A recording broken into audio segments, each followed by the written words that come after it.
Okay, but Shane's on his way. All right, so, well, we got a couple things to do before then, and then, so I guess that, otherwise, given that that's the one item that wouldn't take a vote, I'd like to have 5 members here for any. I motion we follow that request. Okay, so your motion is to move item 5A to right after item 2A? Correct. Otherwise, the agenda stay the same? Is there a second to that? I'll second it. Okay. Any discussion? Seeing none, all those in favor signify by saying aye. Aye.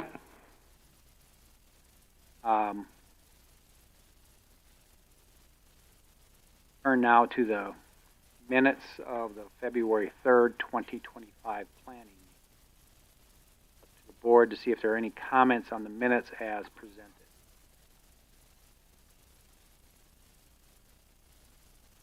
In a motion to approve the minutes as presented, is there a second? Second. Any discussion? Seeing none, those in favor of approving the minutes as presented signify by saying aye. Aye. Opposed? It passes unanimously. At this time, then, I'm going to move to item 2A, which is public comment. The floor is open to public comments. If you are here to speak to an item that's on the agenda, you will have a chance to speak to that item when it comes up on the agenda. If you are here to speak just generally to the planning board, maybe on an issue that's not on the agenda, an issue of concern, an issue of something we've done in the past, that's not a specific agenda item listed today, you would have the chance to speak now. Is there anybody here to speak to an item not specifically on the agenda? Seeing none, then. Mr. and Mrs. Udy, you want to wait till Shane, or should I have staff give a summary? Or okay, so we'll move to item 5A, which is a form of intent under Pleasant Valley Estates, Phase 3. Form of intent does not take official action; it's more of information to the board. This Pleasant Valley is where we've seen Phase 1 and Phase 2 previously, and they're moving into the Phase 3 section now. That kind of just want to bring us up to speed would be my understanding. Tanya, anything specific we should be aware of? No, I met with the UDs and their engineer a couple of weeks ago. We went through the preliminary plat that is submitted, or the form of intent that is submitted. We addressed any questions or concerns we had at that time. Parasite has presented the plat, or the form of intent, the preliminary plat as discussed. I think meets all the ordinances. We'll have a couple of variances probably because the section line on this side will have to either be vacated to dedicate to public right-of-way, or a variance applied for it. So we dealt with that section line down below. Okay. But what we didn't vacate it. No, you did not. We just didn't make them plat it. Right. But the setbacks would still apply from the section line. So is that something that we would just continue from Phase 1 and 2, the same process through Phase 3 then? Or Yeah, would you want to see that variance? I think you're going to need to see that variance. It's just because we got a couple new board members when we did the earlier phase on this, just the way the land lays out is the section line. Our regular requirement is you have to dedicate the section line when we're doing this, but it didn't really lay out for the road or anything. So we didn't go through a vacation process, but we didn't make them plat it. But then there's still a 25-foot setback from the section line. So basically 58 feet off of the line. So I think that's what we did last time, if I'm recalling it correctly. But you're still going to need that variance because I don't think the variance reached the entire section line only in front of us at the time. I don't think there was a variance at that time because that wasn't part of the ordinance. Oh, That's well, a 2022 ordinance, so their phases were before that. okay, well then we'll need then I think we're gonna need the variance to follow the procedure.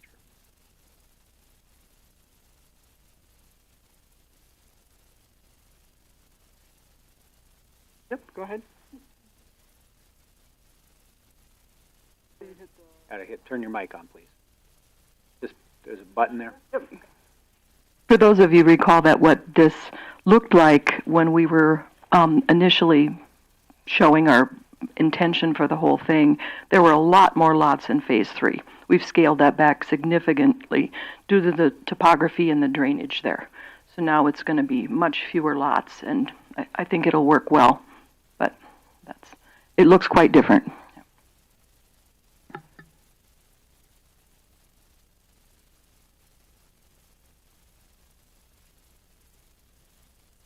There seemed to be just a couple of lots up there. That was one of my questions. You have like a really large one, the 31.9. Is that a future phase then, or is that going to just stay at that large of a lot?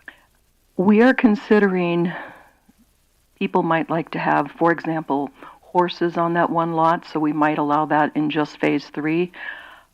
We will probably put in a purchase agreement for that lot that we anticipate that a home would need to be built on the side of the drainage forward and not on the back. It's very difficult to get, you'd have to get power and so forth to cross that drainage. It's extensive and it would be difficult to do. So if there is somebody who wants a lot that big, it's perfect for them. But it's a unique buyer.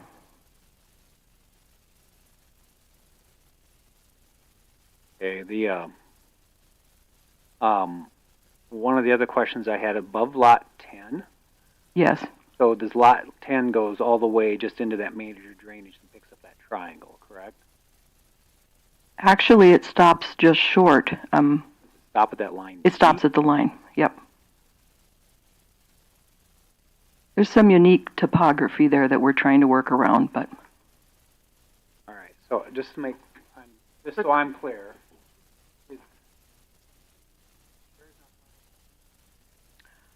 I believe that it's not. The way Shane has it, it is right now. Okay. Oh, it is part Yep, of it. it is Yeah. part Okay, of 10. sorry, Yep. I'm wrong on that.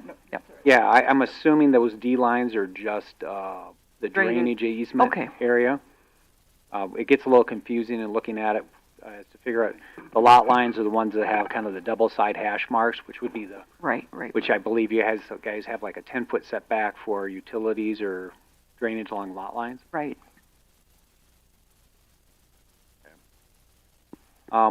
There's this cul-de-sac. They're going to need a variance for the cul-de-sac too. Could we get some description on that?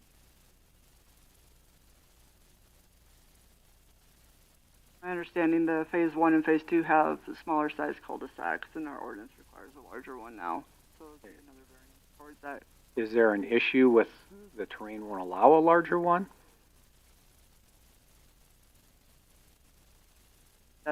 Shane has that designed out. Yeah, I mean, so we've changed the ordinance. As I recall, like on the So cul-de-sac, it was kind of over next to the section line, that there was a tight geographic issue there too. Lariat Lane has that same small 75-foot diameter. Right, where okay. recall that there was some issues with that because Lariat Lane, once you get past that cul-de-sac, is then a private access with a turnaround then kind of at the end. But I'm a little more concerned because at least on the map it looks like a bigger cul-de-sac than what you're using for the lots up north. And then if you're saying we're going to have an extra big one because somebody might be moving horse trailers up there, probably even more important to make sure we've got a good turnaround. Yeah, so I guess that'd be my question for Shane.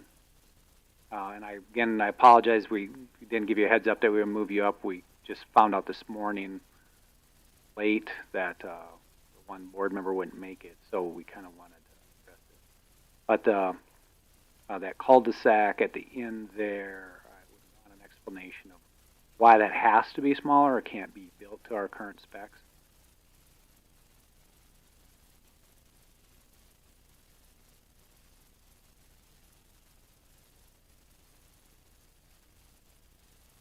other concerns about this phase?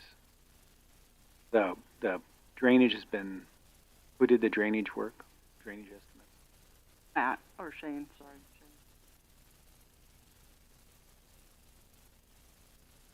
Yeah, and I just want to reiterate, because I know you guys had to come in here on a variance for at least one of the houses on setbacks from drainage, because I don't want to run in that stage again. I'm not exactly sure how big some of this, your building space is for that lot 30, or excuse me, lot 7, the 31 acres. Because if you're going to put a restriction up front, did we make them do building envelopes last time? No. I don't think it would be a hard restriction, but it would be a quite expensive undertaking. We would want them to understand that, if that makes sense. No, it does. Yeah. I mean, if they have to build, if they want to build their bridge to nowhere, it could be that there. Right. The only problem we'd have is if that option is going to stay where they're transversing a major drainage, phenomenal. I don't want to go in there and find out somebody's built a driveway through a major drain.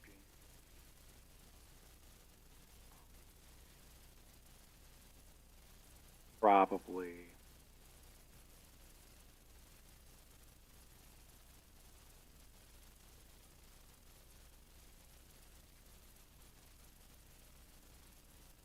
So lot 7, Ms. Udy, why don't you go ahead and explain how lot 7.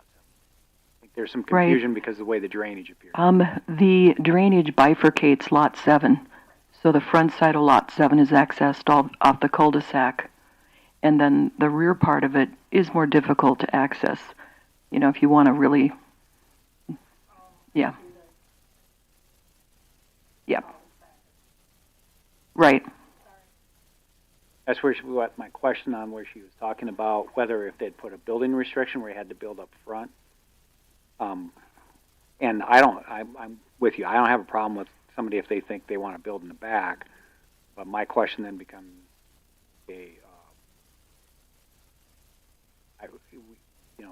should there be some notation that lot 7, if they're going to build north on the major drainage easement, whether they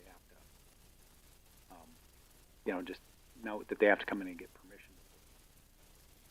They'd have to come in and at least get a detailed drainage study of how their whether somebody knows that or recognizes that.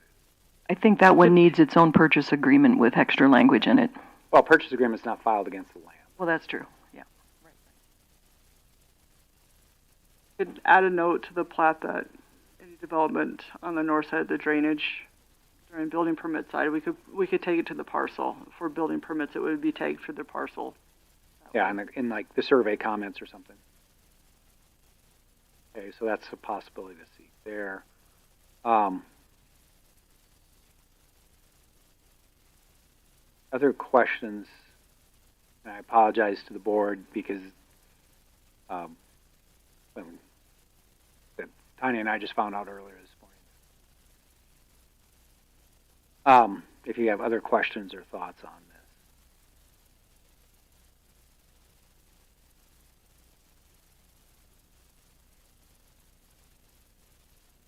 Yes, that was part of phase 2.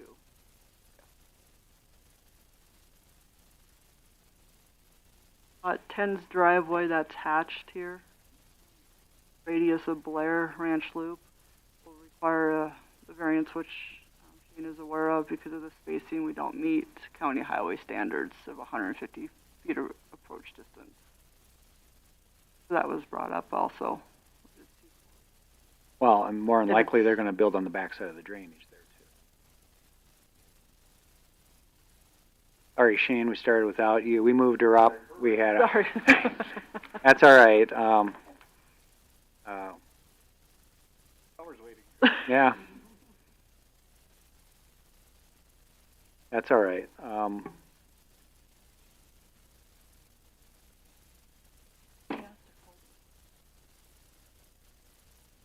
So you have a smaller cul-de-sac at the end of this. It doesn't meet county specs. is there a geographic reason or some kind of restriction on the property that prevents you from building it at the size currently required by the ordinance? Geographic, it is kind of hilly in that area, and so that's part of the reason. Second, private access is on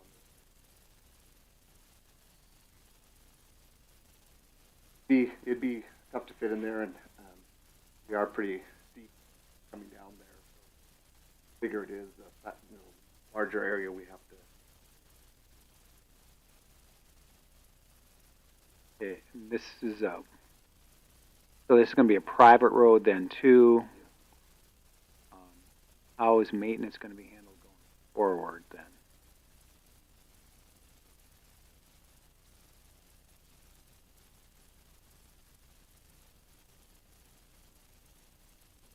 We're including that. So Yeah, but most of your cul-de-sacs and the other ones are part of the publicly dedicated. Except,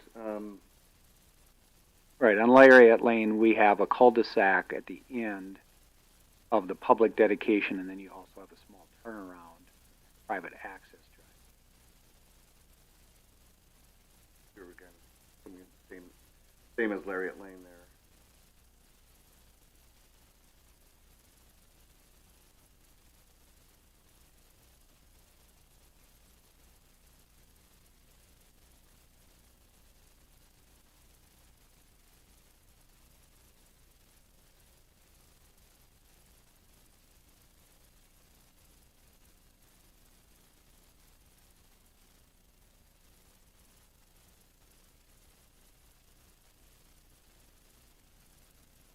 I understand, but they do have some room on their property to do some.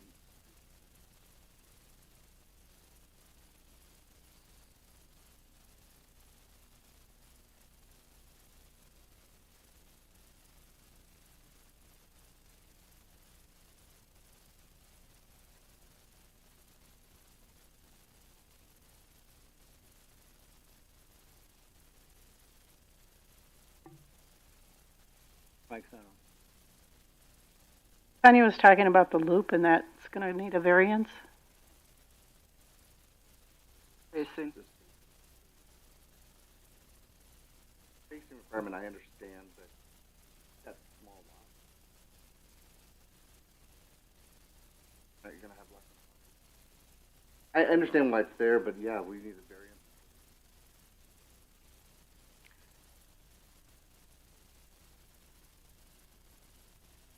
Cross, have four houses off that private access. We can do that too. But then that doesn't meet your. So.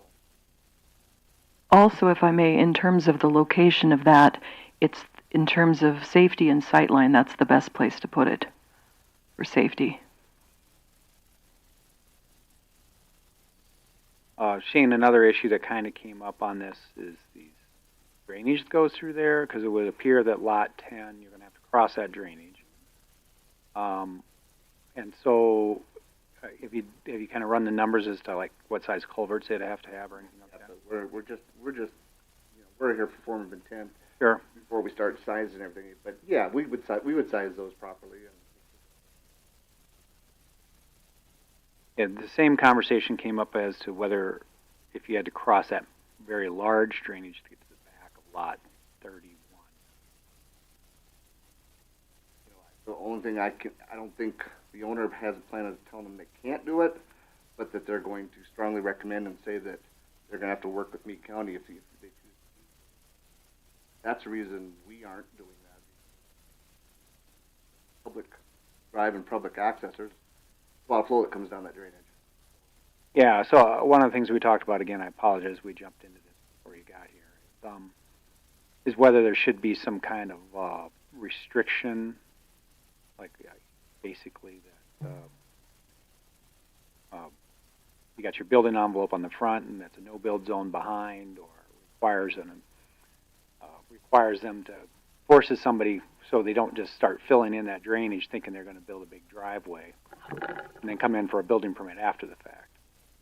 Well, that's up to you guys if you think that's appropriate. I don't like to over-regulate, but I think they need to be made aware of all the complications of doing it, which includes a lot of utility complications, deal 404 permits and other things that they're going to have to deal with, and it's going to be who's going to maintain it. It would be it's their own private access. So, I mean, when we looked at it, it was an expensive proposition to properly do it. To meet the county requirements. So. Well, yeah, it looks like a really big, deep drainage. It is.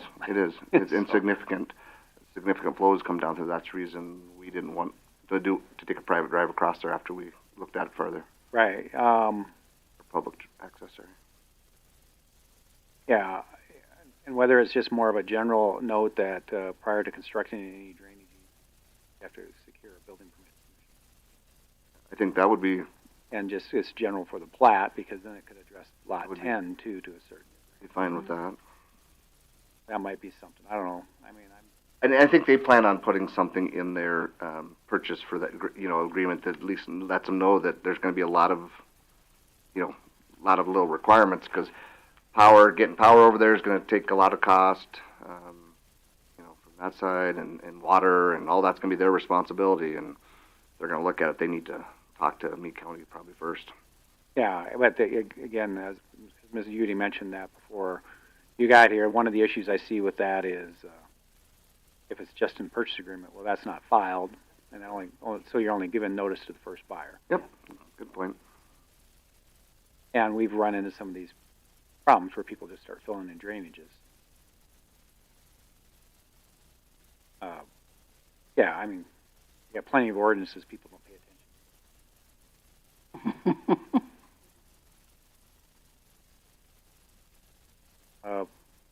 Tanya, what other issues are we facing on this Heard them all. I think the one I'd like to Or, that came up that another- kind of that we brought up was did you guys talk about the section line? Briefly, section line. Yeah, just Yeah, Tanya wasn't around, and I was trying to recall the history, but what do you recall what we did and what was it? what I can tell you is we came in, talked about vacating it, and Bill tried to convince us not to and just work around it, and that's what we did. But they never, put any stipulations. He just said, leave it, but don't. We didn't make you dedicated, if I recall. No, John, didn't make dedicated or phase 1, 2. anything. So, I just want to make sure that we're not going to have any problems from here on out. I mean, we're happy to vacate it if that's something you guys want to look at. I think that's an option, because that's what we wanted to do to begin with, both the one on the east side of the property and the one going through the middle. But yeah, I seem to recall that one of the landowners, the neighbor, might have done that. nope, there was nothing about that. What I was told was it was too complicated to vacate, and so yeah, that's what I was told, and so we didn't fight it. We just went with the flow, and so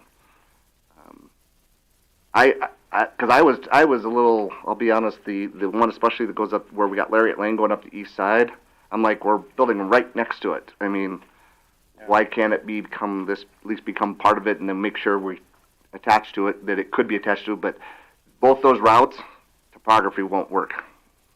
It just won't work. You're coming down from up on top up there, you're talking about probably a 25 to 30% grade, and going north at some point you're at least 20 or 25 with a major drainage structure to the north. So, You guys have any photos that you can share of the topography? not with me today. I mean, I can, yes, later, but not today. Yes. Okay. Yep. Because I'm trying to look on Google Maps, and I'm not. It's seeing much. significant, and we'd welcome anybody to come out and take a look at it if they'd want to. But it's just not possible to build down those in the future. The section line. Building the section line, yep. That we took the most appropriate route. That's why the roads are where they are for the most part, especially Lariat Lane.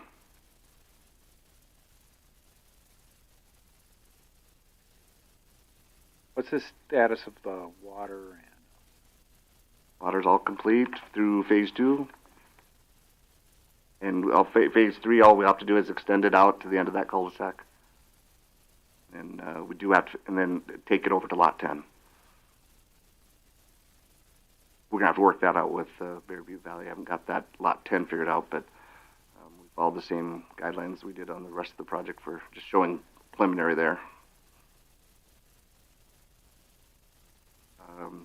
And the water's all been, otherwise the water's all for the phase 1 and 2 is done. Phase 1 and 2 is complete. Only thing that's power's all complete. Phase 2 through phase 2, and got 2 communication services are left. Just off of Lariat Lane, there's just 2 miscellaneous services to those 2 lots. And we got and then phase 2. We got a little bit of storm on the pond. We're doing a little pond work, a little bit of riprap work, and we do have to get the fire tanks in for phase 2. There's 3 in phase 1 are put in, and then phase 2 we got 2 more to put in. We had some complications of phase 1 with the tanks, and took a little longer, and they didn't seal properly to begin with, and we got them finally sealed. So we got that figured out. But we have right now, even with what we had in phase 1, we have enough for 30 homes, I think, if I remember right, 31, 32 homes, and we only have out there right now 8 to 10. Yeah. Well, 8 to 10. but So you have how many lots total? 65. I mean, in phase 1 and 2. But you'll have enough for all. Everything that's built out there, we got more than adequate right now, and we'll have the other ones in here in 3 months or so. Shortly. So you're just waiting for it for more storage or what? We're waiting for them to get, trying to work to make sure we don't have the same complications again with somebody, with where we purchased them from, so. Oh, okay. Okay. Well, we got the first phase now. We're just trying to make sure that we're trying to address it with the manufacturer to make sure it doesn't happen again. Well, deeper into that then. That'd be great. Thank you. Getting resolved. All right, more questions from the board as to what the layout is. Again, we have 2 new board members from when you guys were last year. If you got questions on any of Yeah, because the big thing we want to make sure is those approaches are going to be within that existing section line right away. I think sections 1 and 2 were done. Yeah, I don't know. But say that again, Shane. What? See the two approaches. The new approaches we're showing, the one to the private access and the one to the individual lot 10. Those are both in that section line right away. You know what's reserved for section line or for right away. Oh, okay. I see what you're saying. But that's because he told us to leave it, and Blair Ranch Loop Road was left in there. It basically went right through it. So. Yeah, the one for the multi one. I mean, the fact that it originates in the section line would be like an approach. I just want to make sure that there's not a complication due to this. So that was brought up. Well, the biggest issue, like I mentioned on lot 10, is I think I'm concerned about your path to the buildable area on lot 10 going through. It's going to have to go through the drainage. It is. Oh, absolutely, it's going to. We already have a route laid out, and we know exactly where we're going to put the home too. So you are, or where we're recommending. Let's put it this way: Gary and Ann are considering doing it themselves, or they might build a pad for it before they sell the lot. Okay, so you think the approach and driveway would be built to? Are you going to come in and say we're going to build this across the drainage and here's our specs for it? Yes, when we submit the plans, that will be in our submittal. Yeah, we will size that culvert. Yeah, because one of the issues you know if you're going to put a driveway across the section line, generally you got to. So it'd probably work better to have that all laid out as part of the plat of this, so you get that permission. We'll have our full engineer plans come in for you. That's what you're asking, right? Well, yeah, I mean, because otherwise, whoever builds in that section line, if they come in to build a driveway across it, they're supposed to come and get permission from the town section line. No, so you know, I think you'd be better off if these are part of the project, or at least laid it out so we can At a minimum, we will lay out the approach, or from the approach to past the drainage easement at a minimum, if not more. you know, with the inside of the culvert. Yeah, I mean, I think that'd be easier for us to give you a variance if we know. Yep, no problem. Hey, Troy, have you looked at this at all? At some point, if you could look at it before these guys get here, so if you have some comments, we make sure that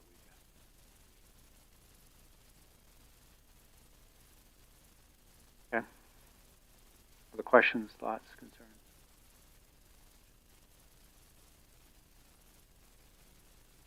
Anything else you'd like to share with us today?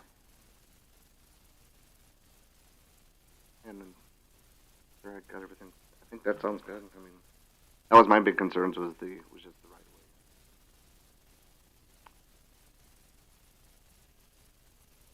way. Spacing, yeah, make sure we get those two. Okay.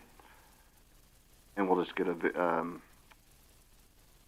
extra. We'll need one extra variance than what we told you. Yeah. Yeah. No, the cul-de-sac I had, but I think it was the right. Just. Yeah, I right think away. when you come in on that cul-de-sac, I'm going to need some more information. We'll see if we can. Why fit, it has to be that size. We'll check and look at it a little closer. Yeah. And we'll discuss it with the owner. But it is the problem is it's steep coming down there, and Yeah. the smaller it is, the less Yeah. you know the we can keep it within the Otherwise, what's going to have to happen probably is the cul-de-sac's going to have to get steeper. It can get bigger, but it's going to have to get a lot steeper, and I don't want to make it too steep either, where the landing is, because then it's hard to turn around also. Okay. Okay, I think we're good. Well, thanks, and thanks for letting us move you up and Thank you. surprise you with it all. We appreciate your time. All right. Thank you. So with the completion of that, I'd like to go back up to 3. So under Section 3 are variances where we just give recommendations to the commission. I'm going to just tell everybody here for variances. When we sit as a board of adjustment under the state law, we have to have 2/3 of the entire board vote for the variance. So you need 5 votes. We only have 4 people here right now, 5th vote. So even if we have the 5th one show you, it's going to have to be unanimous. In these situations, I always give people the chance to, if they want to push their variance off, to push it off for another month when we're short on people. So give that some consideration. The variance request under subsection 3, there's Sam just in time. Our variance requests that the commission sits as board of adjustment. And we only give recommendations. So we're going to start with those. Variances of planning board. The first is a variance request for multi-residences. So let's start there. Freiberger? I don't know. I'm sorry if I said your last name incorrectly. Freiberger. Okay. Just tell us what you're trying to do here. I got you. Thank you. Yeah, so I currently live in a home that was built in, I believe, 1977.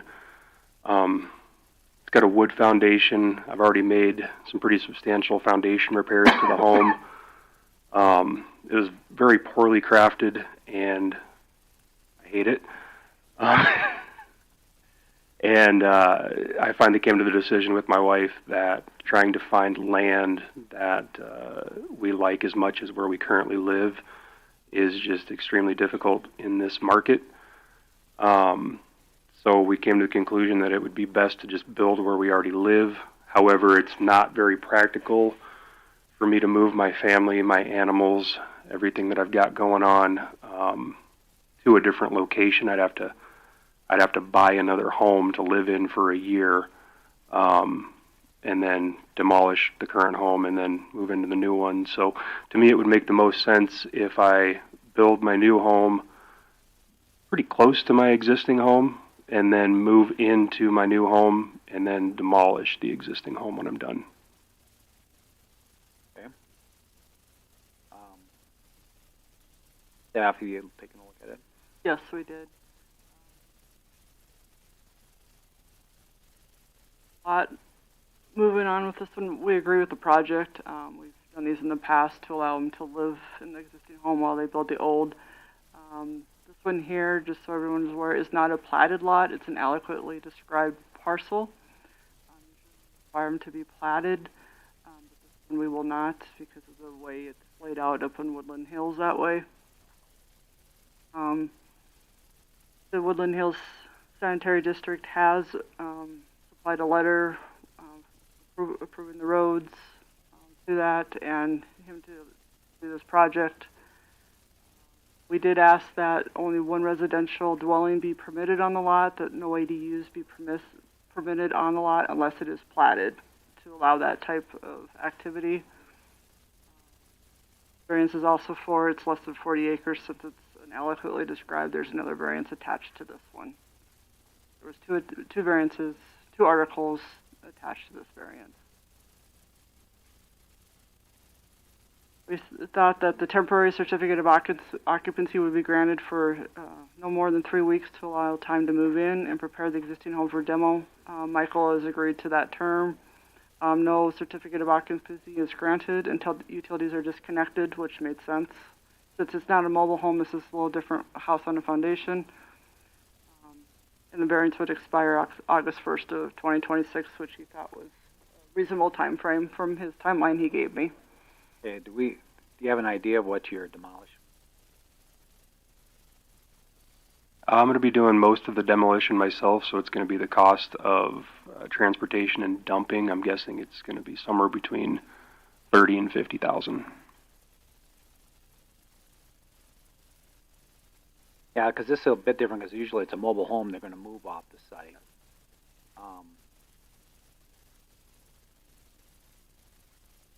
Generally, we're in support of these. With the demolishment, it makes me a little bit more nervous about, okay, if you don't demolish it. So, My wife would kill me. yeah, well. If you look, the yeah. existing home is right in front of my front porch and the bedrooms and the view, and yeah. Yeah, well, you'd be surprised what happens without the need of murder. Yeah. Sometimes people do things. But is the only other thought I would have is whether we'd bond demolition. The bond would be placed during temporary CO. Well, that's That would be I guess I'm just spitballing it Yep. here because this is different from what we've done. Anybody else have any comments or thoughts? I have a question. You said the house was built back in the 70s. We have to worry about any asbestos contamination or anything upon the demolition? None that I'm aware of. Back when I first bought the home, I removed all the insulation from the attic and blew in fiberglass. I didn't see anything that was concerning up there.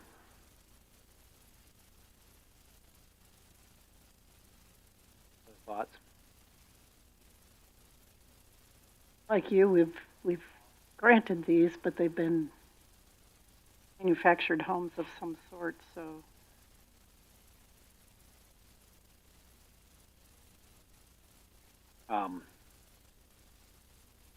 My home's probably lower quality than a manufactured home, if that matters.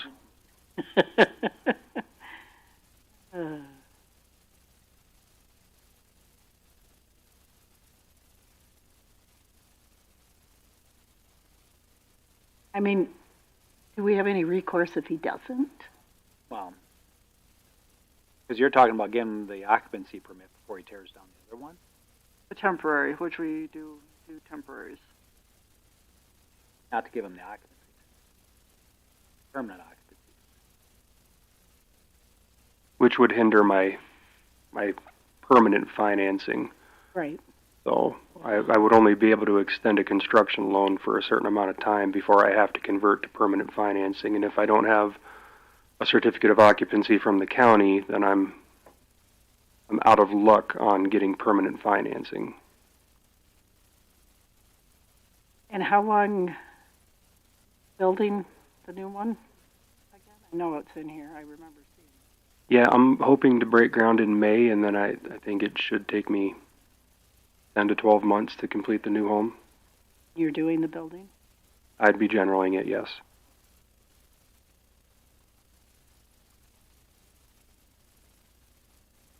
wouldn't be my first time building a home either.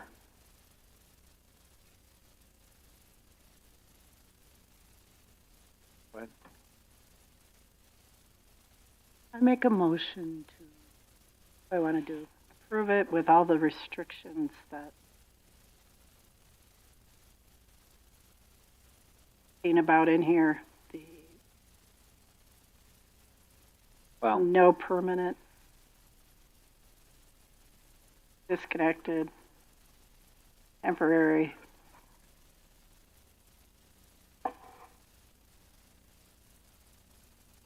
Oops.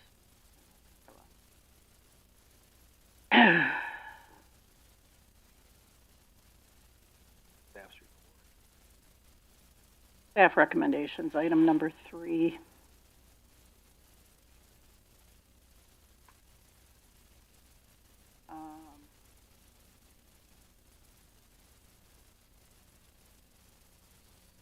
We put it no longer than a year restriction on this. yeah, and it's a variance, so.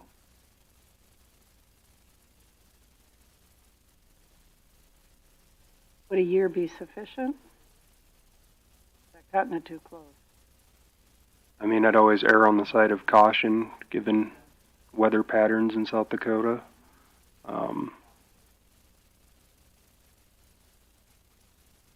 Sorry, is your request the August 1st, or was that staff? That was mine, just time it goes through commission and time everything in the building permit. He was wanting to start in May, so his timeline and everything, we're a little early with the variance, but rather start a little early with some of the projects than wait till the last minute. And does August 1st, 2026, does that work with your timeline? I should be able to have the entire project done at that point. I don't see any problems with that.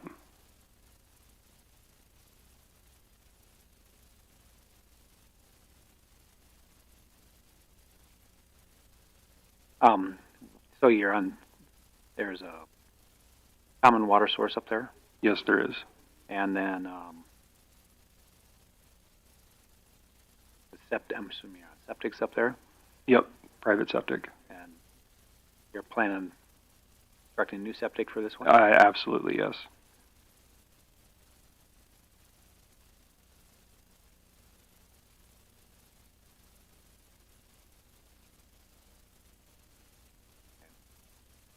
So, see, you think you're gonna try to make a motion here, or?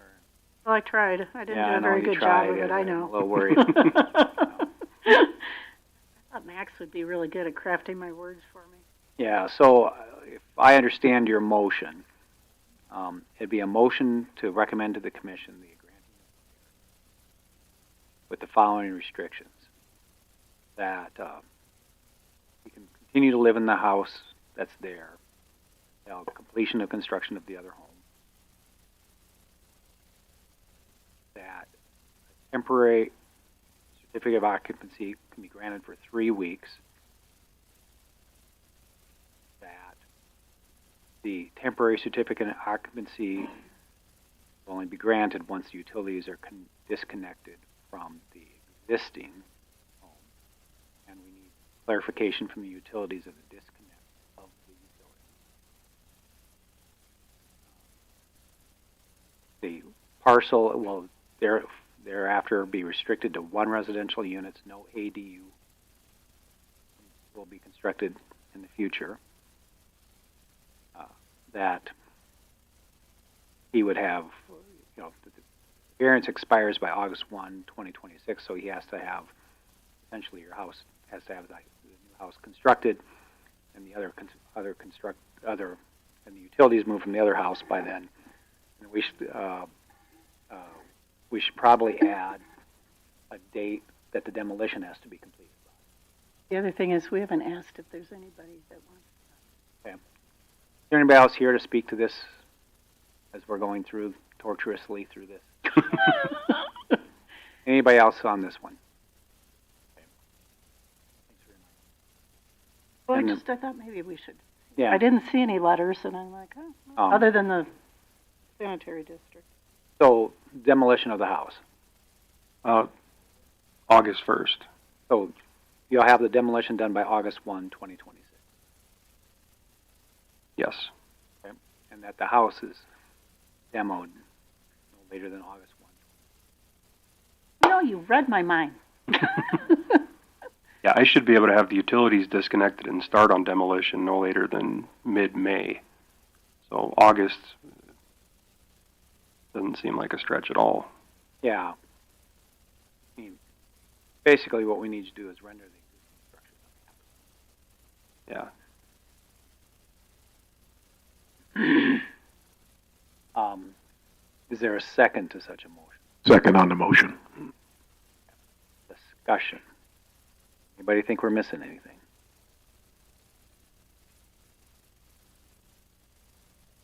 All right, so if we pass this, you're a canary in the coal mine, and then if you violate it and we make everybody bond it from then in, it'll be how do you say your last name again? Freibarger. It'd be the Freibarger rule after that. We'll tell everybody that complains about it to go and talk to you, okay? I don't want eggs on my new house. Okay.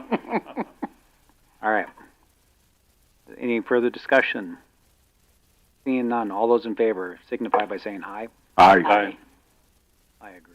So it'll pass unanimously.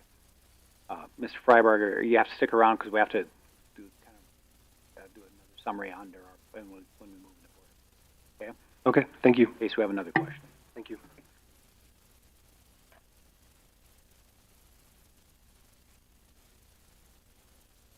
All right, going back now to the agenda. If I can find it in the number open on my system. B. 3B, variance request approach spacing. Lot 11 of Black Rock subdivision.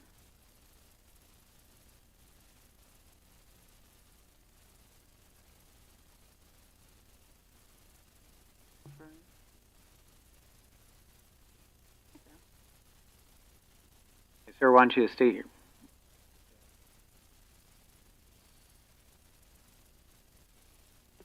It's Troy Eastman's variance, so. Oh, okay.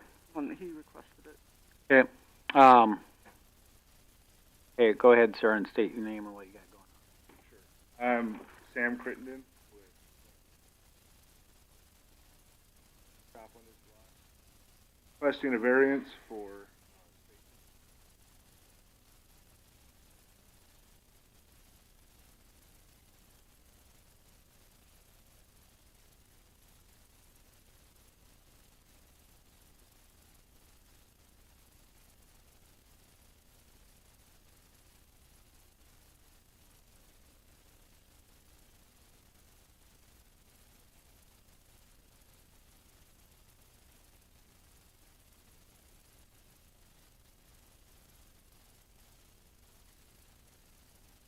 Okay.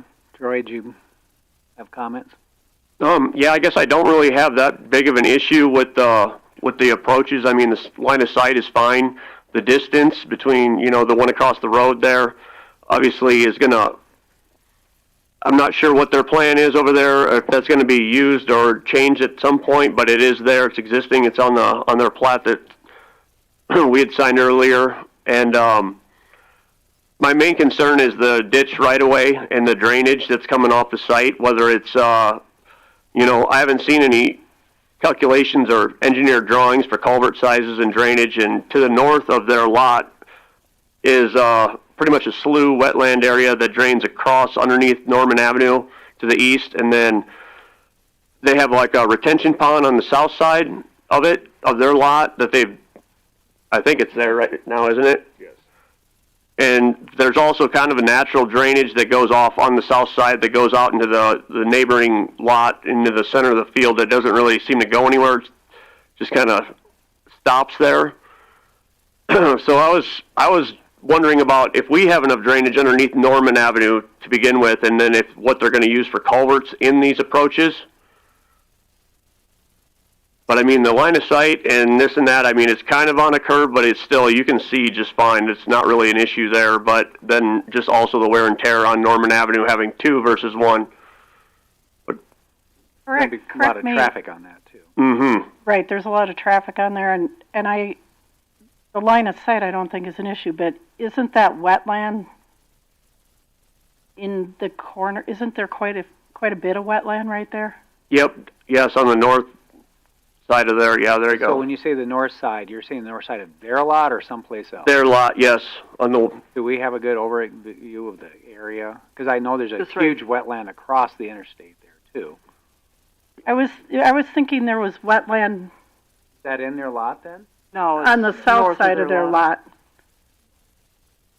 south is dry. South is. I mean, you can see that little lighter spot that's kind of like a natural drainage, but there's no like actual creek or anything like that coming south. It just slowly meanders out, whatever doesn't go to the north. So is your concern the drainage going north through these approaches? Yeah, anything that's in the ditch, I mean, I'm not sure with the different dirt work that they've done, if it's even going to go. They've already put an approach in. What did they put? There's nothing. There's nothing. It was put in when they hauled that dirt in, so this is just what was there when they started. Oh, was just going to be Mm-hmm. That was before we.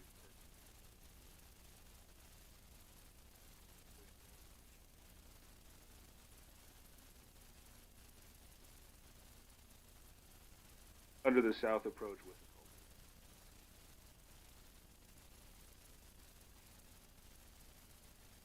Sure, if we could go to that other page.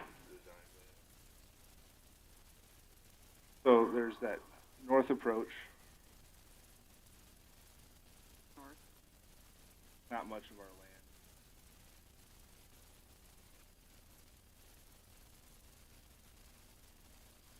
South of that north approach. Go along the road ditch and south approach.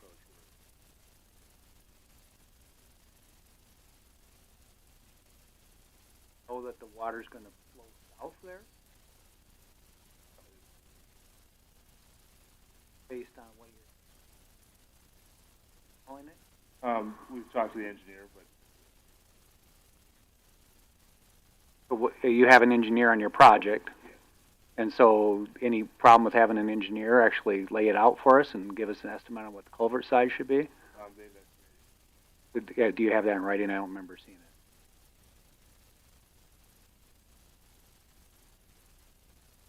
I ask one other dumb question. Is there a reason that you can't make a drive around the building versus having to? not enough space.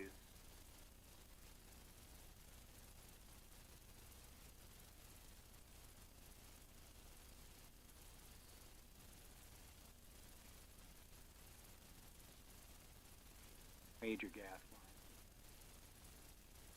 Oh, no, the major gas line. Between the building and the interstate.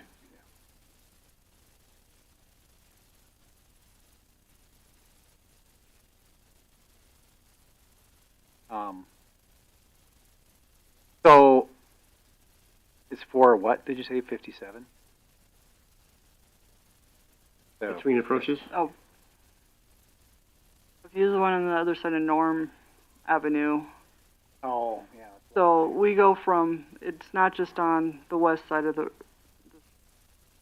southwest side, we use approach between each one. So this one to here is 275, and then from the center line of that one down is 181 to the second approach. We don't use the one on just one side of the 521. Because this approach on this side was already identified in a plat that just got recorded to be used. The development of whatever happens on that side. That's Somerset plat? Somerset's plat, yes. And so, platted for multiple lots, or how big? There were 3 lots that came out of that. But my visiting with Lisa, was more than likely going to be commercial properties.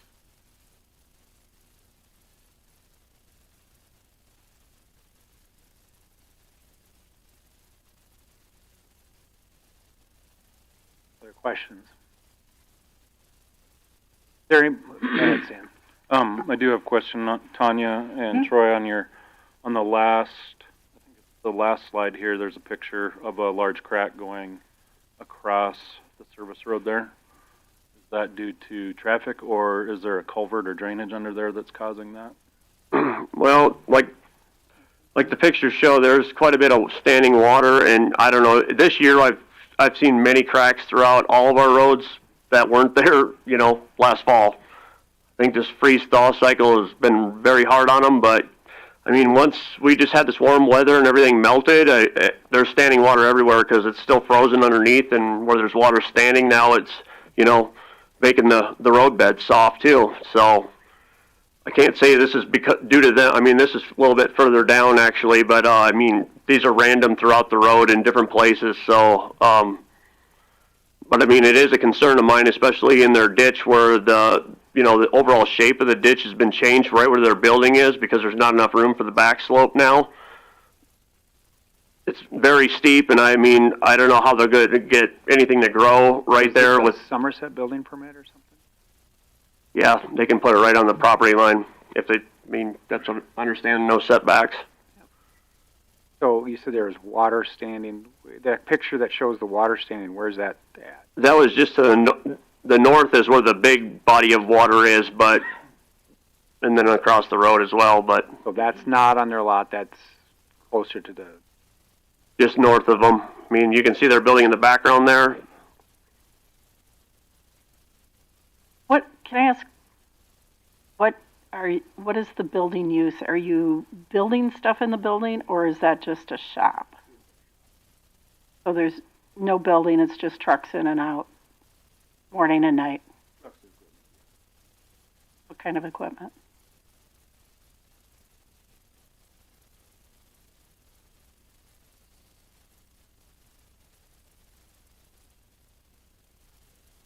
So I thought it was basically a requirement for any approach that we had them put a culvert in. More or less, I very rarely, unless it's at the peak of a hill, I pretty much always recommend a culvert. Is this a peak of a hill or? No. It's flat to the point where it's very hard to tell which way water would go, and I would recommend culverts for sure. Yeah, and I'm a little concerned about the fact that you can't get the proper slope down the ditch too. How that's.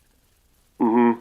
And then I don't know. I seen a drain pipe coming out of your. Is that out of your building for a floor drain, or what is that going into the ditch? Yes, and it's not hooked up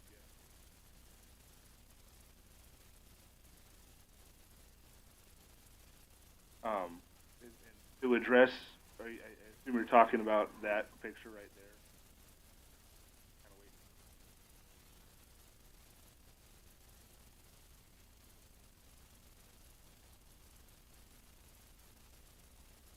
I understand. I mean, I would like to see a track out pad there because I know that road is quite, dirt and needs to be cleaned off because it is slippery if that gets wet and you can't see lines and stuff like that. But I understand not doing all that work until you know everything is good to go.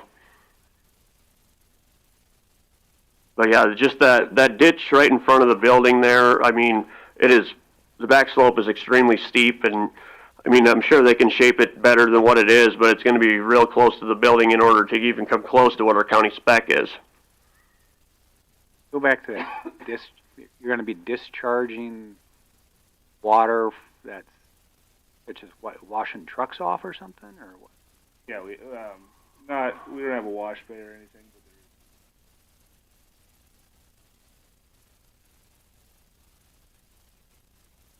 So you essentially just washing on the floor occasionally.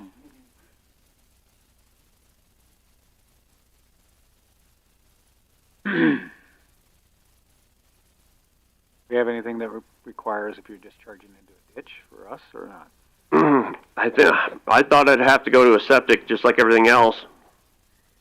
Well, I've seen them, like some of those, like residential houses, just go to like a stand.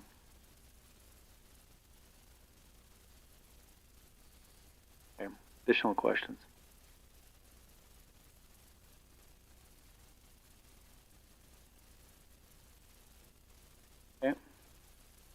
This is for a recommendation to the commission, am I correct there? Yes. All right, thoughts?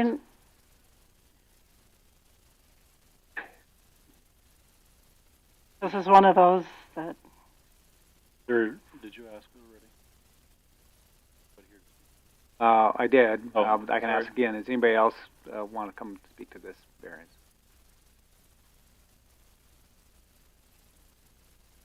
Okay, go ahead, Steve. You were going to say something.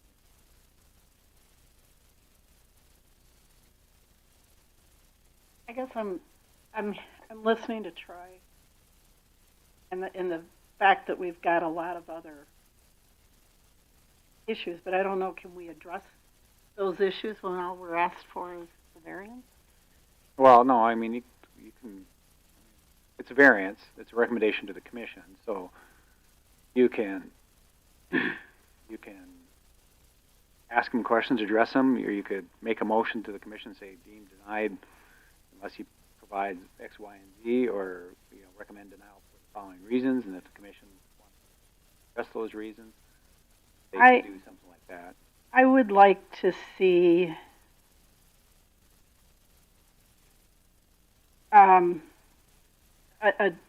something indicating the drainage before we approve this second approach. I'm not comfortable. Yeah, I would also ask too, engineering. I don't know if you're able to, between now and the commission meeting, if you're able to provide, if we had some contingencies with our motion today, you'd be able to provide engineering for the flow of the water coming out of that north side and coming south, and some culvert sizes on both approaches. And also to address the slope of that ditch, if that's attainable, to get that slope correct in front of the building there, or between your approaches. And if we're going to drain into that ditch, I'd like to see that included in the engineering. I mean, I'm not overly fond of those, but it is what it is. So, yeah, I'd like to see more information before I said yes, no, or maybe so.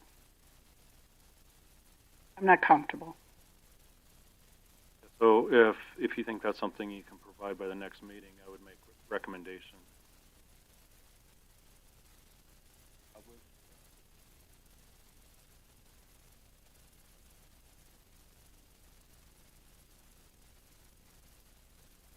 Anya, maybe you could address that. Yeah, so Troy and I wrote some recommendations that we feel was pertinent to the project. You hit a couple of them already. Engineering to provide drainage for culvert sizes, existing culverts in their norm.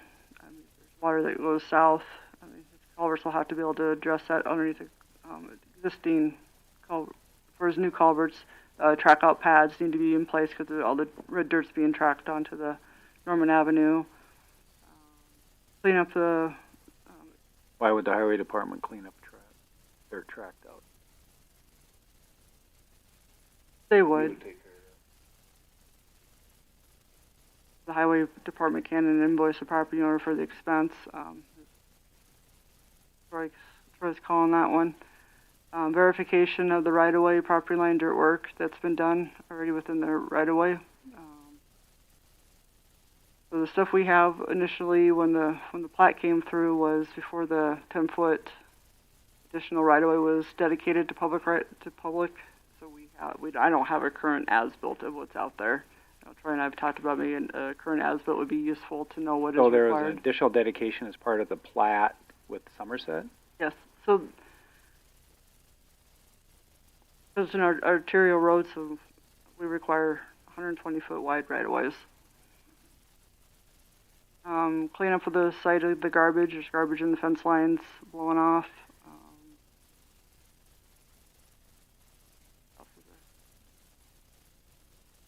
And the approach and then application of the approaches. So there's 12 items here on the list. It's a pretty big checklist, so we can defer it to the next meeting. One thing also like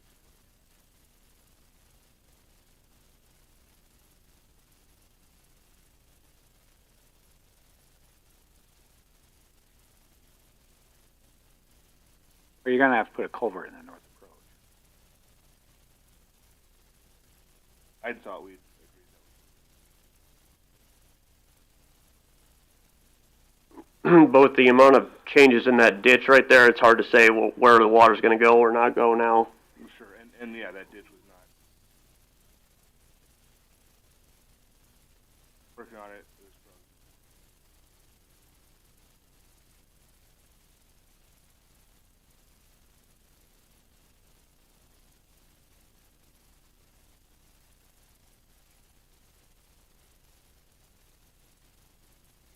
As far as not having to put a culvert in at all, Yeah.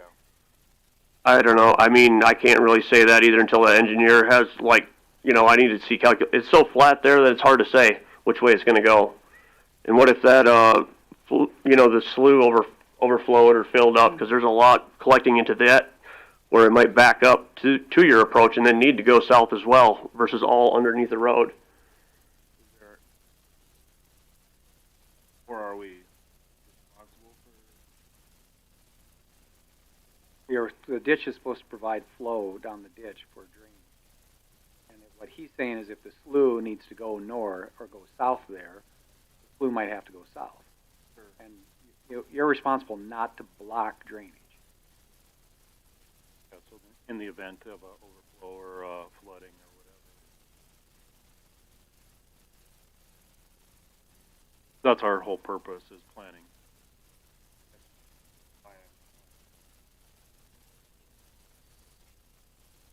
Coming under the highway, I think.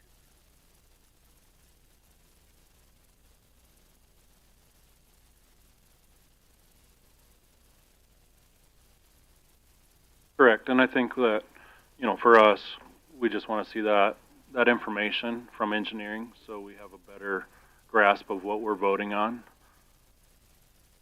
So, yeah, I don't know, to recommend it up to the council, or I mean to the commissioners, I think we don't have currently that we'd like to. So, if I'm with him. And as far as the track out pad goes, that's just to prevent the dirt from getting onto the highway. I mean, that's pretty much standard on any construction site with dirt work, that you clean your tires off before you go on the pavement. I mean, it's still, you're going to get some on there. It's almost impossible to completely avoid, but then you clean that off, but it'll minimize, you know, what you can. so, we defer this to the April meeting. Does that give you enough time? Oh, yeah, definitely. Okay, so I'd like to make a motion to defer this to the April meeting with staff, with Tanya and Troy. They can give you, in our recommendations here, we have 12. Give those 12 recommendations to him to bring to the next meeting. Is there anything else we need to have him bring? I'd like to see the plat, Somerset. Across. I'd like to see the final plat of this lot. Okay, so that's my motion.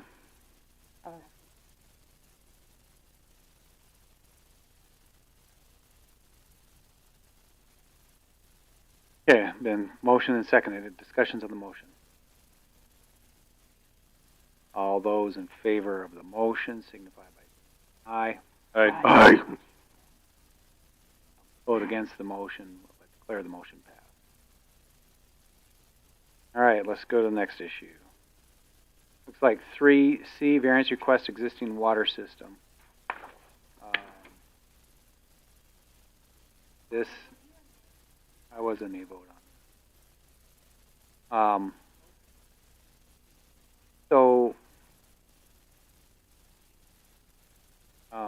We got a couple variances on this one, or what do we have? Because we have a variance recommendation to the commission, and we have a separate variance question as a Board of Adjustment. Board of Adjustment is for the dead end road length, that they don't need a secondary way in and out. The one to the commission is on the water system.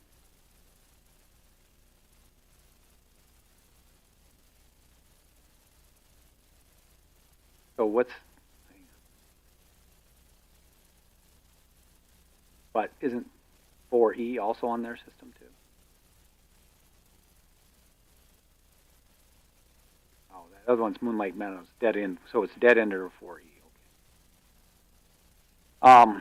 I guess the question I've got to staff is, are we going to talk about these together, or are we going to talk about these one at a time? One at a time, because they're different information, because I want them to, the water's the water, and the traffic study is the independent one with ordinance 20. All right, okay then. All right, so we'll start with Mr. Haig. Question on water systems. Good afternoon, I'm Kent Haig. Good afternoon, I'm Kent Haig, owner of the subdivision and of the improvements around it, I should say. This particular one's on the water system that exists at the Golden. It's called the Golden Valley Water Company, and for a number of years, we've been operating on some assumptions that weren't accurate, and in part because of that, we kept the thing was like dead centered, and then for the last almost 2 years, my divorce intervened, so I really haven't done anything on this. Hey, but my trial's this week, so so in an effort to get this off dead center, I did some checking, and then I've also worked as city attorney for the town of Hermosa. Anthony Theodoro with Benish Engineering out of Lincoln is Hermosa's town engineer, and and it's I've been should I say impressed, I guess, with his acumen. I checked into it, and Benish is a very, very large regional engineering company specializing in municipal water systems, waste systems, traffic, and so forth. Multifaceted, but specialized in jurisdictions.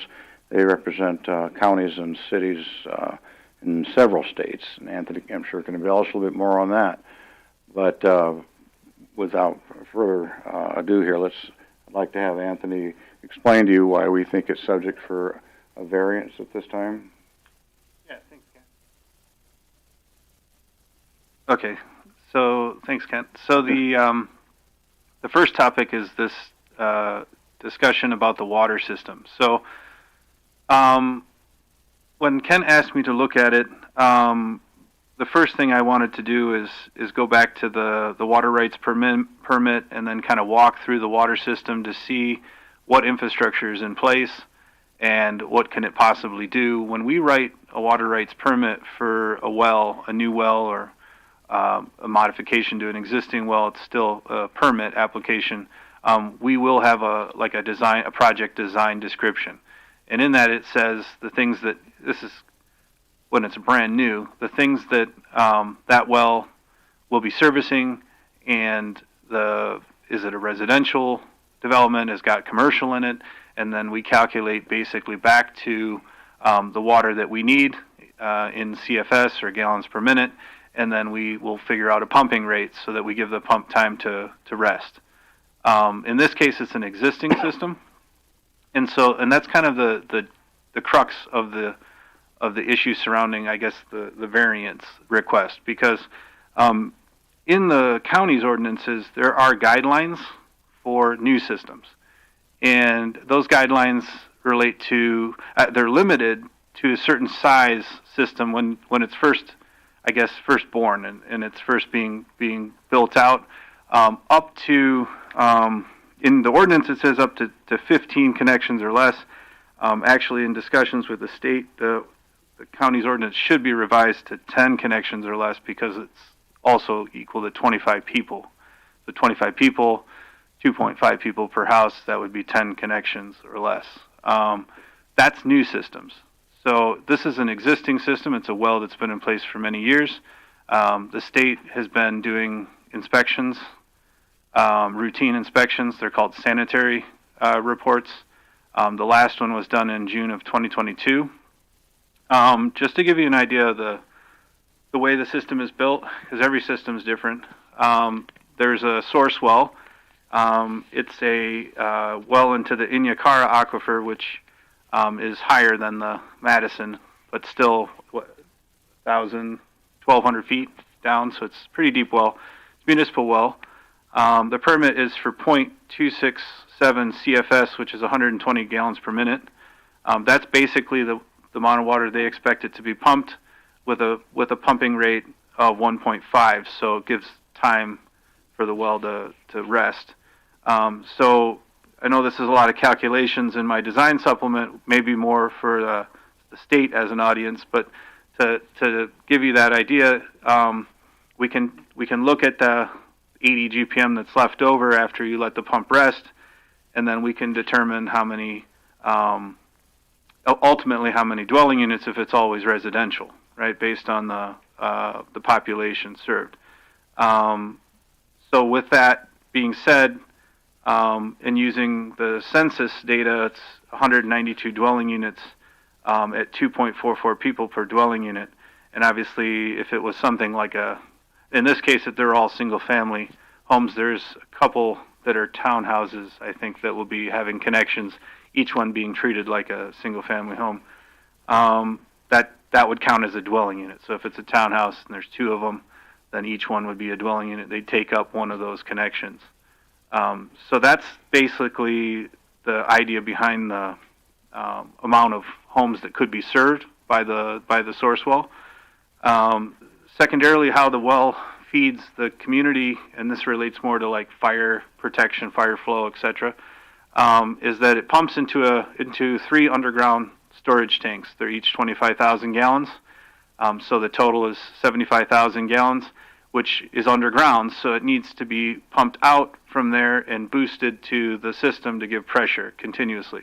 And that's achieved using booster pumps.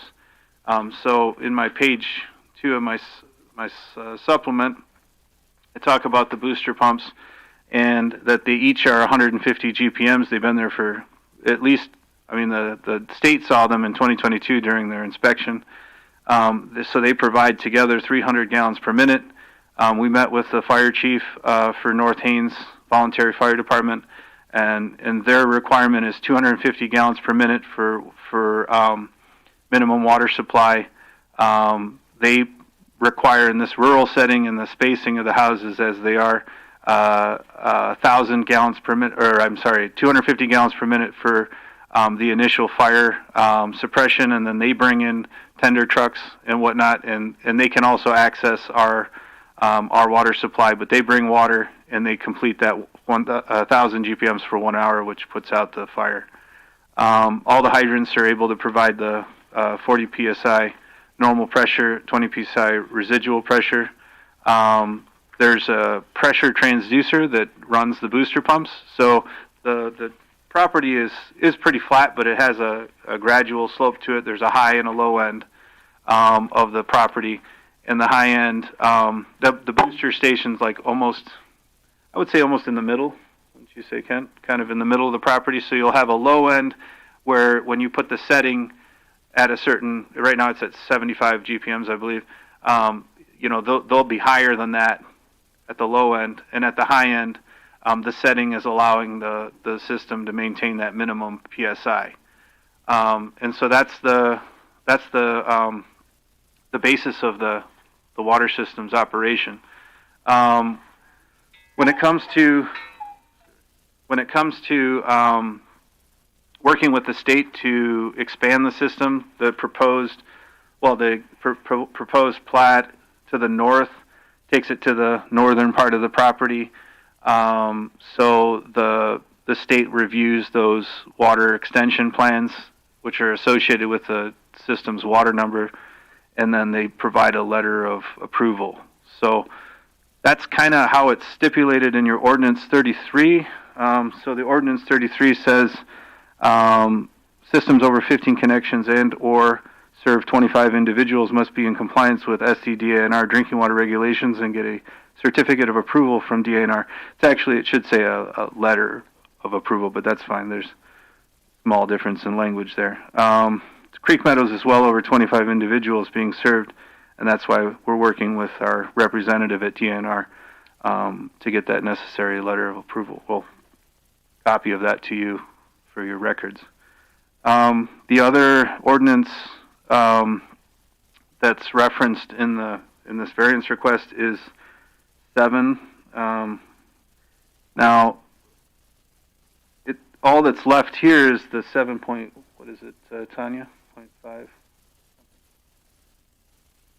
7.5. Just open the, okay, there it is. And so that relates to, again, new systems. So, it gives guidance if you drill a well and you're building a small subdivision up to 15 connections, then, these are the design guidelines that allow for that developer to do that. We're past that threshold. So that's when we got to go to the governing, back to that ordinance 33 where it says it goes to DANR.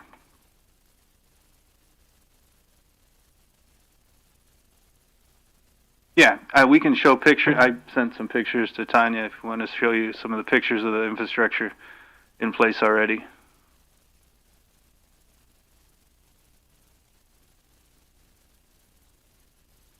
This is just a copy of the last DANR inspection. This was on-site inspection conducted on the system.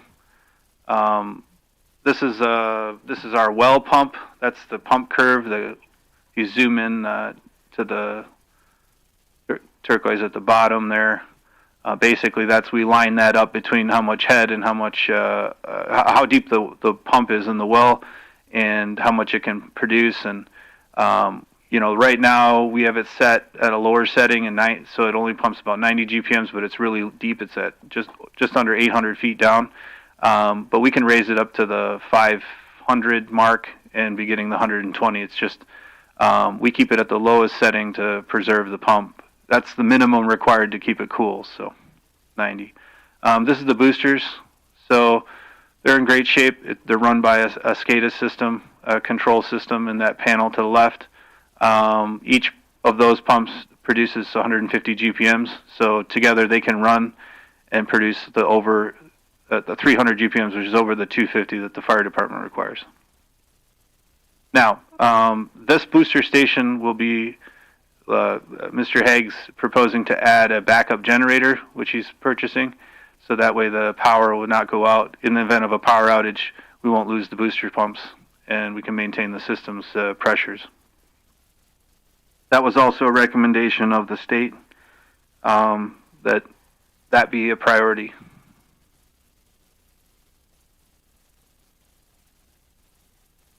So in terms of the water, that's what I have to present. Okay.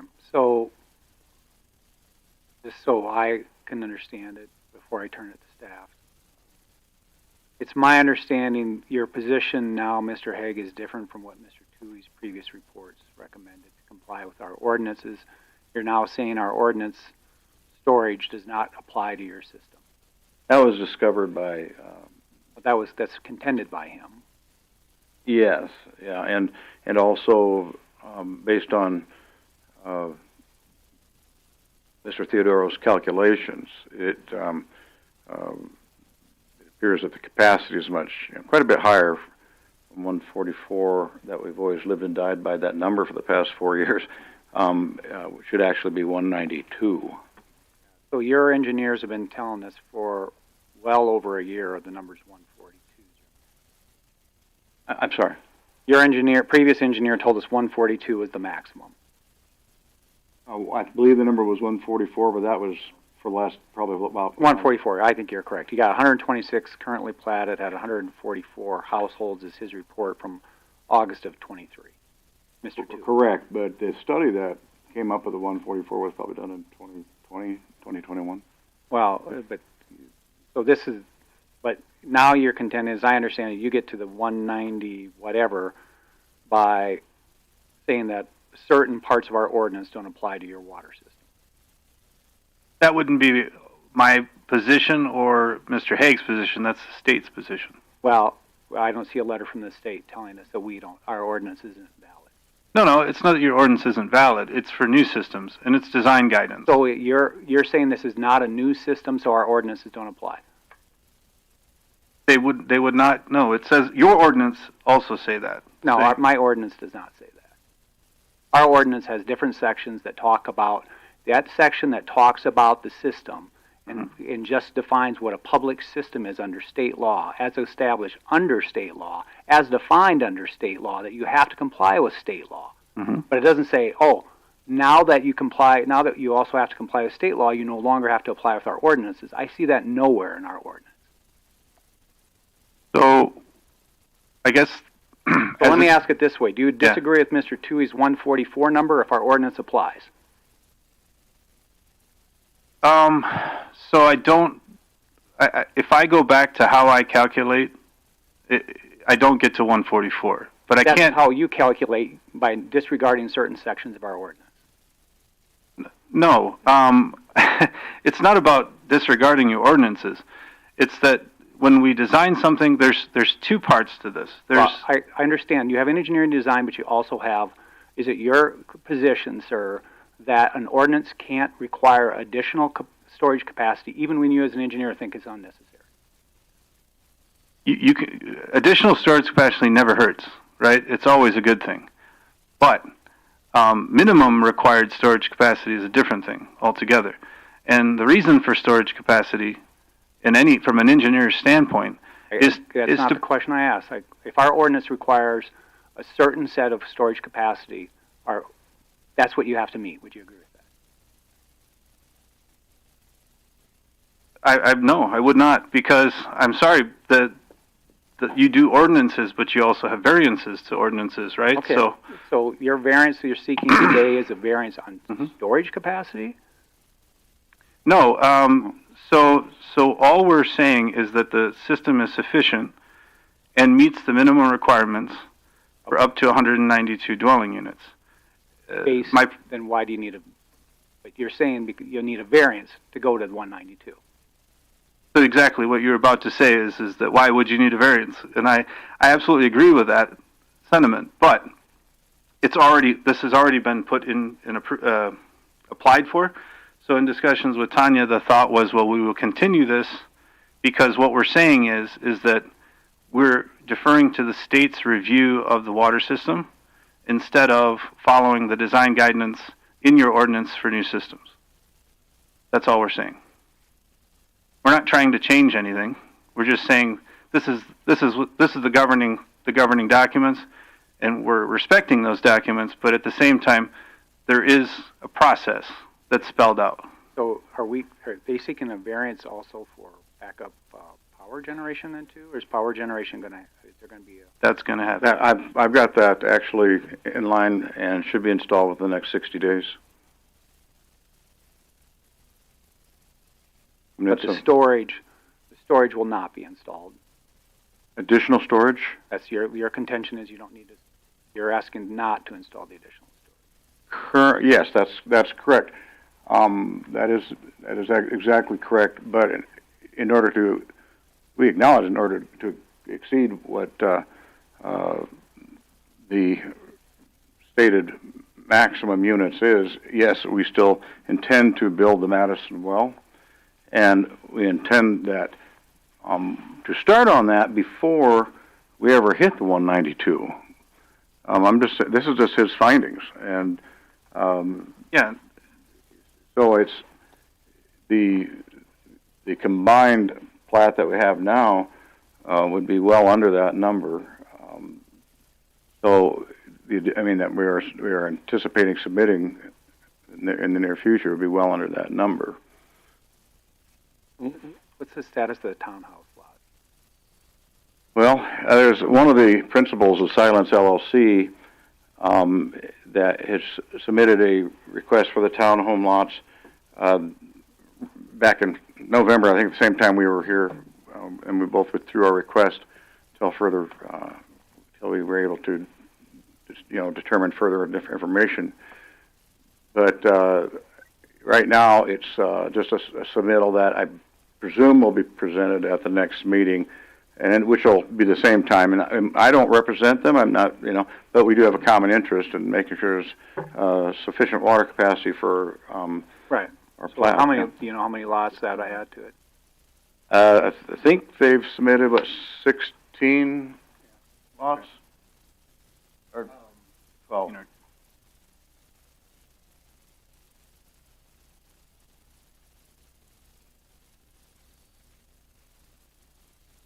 So, a couple other things then. The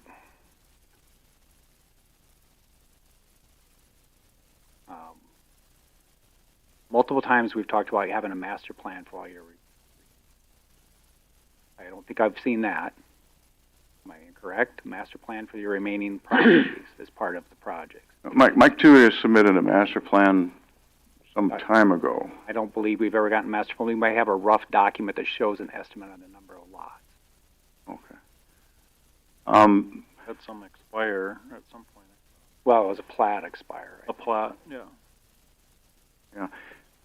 Well, in any event, I'm not suggesting that this newfound capacity or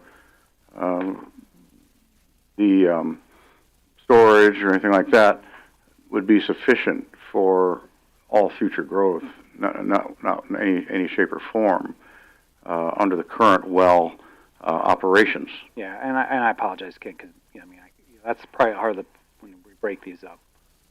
But as I recall, one of the things we had asked for and said you really need before we move forward is a master plan for how all this area is going to develop, because of the road issues, design issues, drainage issues, and all those types of things.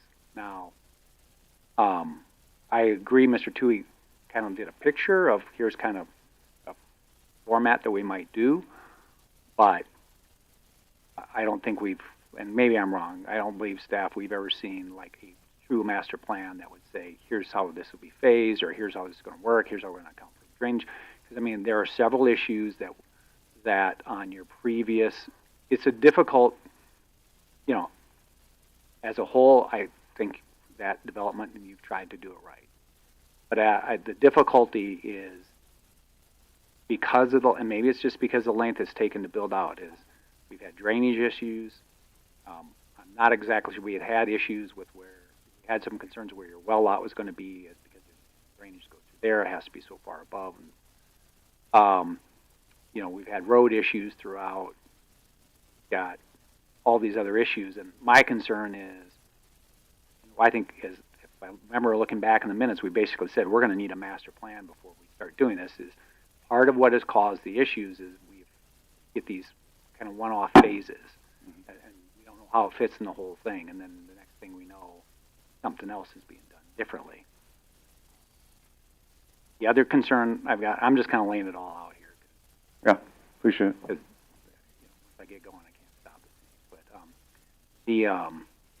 But we've even got some, we did that last development, or we did that those townhouse developments where got some stuff that never got done. It was supposed to be done, like the lighting and stuff down there. And I don't know if staff has talked to you about that, but we're struggling where we're going to get a new plat, yet the past plat, some of the conditions were never complied with. Yeah. And so, we got stuff falling through the cracks. I know you've had a lot going on. But it's kind of a whiplash effect for, yes, to have one engineer agreeing with you for years, and then have another one come in and say, doesn't matter. Certainly. And may I address the outstanding issue with the last plat? It was, sure, go ahead. That's the lighting. Yeah. And so I've been in contact. In visiting with the folks that live around there, they would strongly prefer not to have streetlights because of the beautiful skies out there. Yeah, but you agreed to it. I'm sorry? It was a condition that you agreed to because it was part of the plat and part of the density. Yeah. When you did it. So, exactly. So what I've done is talked with, but that's been one of the reasons for my delay, one of the reasons. But in visiting with West River Electric, who's the provider out there, we will be trenching those lines in to power up the future light poles, and then they will set the light poles and they're under their program, or they provide the light poles and lamps and so forth sufficient for the area. Pursuant to we did submit a lighting plan. I think, golly, probably 3 years ago when we were doing all this, and we have provided a bond on that and so forth. But we're going to go ahead this season and act on that and go ahead and put the streetlights in. Yeah. So. Well, I'm going to open it up to other people now. I apologize for getting off of kind of where you're at right now, but part of the problem is it's difficult to talk to these things in isolation. Yeah. One of the things, Mr. Chairman, I'd like to point out is that right now, at the next meeting, we're going to propose that there's essentially 4 lots we're asking for right now. So there's absolutely no question whether water is sufficient or not, even under the current scenario, perhaps. However, also the taps for Mr. Grable and Silence LLC and Mr. Schmidt's their townhome submittal. They've got that pending as well. But this is all we intend on submitting next week, certainly, and until we have ability to demonstrate further. And there has been master plan sketches and so forth. I thought that had been submitted, but if not, we can fix that. However, because of, and oh, by the way, one of the biggest things for the master plan was when the scope of it was understood, the need for a drainage plan. There's one of the first things that we dealt with Tanya on, is doing a comprehensive drainage plan for that entire area. So I've spent a tremendous amount of money on surveying the entire area, and Mike Toohey designing the entire area to design a drainage plan for that, and what additional capacity areas are necessary, or increased capacity. So that drainage plan is in existence and has been submitted. However, what we're talking about next week, or next time, and today actually, is what we'll be submitting is simply the approval for the street up to a hammerhead, and 3 lots before that time, and then these other ones that are also there. It would appear we have a capacity, and then this would be considered at this time, because we do intend to develop both sides of this. But quite honestly, right now as we speak, even though we've done all that work, developing on a hill is a real pain in the butt. I mean, and going further east with this right now, that's a long-term thing. Once this is moved forward a little bit, my next phase will be more on the area towards the east side of the subdivision. It would not include or have anything to do with Golden Valley's current road system or anything like that.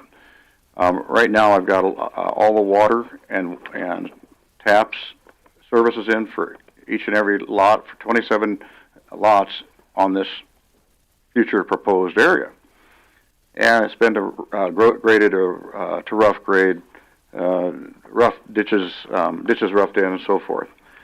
And based on my ongoing discussions for some time now, and it was before Tanya took over and so forth, but in good faith, we went and did all this, and then we have a buyer for this lot up on the top of the hill.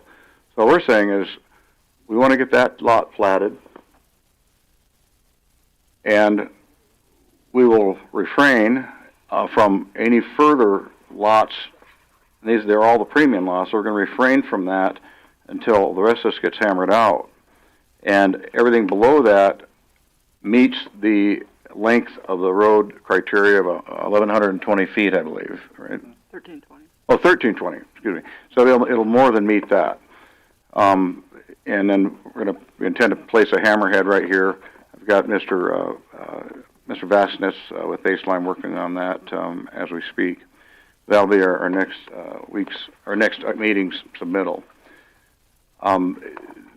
So the relevance of a master plan right now, although it is relevant, it's very, very far in the future, but we have provided the drainage plan to accommodate it. And if I could add, I know that the master plan is important, but to produce a master plan, there's some certain criteria that need to be established, such as later on there's a discussion about a third egress being required. My company conducted a traffic impact study on Mr. Haig's subdivision to determine how that impacts the two roads, Haynes and Elk Creek. A third egress would influence the master plan, right? Because you have to circulate to that third potential egress. The water supply and what it can do will dictate phasing, right? Because he's going to do things and plat them in phases. He's not going to just plat the whole thing and then pay taxes on it while he tries to sell them. And that's how almost all developers do things. So obviously there's an economic standpoint in terms of how the development can be built out, and then those things feed the necessary infrastructure moving forward. He's gone ahead and written a water rights permit for a Madison well, 3,000 feet down. That will have its own population served and have all that impacting the master plan. That is from 2022, I believe. Yes, the DNR has approved it for 475 acre feet annually into the Madison. And he only has 5 years to write that, to drill that well from the time of the permit being written, and 7 years to put it into beneficial use. Otherwise, he has to reapply. So that puts some scheduling on everything. Obviously, if this variance was approved regarding the ability of the current well to serve that many dwelling units, and obviously every engineer has a potentially different opinion, just as every attorney or every doctor would have a different opinion. So how you come up with the determination of what it can serve is backed up in calculations. And so that going through the state's review process. That would dictate then how the master plan could be built out in the different blocks. It was also a bit of a segue there into the actual traffic study I commissioned Benish to do as well, finding that no third ingress was needed, emergency or otherwise. And then also a statement I believe you have. There are 3 pages, separate documents from the North Haynes Volunteer Fire Department, which is the jurisdiction for our subdivision, and stating that the flow is sufficient, capacity is sufficient for firefighting. Also, that they find no need for a emergency ingress, egress, or third ingress in order for them to address any kind of emergency situation. So, because one of the things my brother Brian and I have always tried to stress is the safety of anything we do, anything we're involved in. We don't do anything half-baked, try not, and this is no exception. And we've spent a ton of money already as an investment in Meade County and in our subdivision for this next phase. We'd love to get that done. It's being an excellent phase and really significant tax rolls. But in addition to that, after this one, I'm going east, closer to the creek for development next time.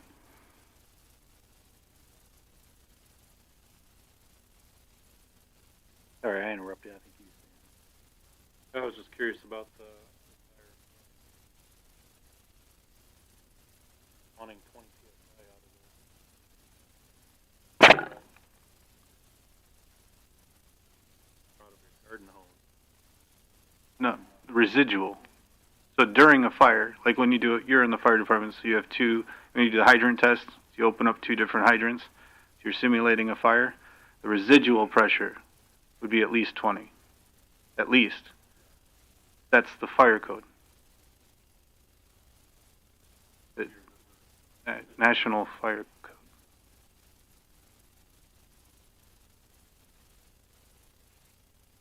That's what the fire department follows. The North Haines Fire Department. One thing too, they're a rural fire department, and then because I questioned at the very bottom, the last sentence there. I'm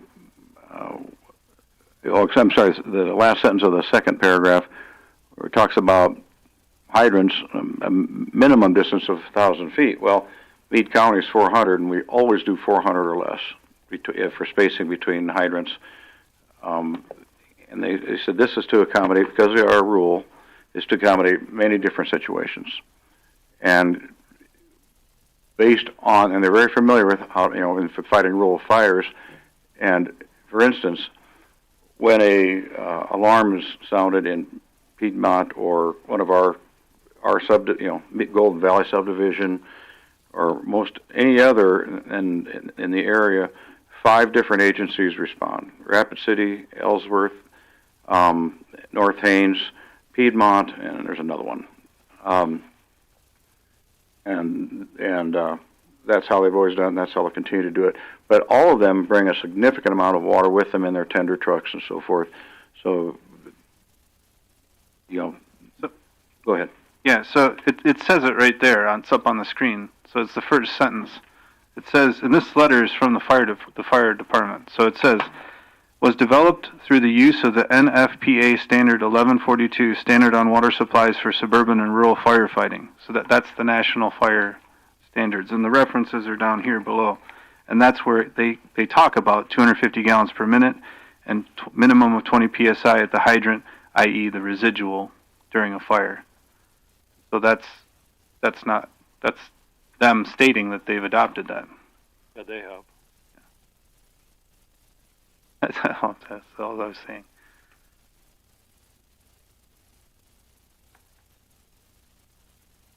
So, I'm just staff study, just clear. Says that the preliminary plat for Creek Meadow lots when it was in front of July 10th, 2020. Conditions were water being built or bonded for, master plan, right away for 30. Road conditions, clarity and compliance, and so on. So, I mean, you're in here for a variance now. My understanding is this: you're basically saying let the water system be what it is, allow these lots. Is that too simplistic? Very, very limited amount compared to what we were anticipating. Talking about 5 lots. You want the variance? 5 lots? Is that what I'm hearing? That's all we're going to provide right now. And then Silence on the townhome lots has 12 townhomes that they're going to be seeking. And when we submitted that, and that's why we let that run and expire, Talbot, is because we're looking at things a lot differently now for a number of reasons that have to do with regulation and have to do with our personal build plan and how we're phasing it. We do intend to go forward with the Madison well, and but in order to do that, I need some sort of revenue generating ability. I'm all done all but 1 lot that I have to offer out there, not including a future utility lot, which will probably end up taken to a different site anyhow. But for now, we intend to leave it there. But it's a significantly different idea and phasing plan. Let me ask you this: you have a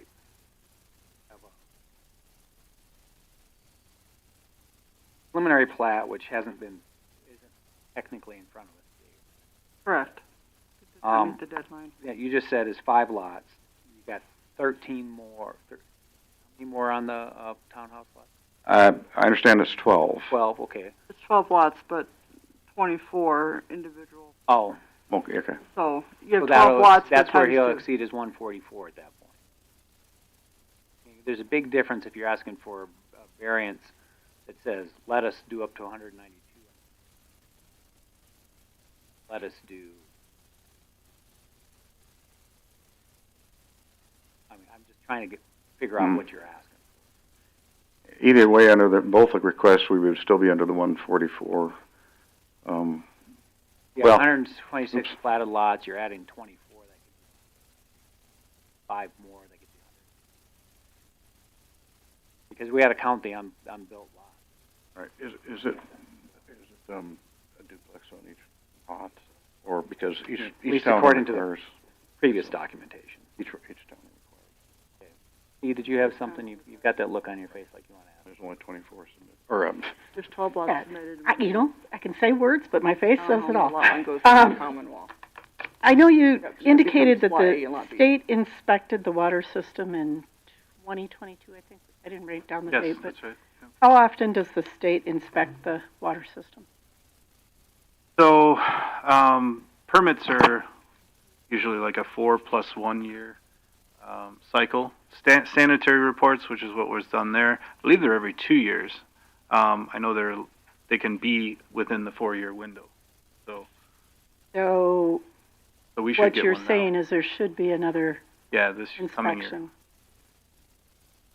And then, when you were talking, sir, I'm sorry, I don't remember your name, but that's okay. You talked about a letter of approval from the state, and I'm having trouble with documents loading quickly today. So, is there a letter of approval from the state, or is it just not in our documents? Not in your documents. And why isn't it in our documents? I don't know if you're talking about the letter of approval for this. Yeah, the system? extension. Yeah, the Well, extension. yeah, so the engineer sometimes will submit the engineer design to the state, and the state reviews them and says, yeah, that looks like it'll work.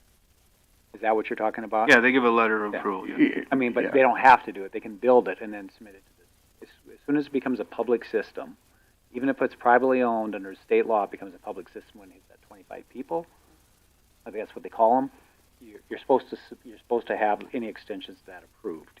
And most people do it before construction, but some people, like the city of Hermosa, will do it sometimes after. Yeah. Also got approval from the Army Not Corps of under me. Engineers. Not So. under you, yeah. So, but but all it does is say the design looks like it'll work. You know, they look for engineering errors. Now, the inspections are done on some kind of rotating basis. Correct. We test for contaminants and so forth much more frequently than every 4 years. Yeah, It's like, the state requires public systems to test on a rotating basis, depending on the kind of contaminant. Every year for certain ones, every couple of years Yeah. for others. Yeah, that's correct. and then if you have a bad one, you got to do it more often. And we have received a certificates of I think of award or achievement for excellent water service for public systems from state DNR for a number of years now. So, and to that point, not to mention let's I'm sorry, I've kind of hijacked this already. Staff, I should have excited about legal interpretation. So, what's staff's thoughts? Well, I guess with the two different opinions from the engineers, I guess as staff we were looking for some direction from you guys since it's a long-term project for years going on. You guys have a lot of recommendations through prior meetings. I know my staff has met with Ken and Anthony, and we were under the impression they were submitting 192 taps is what the supplement was for, not for 152. That's how I understand it. So that's kind of new to me, that we were only doing so many lots. Well, I might have pushed him to that a little. Maybe that's what Ken's saying if he would accept, but I don't know. So we're just wanting clear direction if we continue forward with Vanessa's supplemental design that meets the requirements for the subdivision. It's voted yes, and we can just be done with this and move forward with the rest of the plating in the next phasing, that we're not always coming back to the issues with the water problems. Do we have enough flow? Do we have enough boosters? Do we have everything compliant? It's just the two different ones, it's hard to know which way to go. I know. Well, it's Kind of that's where we were at. I mean, we have a lot of documentation now. The fire department says yes, it's fine. I mean, they meet our design criteria for fire hydrant spacings. I mean, they meet a lot of it. That's where I'm at, I guess, not shown. Say that again. It does not meet our requirements for fire. The 400 lineal foot for hydrant spacing does, they say 1,000. I mean, Ken does design the spacings correctly from the To past. our ordinance. To our ordinance, yes. Ordinance, yeah, there's an argument here, but discrepancy with fire department, we're not on the same page with North Haines as what our ordinance is. Well, I mean, the thing is, you can have a code, Right. but any government can, on those international codes, can make them Exactly. more. Yeah, it's not that And we've then I have adopted it. And either way, our maximum spacing is 400, and it has been. And then also the public concern with their waters, the emails and the photos I've received. I pointed it both out to Kent and Anthony of the discolored water, the low pressures. Those have not been addressed, and I felt they should be addressed before we continue moving forward, or an answer to those homeowners of why they have those problems they have. I have not seen anything on that. I thought that was important. I can speak to that point. So obviously, I think everyone would agree that if you have just to talk about that fire department thing, if you have a fire department, so like we have Battle Creek Fire Department in Hermosa, that you would want to be actively engaging with the fire department to make sure you're on the same page when you're designing a water system and they're depending on it. So that's the basis of the discussions with North Haines. Is that, you know, we know what they expect from us and we know what we need to deliver them. That's it. When it pertains to the discoloration, I saw the photos from different residents. There's two parts to that. One is the source water has a tendency to have iron content in it. Requires flushing and dead ends at a regular interval to prevent that from getting to the residents. Second is the tanks. They're underground tanks, so the well is pumped to the tanks first, and the tanks then boost out. So obviously those need a maintenance protocol to be put in place. There's 3 of them, so you could take one down at a time and do maintenance of it, but it leaves about like 1,700 gallons deficiency at that point in time during maintenance, because the well itself can pump 7,300 gallons at the same time that the other 2 tanks are in service at 50,000 gallons. We need 60,000. So Right. Well, I think, you know, you keep talking about all the numbers and everything, and the frustration for me here is that, Kent, you've been before us for many years, and you bring us a lot of intentions of what you're going to do, but we don't have a master plan in front of us. We don't have the number of lots in front of us. So to get all of our numbers correct, we need something in front of us that we can vote on as far as the number of lots that you want. And we also have concerns. There's many people here from the audience that want to talk too. And we are here also to protect the ordinance and them. And they're the boots on the ground. They're telling us too. Yeah. Both ways. Yeah, absolutely. If I may respond, we're not asking for any approval of any lots this time. That's going to be next time. So that we will definitely have that for you. And then whether a master plan, I'll discuss that with Anthony and maybe continue to work with Tanya's office. He's been incredibly helpful. We want to try to answer all the questions possible.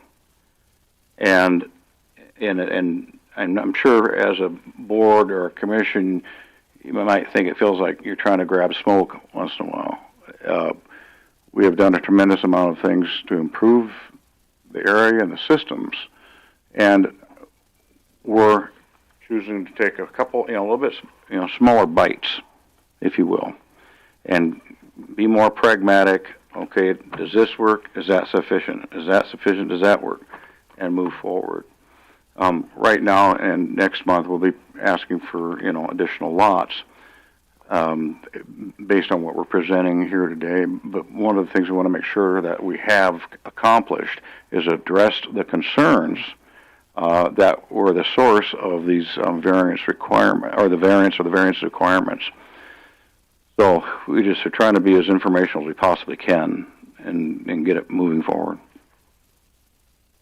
Go ahead. If I may ask, for the engineer, you made the comment about working with your local fire department. Mm-hmm. So, in a situation where you have a county ordinance that has specifications for fire prevention measures, and you have a volunteer or a regular fire department that has lower standards, which one do you make your designs meet? So the storage capacity is related to maintenance of the well in your ordinance. So it requires 3 days of storage capacity in case you have a problem with your single source of water. The rural fire department is going to have their protocols on how they deal with it. That's different than just Sturgis Fire Department, which is a city. So I would defer to the specific fire department that's addressing it, because the way their equipment is, if they have a 4-wheel drive, type 1, a type 3, all those things are specific to the fire department that's responding to the emergency. And you can't really put one fire department's shoes on another department's foot. No, sir. My question was, if the county ordinance says you have to have X amount of this based on what you're planning on doing, Yeah. and you go to the local fire department and they're like, nah, you don't need all that, don't worry about it, what do you make your engineering designs for? Would it meet the county requirements, or do you meet the the fire department's requirements because you think that's easier or cheaper? No, I think that because it's not a new system and because it's more than 10 connections, your ordinance drop off, and it says it that way. And when I discuss it with the state, they concur that that's how it is. And it's not your ordinance alone. It's very common amongst all the different counties that the ordinances provide little initial guidelines to get started, but after that point it gets complex. There's complex things related to water quality, pressure, disinfection, everything, and that the state has the ability to help.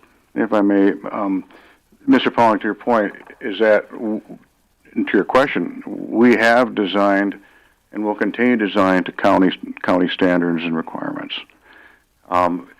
The part of what we're asking until we get a new well installed and so forth, however, is that, great, let's say we've got 192 taps that we can service. But that's very limited. And we want to make sure that in the meantime, that all parties understand, including residents, that it's not posing a safety hazard.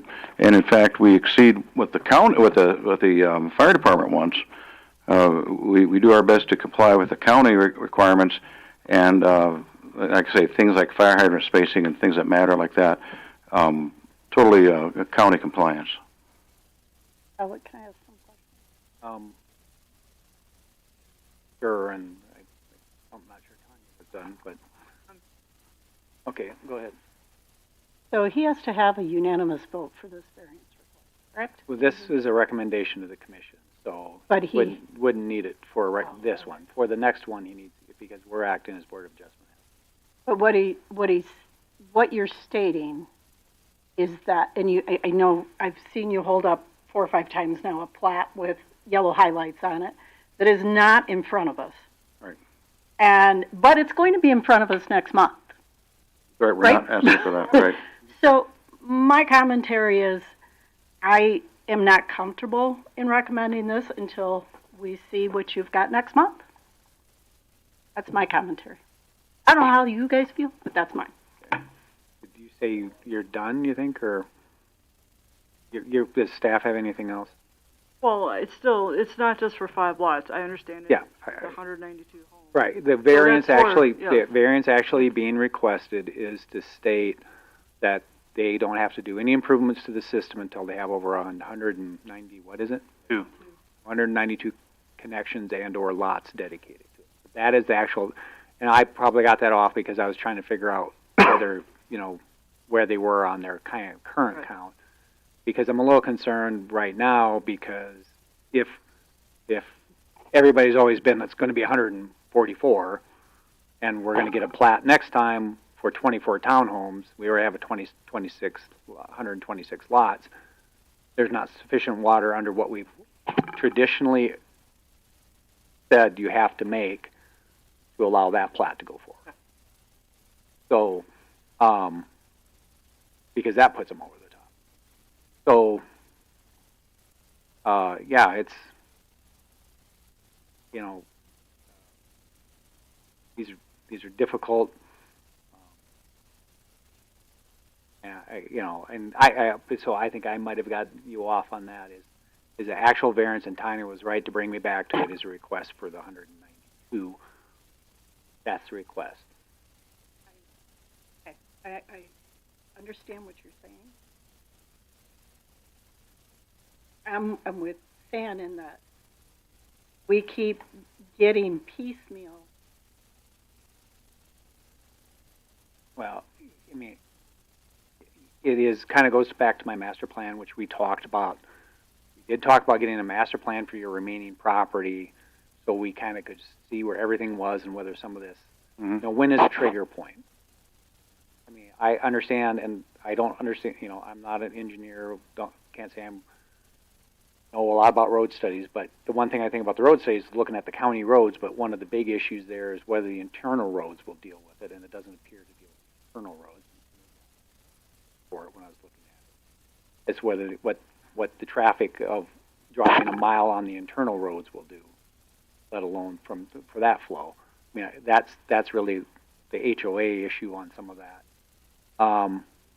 But let's do this. I think, is there anybody here to speak to this? Yeah, so we have some people here that want to speak to this. So, and this is a bit because of the way the state law reads and the way the county has adopted their ordinances. I want to break this in two things. The road is kind of next, right? Yes. Under the Board of Adjustment. So if you have comments about the water system, I want to restrict those comments to the only that I'm calling you on now for water system. If you want to talk about the roads, we'll bring you back for the roads next time. And you guys can kick me that sometimes I start getting off on the whole thing too. So feel free, Tanya, to help me make sure that we're not talking about everything. But let's start with the water system.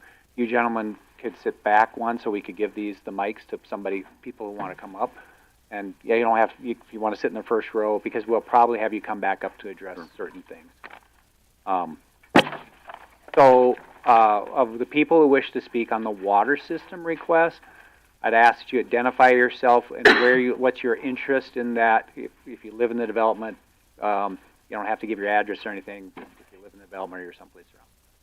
So, I'm going to look to this gentleman in green plaid his shirt. Let him start. You want to come up with him? That's fine. I got two chairs and we'll take you in. My name is Ned Keeler, Edmund Keeler to be legal name. Live in Golden Valley Drive in the Golden Valley development. Green Meadows Drive, excuse me.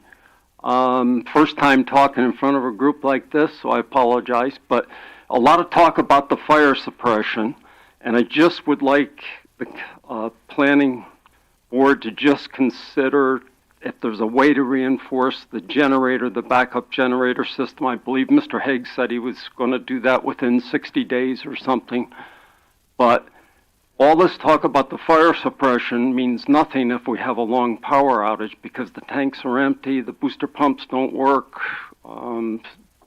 That's my big concern, especially, even with just adding 4 more on, but it's just time to have the backup generator. Brandy Conway, I'm a Golden Valley homeowner. And do you have... Which one? Have this one here. Yeah. So we received this document prior to November in 2021. And this was from the Golden Valley Water Company, signed by Mr. Haig. And it's informing all the homeowners in Golden Valley that their water bills are going up. And he also makes a statement in here, in the next 12 months we will be installing a new well and storage tank to increase water capacity.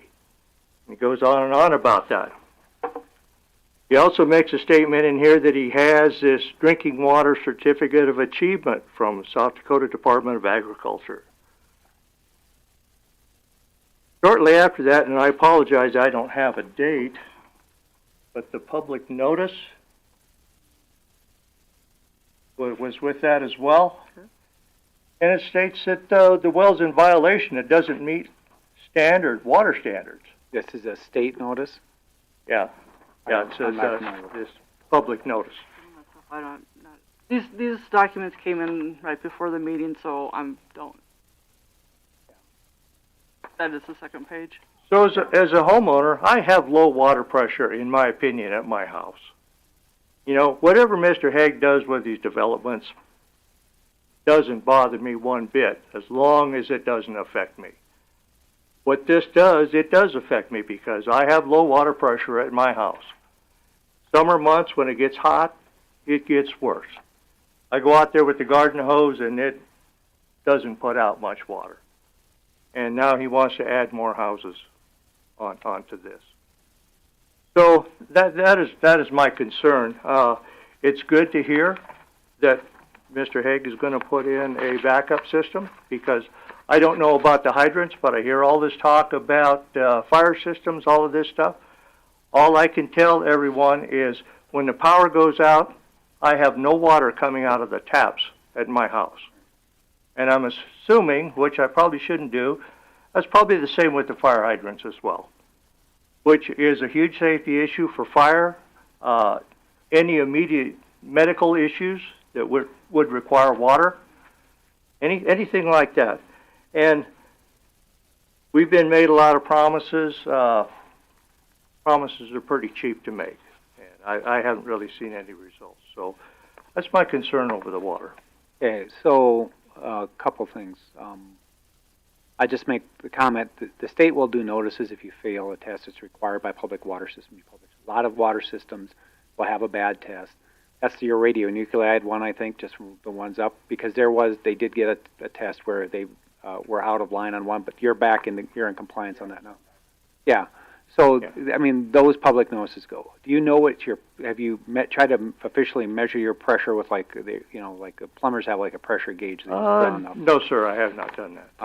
I mean, that kind of information would be helpful for us if you guys have some of that. Does anybody else have questions for these gentlemen? How much are y'all paying a month for 3,000 gallons of water? Let's see here. It says First 3,000 gallons. First 3,000 is 65. 65. One other comment I think you made, sir, is just so you understand the variance request here.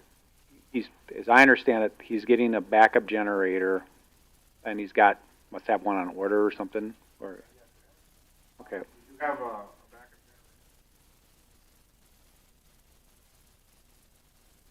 generator. Well, let's not get into all the detail. I mean, it would be nice. It would be nice to have the spec. I think I can have it done. I just see the engineering of what you get installed, so everybody knows what's on there.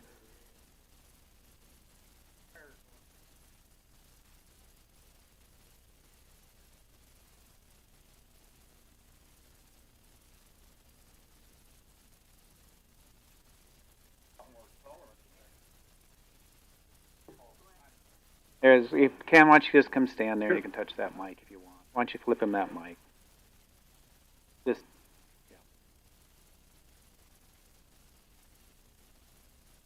yeah. So as to the water pressure, an examination of the system, looking at the specs of from manufacturer and from the seller of the system locally, the water pressure can be increased significantly, which is, I was always of the assumption that had it where it is all it could do, damn it, Scotty. Well, but the bottom line is it can be increased, and we're going to be increasing that pressure. What that'll also do is help in the water discoloration as well, because we're going to have more pressure going through there, and we're going to increase our number of flushings. We've increased the numbers recently, the last year or two, but some people are still having colored water, and most people I talk to are having clear water, like Dean over there, and Mayor Allender, his water's fine.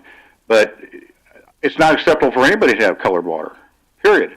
I have not noticed colored water at my house. We have a really good filtration system, though, but I have not noticed that at my house. To address, and I know that's been some of the concerns that have been discussed earlier, but we'll increase the number of flushings, frequency, but also those tanks, I don't know, have ever been cleaned. And I was told there's no access to them, and that's another thing we're examining. We're going to create an access to them if we figure out some other way to clean the damn things, and that should solve it almost completely, because there's going to be 20 years of sediment in those things. So we're gonna take a very proactive approach and get this damn thing in order. All right. Thank you. From the board, any other questions for these Sir, gentlemen? Other people that want to speak to this? He did, of course. you said you had a good filtration system in your house, sir? This gentleman here. Yes, Okay. I do. You talking about one of them fancy $5,000 reverse osmosis systems? Yes. So I have a reverse osmosis system, and I have a water softener system. Okay, so theoretically, people who don't have anything that fancy in their houses, you're saying they get brown water? I couldn't answer. I just don't have it at my house. I think the complaints are certain houses. But I have a good filtration system. That you pay for yourself to add into your house? Correct, yes. The one thing you should do to check your pressure, then. Yeah, my pressure is low. If the pressure could be turned up, that would definitely help. Sir, if I could get your, I want to make sure I have the correct name and address, but either a water management company or my personal employee will come and check the pressure for you. Okay, thank you. Randy Conway. I'm at 1522 Brookside Lane. What was that? 1522 Brookside Lane. Brookside, I got it, okay. Piedmont. Okay. Thank you. All right. Is there anybody else that wanted to speak to this water issue? Okay, ma'am, in the back, why don't you come up?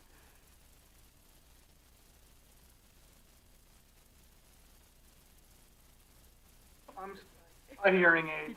Sometimes I don't. That's all right. No, okay.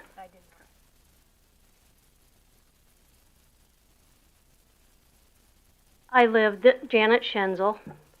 I live on 141st Place, which is above Elk Creek, looking over Golden Valley. And I'm not sure if we are where we fall in the water line, if we're on towards the end of it, but our water pressure is terrible. We tried to install a sprinkler system with just 4 heads. I could only run one at a time. And you can't run 2 garden hoses at the same time. So that's my concern if we add more houses, that our pressure is going to be, plus the water's going uphill too. So that's my concern. Any questions for her? Water quality, the color, you don't have any color issues of your water? It is cloudy at times, and we don't have a fancy water filter, but we do have a filter on the water, so it takes out some of it, but it doesn't get it all. Water pressure. Correct. May I ask how much you pay per month for 3,000 gallons of water? 65.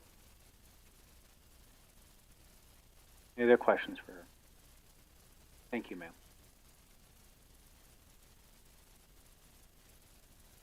Other people on this water issue?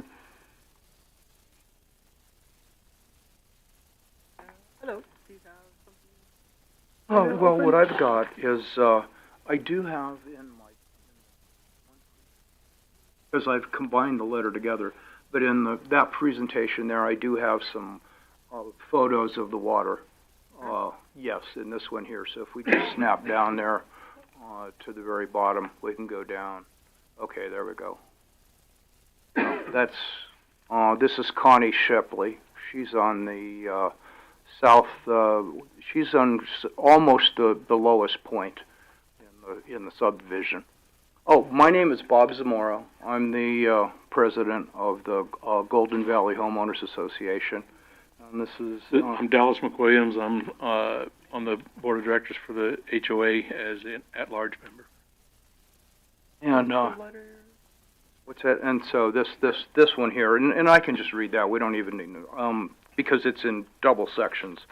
So I'll just go through the paragraph here. I think this is probably the most important message that I want to get to the planning board. Elk Creek Properties continues to insist that future upgrades to the Golden Valley Water Company, water storage tanks, and the new Madison well be located on an Elk Creek property-owned residential lot in the Homeowners Association. This lot lies within a flood zone and has remained unsold since Elk Creek Properties was purchased by Kent Hague. It is clear from our restrictive covenants that Elk Creek Properties and Kent Hague are no longer able to change the use on lots in Golden Valley HOA, modify road connections, or change stormwater drainage, channels, culverts, etc. Declarant status for Elk Creek Properties Kent Hague expired on 1 January 2015. Class A property owners in the HOA are bound by the covenants. Golden Valley HOA covenants indicate that except for well lot W, which is where the existing well is today, all lots in the HOA are to be used for single-family residences, and the commercial activity is forbidden on those lots. We've already had a fairly expensive go-round with a homeowner in the association who decided that they were going to violate that covenant. That cost the HOA $15,000. More the variance at question here has to do with just using the existing system for 192 connections. But okay. As I understand the variance is saying it was not going to do any of those improvements at this time because they're saying under the variance that they don't need to. So to the extent that you can concentrate on what the variance is seeking, and I apologize, I think I brought up the fact that you've got this issue with the wellhead that is still hanging out there, and I think that is a question as to where he's going to put that. As you know, the county doesn't enforce covenants, so that's, if it's a violation of the covenants, that's between you and me. Oh, I understand that, but okay, it's completely off the topic then. As far as what we're discussing for the variance, and in that matter, then that's basically all I have to say. Let Dallas. I would like to add that I have water filtration at my house, and I do have a reverse osmosis for my ice makers and that kind of thing, drinking water. I change my filter at least annually, sometimes less so than that. And I've got, my filter is almost 2 feet long, is 6 inches in diameter, and when I pull that casing off of there, there's mud in the bottom of it. And I am easily within 2,000 feet of the well. So I'm close. I'm on one of the higher portions, elevations of the entire subdivision. And I've got color problems there. Pressure is good, but as I said, I'm very close. So I have plenty that way. I would go on record as being in support of those that have mentioned the lack of generator and accessibility to water during power outages. We have had some power outages out there. There have also been some brush fire out there, which necessitated fire response. And in such an instance, if we had no power, there would be no water.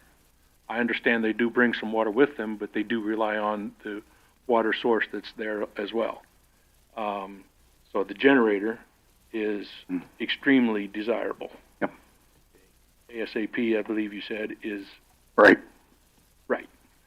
And I know, Mr. Hague, with all respect, you stated that at one point that you meet all the ordinances as you go forth with these plans. Why then do we need a variance? Therein lies a question in itself, and I'll leave that to the board. Thank you. And I would like to add another thought on that, and that is that we have difficulty with. I have a water system, just like a reverse osmosis system that I also have that the pre-filter, and mine has got a red jello in it. And one of the things that we've been told is that Crested Wheat Road has unlined cast iron pipe. I don't know exactly what possibility that is, but the former water manager of he used to live in our neighborhood. He was a manager, and I believe, and he said that when he moved into his house, that he thought that it was unlined cast iron. So that may say something about the red residue. The other thing, frankly, the red's probably iron in the water. Yeah, the iron from it. So. But that doesn't come from the cast iron. That aquifer is notorious for dissolved iron in it. But and the other thing that we want to mention is that we have decided to have independent testing done for our water. So we have the water samples that were drawn. We will have them probably this week. Find out just what's going on, because I did contact the people in Pier, and the Pier people said that the well is due this year to be tested for radionuclide because it had come back into compliance.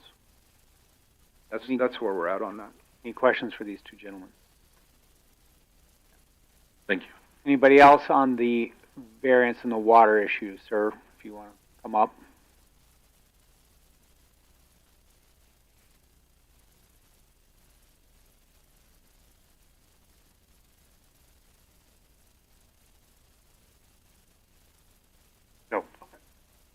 My name is Dean Roman, and I live on the west end of Crested Wheat, and I live actually down the hill from Dallas and stuff.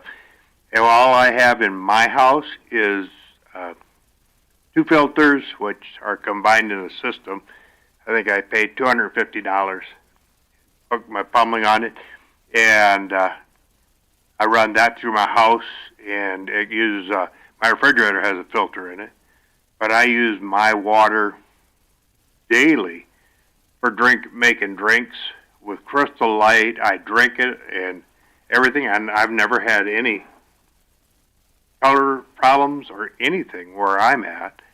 I have the outside faucets on my house do not run through the filter system, and I use those for water in the yards and everything, and I have 2 big sprinklers trying to get some grass to grow, running all the time, trying to get it. And I have plenty sufficient pressure and everything where I'm at, and good water.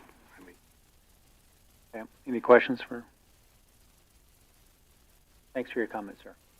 All right. Any other questions? Gentleman in the back. Sure.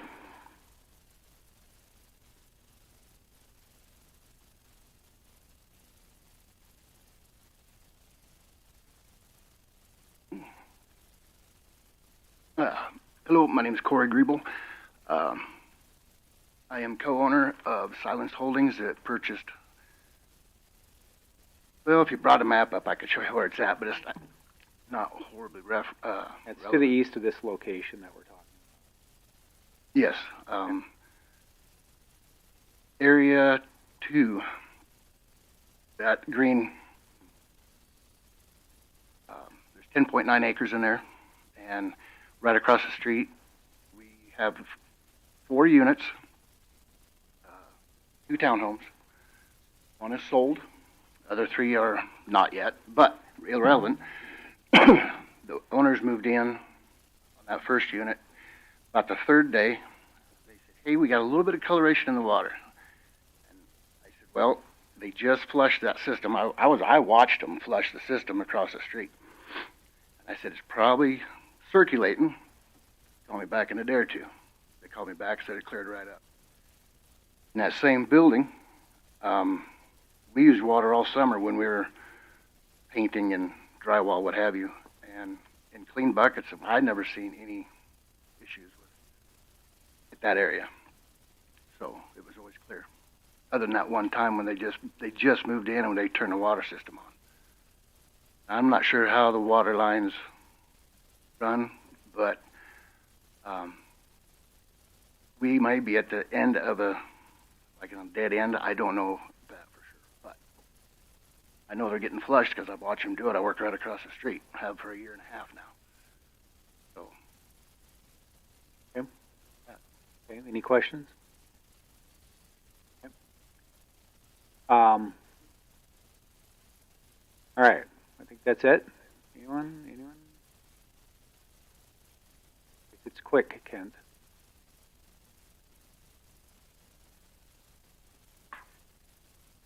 The items that they brought up are ones, as I mentioned earlier, that are being addressed and dealt with ASAP in light of, especially the water pressure that I explained to you earlier, with Benish's findings.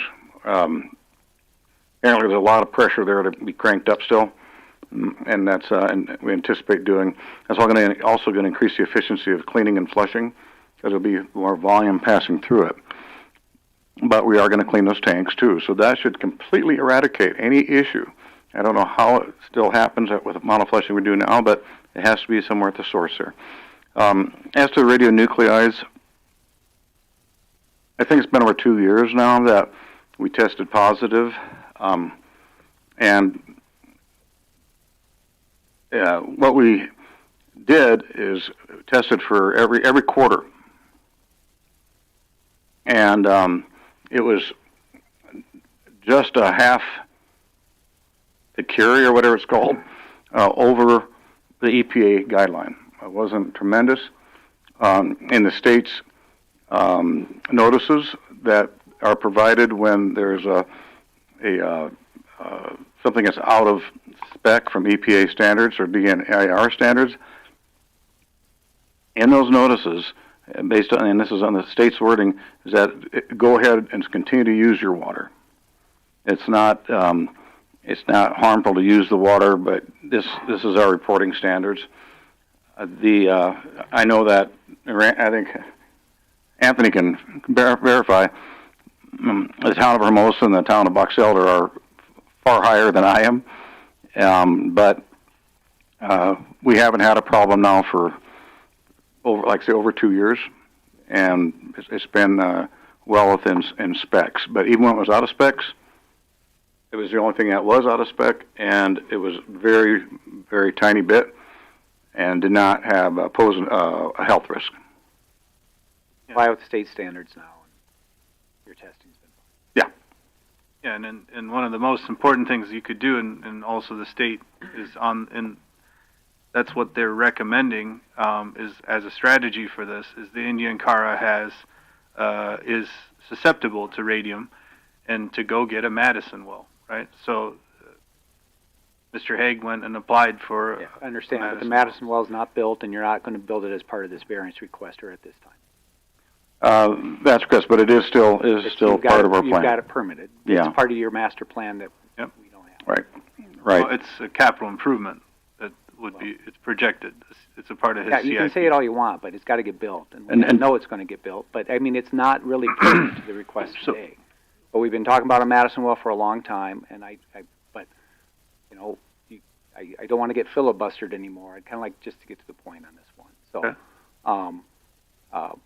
I understand you got a lot of plans. I understand there's a capital need. I understand all those things. But this is the variance right now is to allow you to use the existing system up for 190 whatever connections. Correct. Let us be able to build and plat some additional lots, all within specifications and regulations. Well, let's be careful, because they're not within county specs. But your engineer says they're sufficient based on his beliefs, based on the way he's run the numbers. And so that's why you need the variance. Am I missing that, Tanya? That's my understanding of this. Yeah. Okay.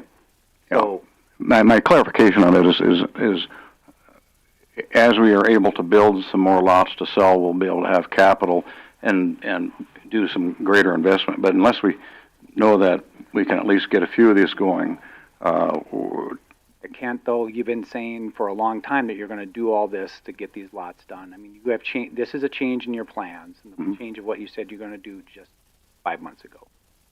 It is. A change from what your engineer said the plan was. All these, I mean, so this is something new. You're requesting a variance now based on recommendations from your new engineer. And that's a variance, but, I mean, one of the reasons I kind of come back to the master plan is there's a lot of representations, and everybody's moving fast, and it's been a weird 5 years ever since COVID on supplies and everything else. But, no, like I said, I think that letter from 3 or 4 years ago said you're going to do a massive well done. So, I mean, we're kind of in a trust but verify kind of. Right. No, I totally understand that. That's a reasonable position. Not saying that. But I am saying, like I mentioned earlier, we've chosen to do little bites at a time now. Yep. The dynamics are different is what I'm hearing. Yeah. Thank you. Appreciate it. Anything else? No, I mean, obviously, if radium levels were to go up, we would turn to the state to say, what do we do in those instances? They'll say, okay, well, New Underwood had that situation. They only had one well they could serve, and they put a WRT in. With the same situation in Hermosa, right? And so we're dealing with the water source that we have, and we turn to DANR to help us figure out how to address it. So WRTs aren't cheap. No, a couple $100,000. So that. But okay, but everybody agrees the variance in front of us is to use the existing system for up to 192 connections. That's the request. Yes. All right. Well, I mean, any discussion? I mean, somebody has to make a motion, but, or if you can discuss, I'm assuming there's no more questions. I just got one point I still can't wrap my head around. Coming up from Colorado Springs, where the city controls the water and stuff like that, and you're afraid to go over 10 gallons because they hit you with a huge bill. But sir, when I drive home to Piedmont from now, I'm going to pass by 6 gas stations, and all those gas stations are going to charge me within 10 cents for a gallon of gas. You're charging 3,000 gallons for $65. The city of Piedmont charges $33 for 3,000 gallons, and I'm just a little freaked out. So why water's so expensive, just less than 2 miles up from my house? So, Mike, let me answer that. The developer sets the price, and that actually 65 for 3,000 gallons isn't really that bad compared to a lot of. That's what I'm told. Piedmont can do it on volume because they're buying water from Blackhawk Water. But there's some people that argue Piedmont's maybe too low based on the state recommendation. So every water system, it's not the same. It's not a good comparable. I pay more than what these guys pay at my development. Yep. And there's rural districts out there that their base is 105 and you don't get a drop of water. And it's really not our place. It's his system. He can charge what he's going to charge. It's the question is whether you get the variance from what our standard is in the ordinance system. Yeah, and at this many users, that's the rate. And if it's allowed to go to the 192 connections, then you're spreading that over a larger user base. So it helps the affordability of the bill. You could say might. Well, you can say might. You could. But I'm not sure. I'm not sure that's. It does help with affordability, though. That can be argued. But in order to do things like generators Economy of and scale. things like that. There's an economy of scale and all utility type. Right.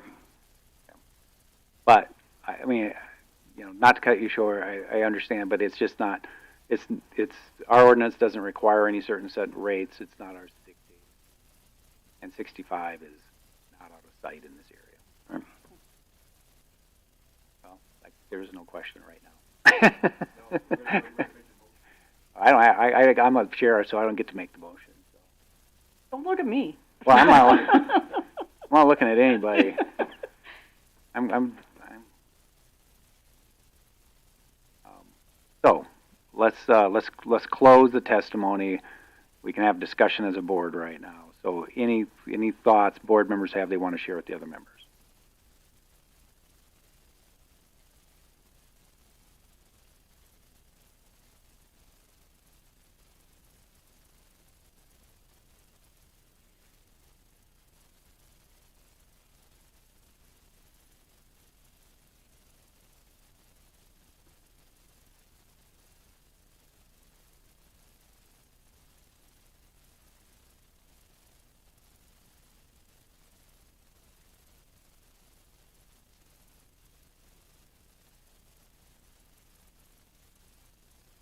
Other comments? I think it's a little tough too. We're looking at 510 lots system, add this to it, but when you're looking at 192 lots potentially way down the road, I don't think the system can handle it personally. And I also look at the improvements, to have these lots developed out and cash flow or backup generator. I guess you've already got that on order, so that's already Yes, we've located happening. one. Okay, but if I'm close the public testimony side. And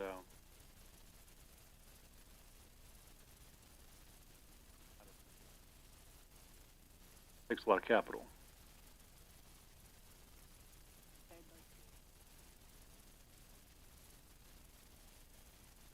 Telling us it's on order and that it can be installed in the next 30 to 60 days. Asked for some additional information.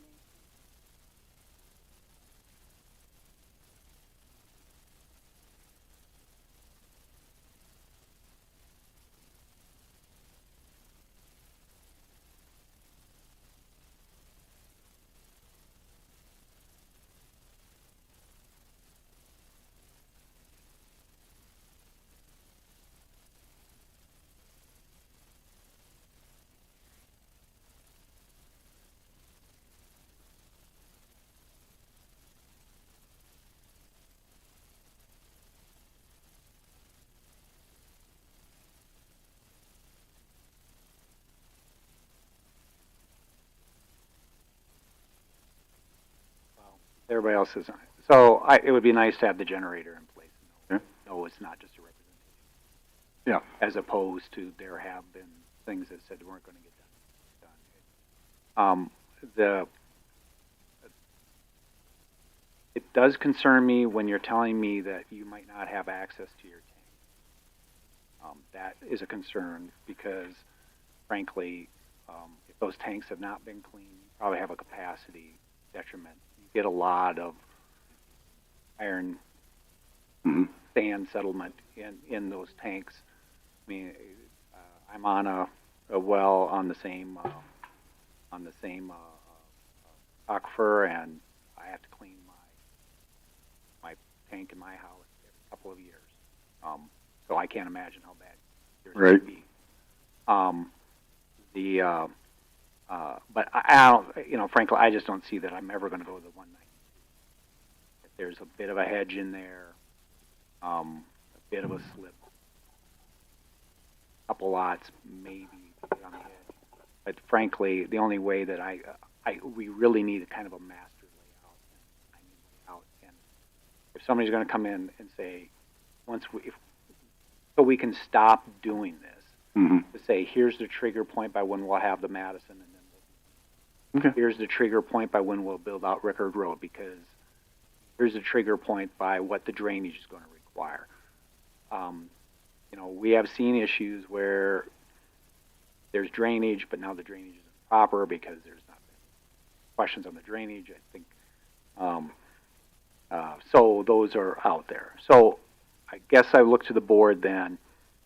We could certainly continue this variance, or we could make a recommendations on it, or we can make a recommendation to the commission. That's what I see. So, does anybody have a preference? Frankly, the only way I'm really comfortable continuing it is if the proponent that's requests to continue. And then because we've got a lot of people here, I'd just soon continue to a day certain, because you've only had to do the notice when, actually, I'm not sure why I did do a notice on this. November. It was Because November because it was continued before. Yes. And it's changed substantially from November. And so was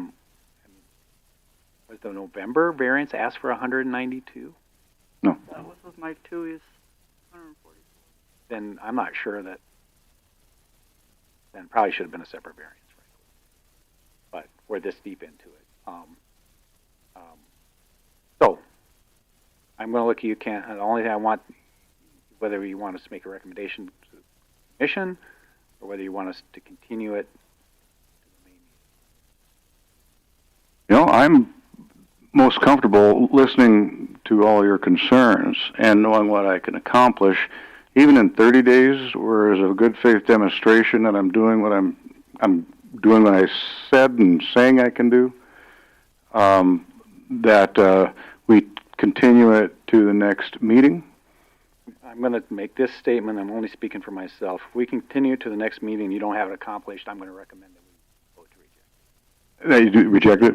Yes, if you don't have it all accomplished. Because I'm not going to do where we're getting 10, 15 people showing up for a meeting, coming and say we're not quite done. Okay. Go ahead. I just wanted to summarize while I was taking notes of the things that would be required of Mr. Hague to satisfy the. No, I mean, because we're done. Yeah, we're done with that. And the other thing is, these are just what we're seeing now. I mean, and so something new could come up. And so we're not saying these are the standards. We're saying these are some of the things that might make us agree with. So,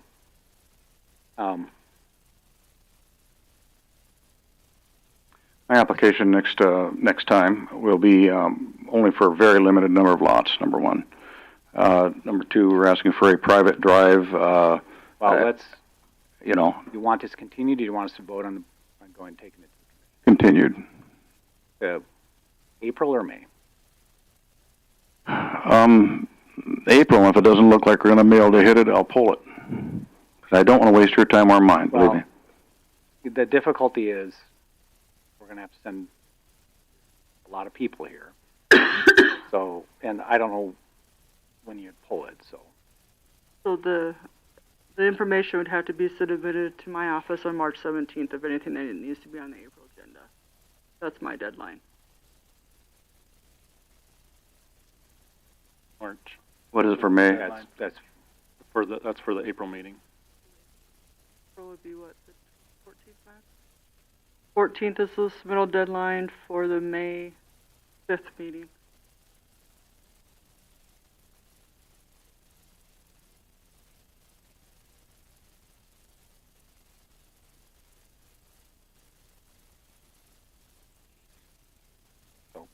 April or May.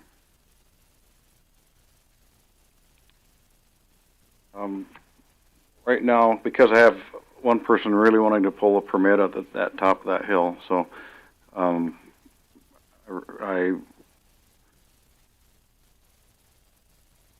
I have one point of contact with the homeowner. That if we know by the 17th, we can just that it's going to be made.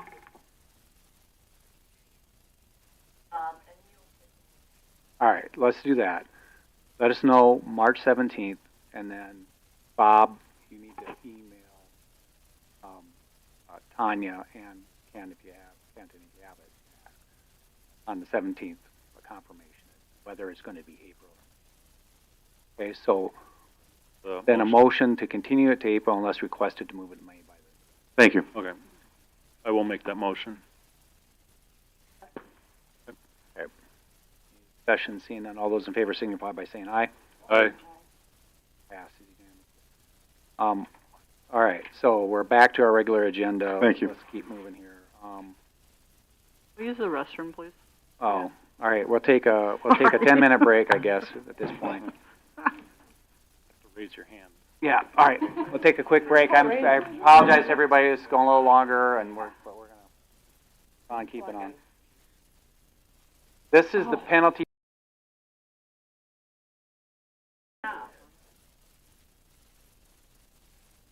you have a second, or do you need to take a break? Yeah, I figured you needed to do that. That's why Yeah, I said that. yeah.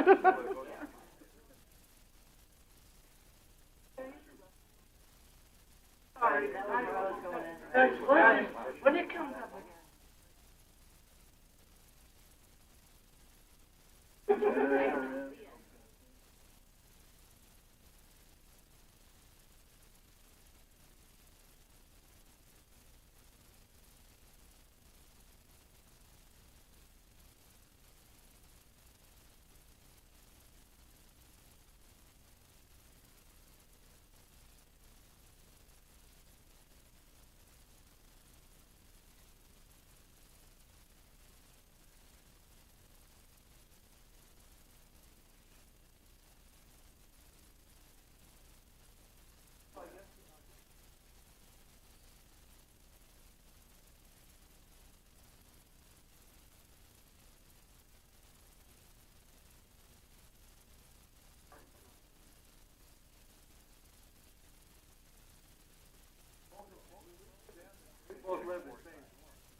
Shoulders, you roadie.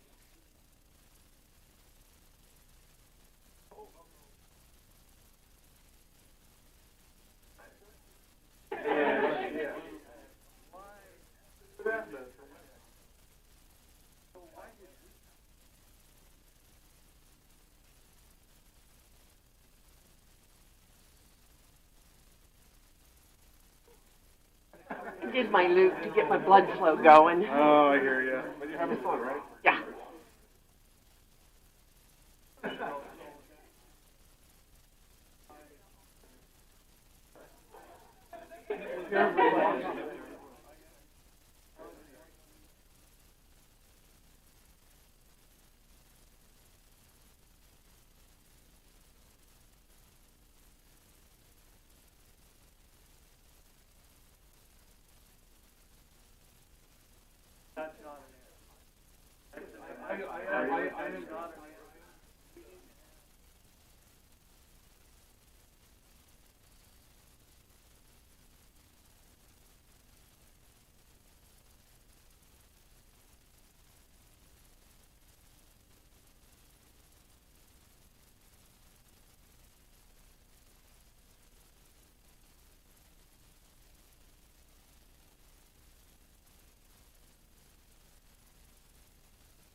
It's a two-coat kind of day.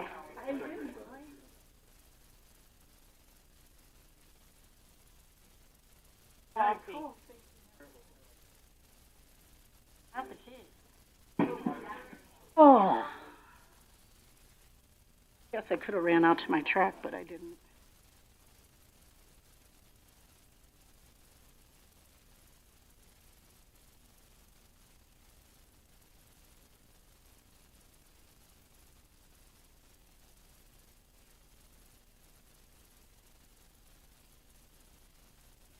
Yeah, coming back. I don't know. I could be wrong.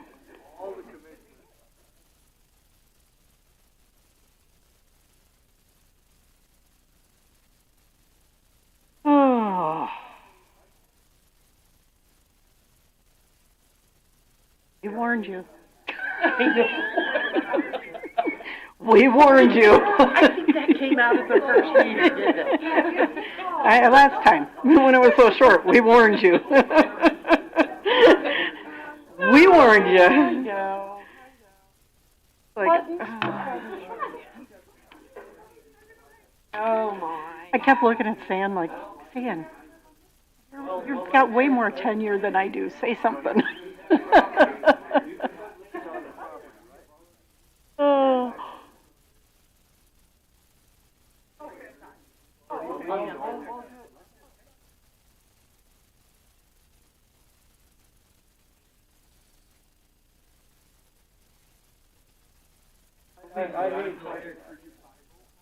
Hey,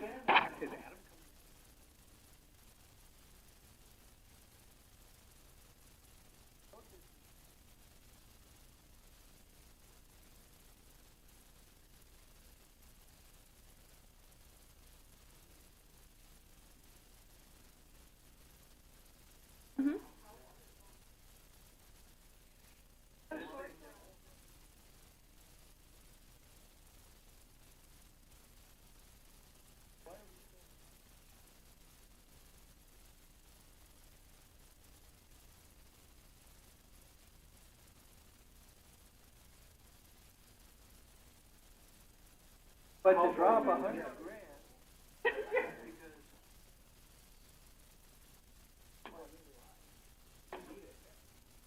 Well, what was that all about?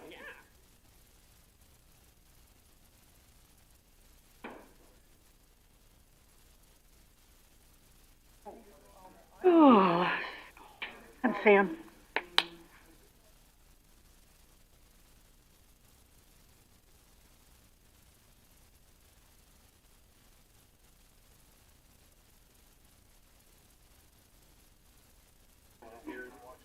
Had it good. Turn the air on.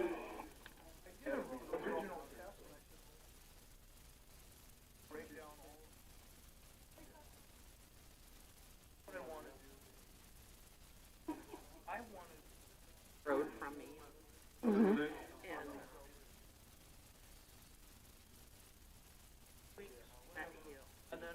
And all right, let's freaking rock and or roll. I looked at the topography somewhat on Google Maps. I'm gonna have to go take a road trip. I mean, I know the area. According to my the clock, area, I've got but I 10. don't I got 2 generally- minutes left of my 10-minute. it's not far down. Like, I'll right call you down. later. Email me, I'll look for your email if it got spammed or something when I get on. I'll email you back, but here's my email. Why did you get your email this morning? Okay, oh, okay.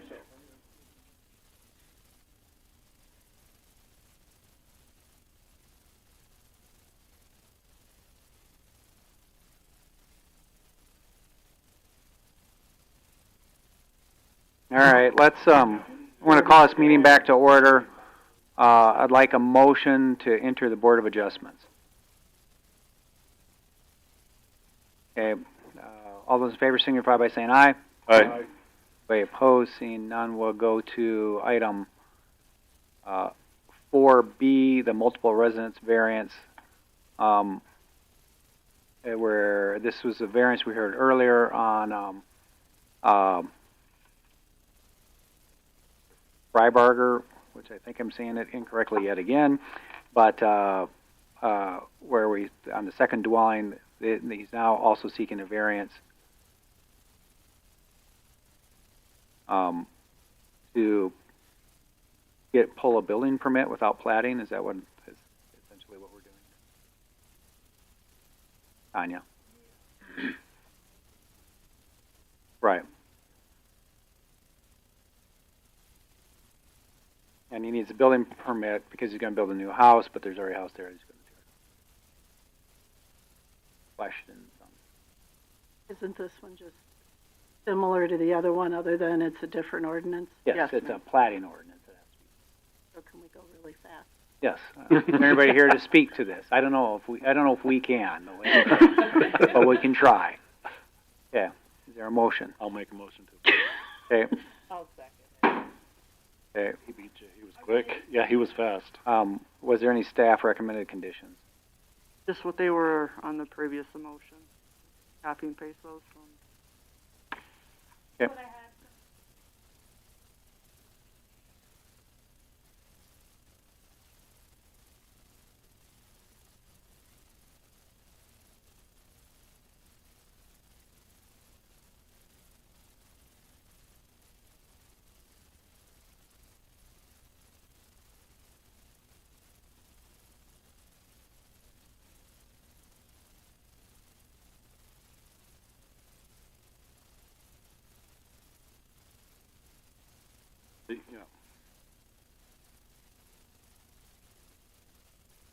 Yeah, this is single parcel. So, same conditions as the previous motion. Moved and seconded, discussion on the motion. Seeing none, did you add the house destroyed?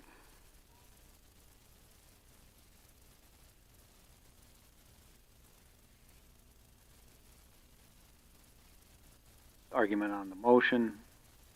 Those in favor signify by saying aye. Aye. Vote aye too. Thank you, sir, for your patience. Thank you. Okay, we'll go to 4C, variance request, dead end road length, Lot 1 of Moonlight Mountain Meadows. I don't believe Mr. McLean is here, and there's a question as to whether they were still going to be pushing this. What still?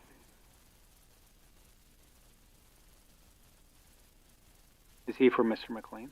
Oh, I'm sorry, no, wrong. Because this is You're the right variance after request, this, dead though. end length of ordinance 20 You're right after this. Moonlight Meadows. Wrong one. Okay. They are not here. All right, so I would simply, since this is like second time they stood us up, Yes. I'd entertain a motion to deny. Oh, Or you guys can continue it again, your call. I'll make a motion to deny their request, variance request. I'll second it. And moved and seconded to deny the variance request. Any discussion? We do have information, we think he just sold the house, so all those in favor signify by saying aye. Aye. Aye. Aye. Okay, yeah, 4D is the variance request for Sod Haven Estates.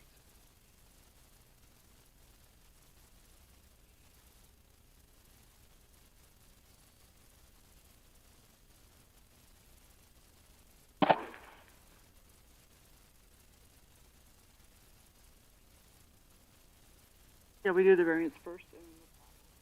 Okay. Adding stuff, yes. My name is Leah Berg. I'm with ACES. I worked with Shannon Vastnets with baseline surveying on this. So this is the variance that's multiple variances that are needed, and the majority of it is the narrow road width for 126th Street, I believe, is the main thing to be considered here. And we're taking an 80-acre parcel that was an aliquot description and platting 3-acre lot out of it for residential construction. So is there any more right-of-way that needs to be dedicated with this? So we're dedicating 33 feet of public right-of-way on 128th. Okay, I see that.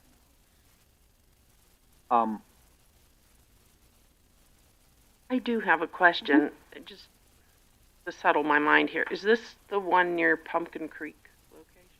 Yes. Mm-hmm. Okay. And I do have questions, too. Go ahead. Okay. My major concern with this is flooding issues Mhm. out in that area, and I'm probably jumped ahead because you're probably going to cover all that. Nope, that's okay. That would be for the preliminary plat. Probably Okay. step for the variance Okay. is a little bit different, but we did do a full evaluation of the drainage through this area. Okay. And that's in a technical memorandum with the preliminary plat package. I don't think it was with the variance item. But we did analyze it for a 100-year storm event, which is standard for like a FEMA flood.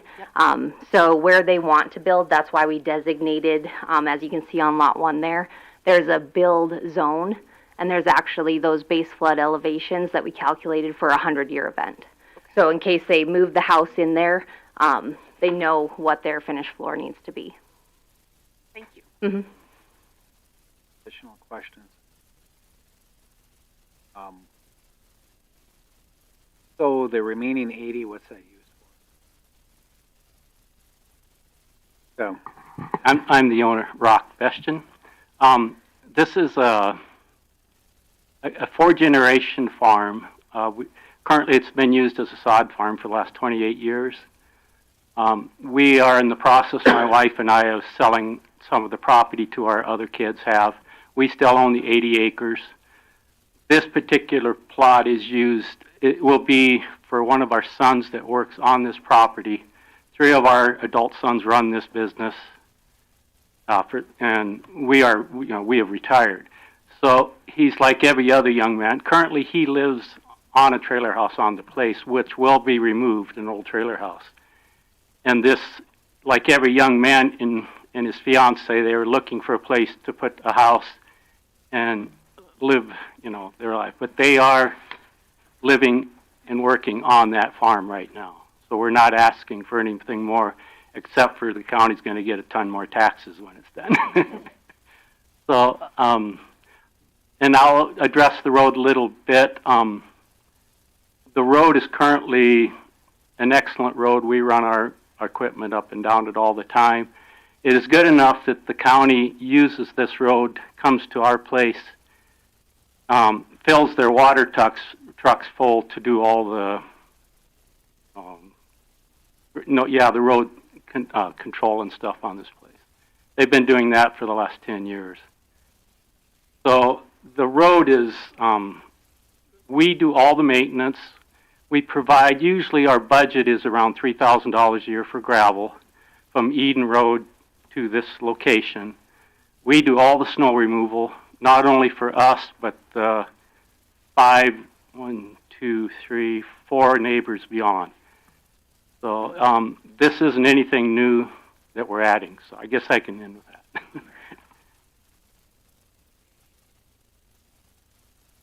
Maybe I would add one more thing. Several years ago, and this is just hearsay, but I went to the commissioners, requested that I could bring this road up to county specs, and I was told, don't bother, we won't take the road under our...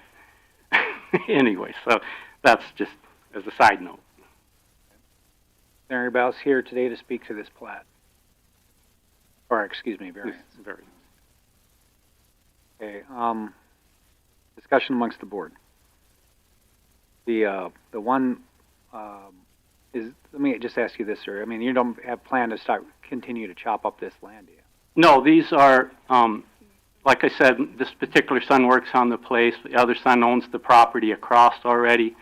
We have one other son, another family member that may buy the entire balance of the 8 acres. For the foreseeable future, it is going to be a working farm. It's been 28 years. I don't see why it's going to change in the near future. So there's no residence on the remaining 80 acres? Our residence is on. My wife's and I's retirement. What's it, 40 aliquots, is that what R is for? 40, yes. So if somebody wants to if somebody was inclined to make a motion to approve it, I think one of the conditions should be there be no other residence on this, and without further platting and coming into compliance with the ordinance. Because I don't want to do these 3 acre. I don't want to do it piecemeal. 3 acres every other. Before anybody, what is the amount of acres that would be needed without a plat if someone, 40. Like another son, came along? 40. Okay. But what I don't want is to get a 3 acre plat 6 months from now and another 3 acre a year from now. Yeah, well, which sometimes happens. Yeah. They just come in and want a variance every time because they're only doing one lot, even though their plan all along has been to do. Yeah, I would only add to that, my concern is our third son that works on the farm would want to move back to the place, and he needed to get a loan for a house, and yet he's buying the entire 77 acres left. What loaning institution would give him, But then you're going to have to plat it and bring it back in. That's okay, but you would allow the platting. I'm not saying that either. I mean, I don't know what your plat's going to look like. So. You're saying, I thought you were saying that you wouldn't allow it. No, we're saying that it have to be platted. Okay, excuse me, I misunderstood. My bad. Albert, did you ask if there's a letter? Is there? No, that's on the next thing. Yeah, that's actually on the plat. But you can. Well, there was a letter, yeah, about the drainage. I did ask, is there anybody here to speak to this plat?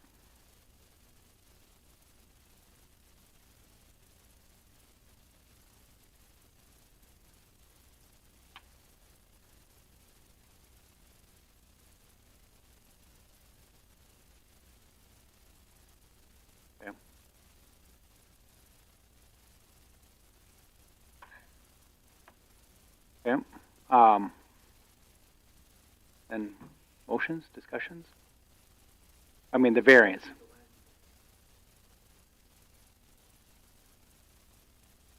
Well, so, but this is gonna be, is a Black Hawk Water or Bear Butte Water connection? Bear Butte Water. So he's gonna be on a public system.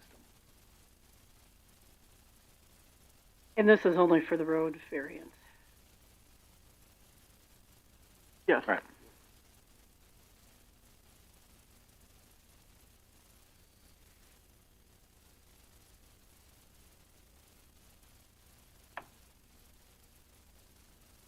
Did you want to, for the no additional?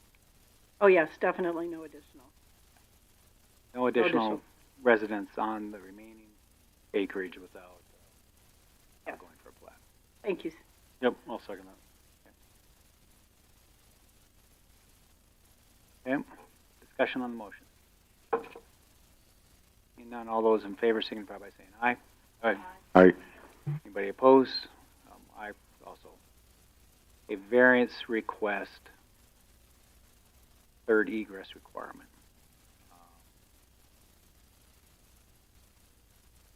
Okay.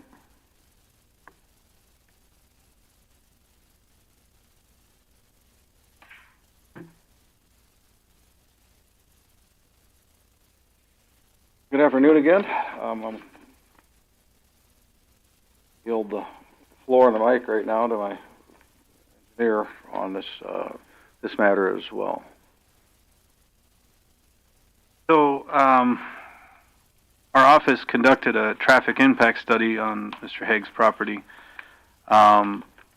We had traffic cameras put in place, and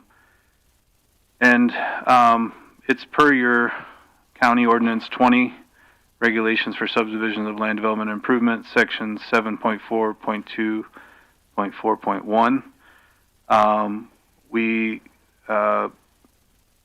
monitored the entrance to Haynes and then to Elk Creek, because there's two on the main roads.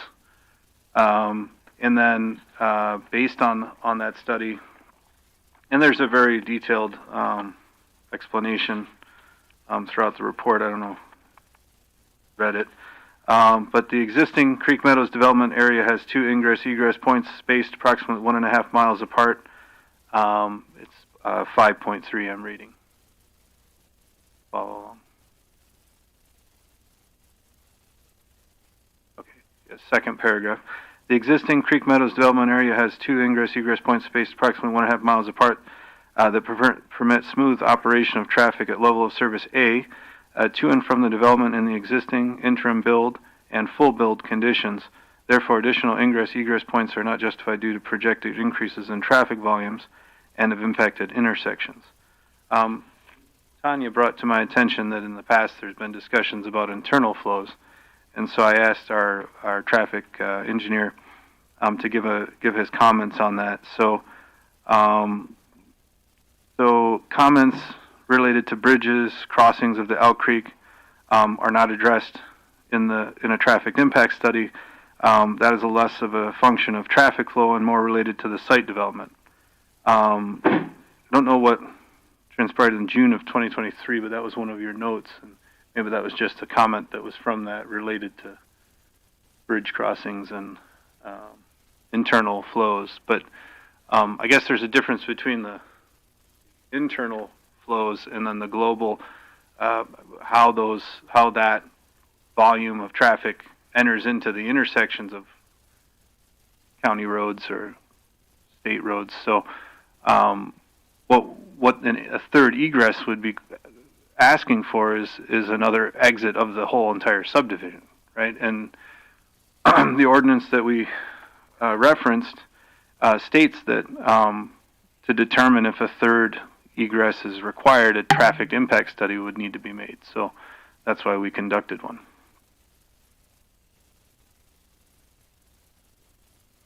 Okay, and so your traffic impact study only takes into consideration what's existing there and then your projection for the additional 15 lots or whatever, or only the 5 that he wants to plat next week?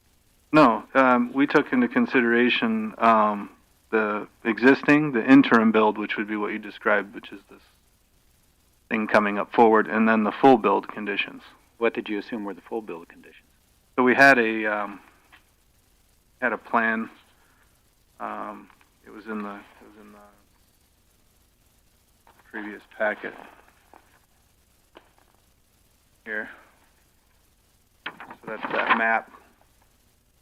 So that's the one that I gave our traffic engineer, and he utilized that to come up with the requirement or what the full build would be in terms of a volume of traffic. So obviously areas that aren't developed yet, that are color-coded, can sustain a certain number of homes, therefore a certain number of traffic in the full build. Questions?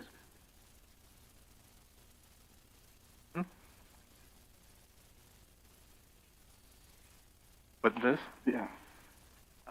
She has it in the packet. All right, do you have a question there, Sam? Looks like This is what I gave our traffic engineers.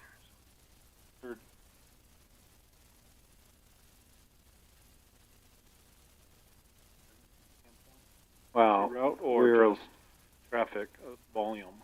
looking at volume. We're looking at the fact that there's several issues with the roads. Concerns expressed by the neighborhood of truck traffic coming through as they develop this area. There's been a lot of discussions about it. Yeah, and our traffic engineer looked at it from the standpoints of public safety, projected amounts of traffic, and other technical factors. So, Anya, do you have comments before we get into questions? I just kind of went back to the prior meetings that have been brought up. The long range, the staff members and planning board has always stated regarding the long, windy roads, this safety for large floods and natural disasters and evacuation. I kind of went through, Max and I have come back through the old minutes and kind of pulled those all forward. Kent and Anthony both are aware of those minutes.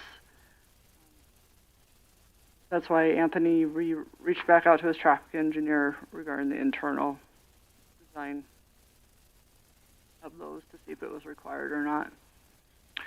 Yeah, I seem to recall you and I had a conversation last week where that you don't have the experience to review the traffic study, raise any issues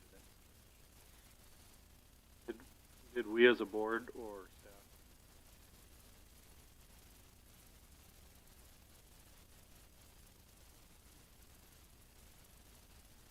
Looking back. Well, I don't think we requested one.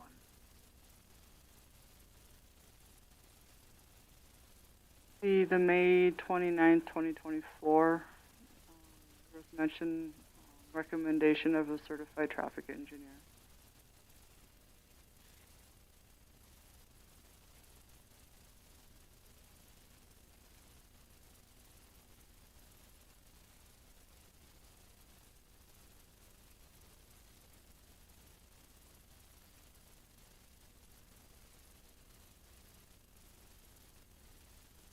On page 3, there's some minutes in there that have been pulled forward. They're just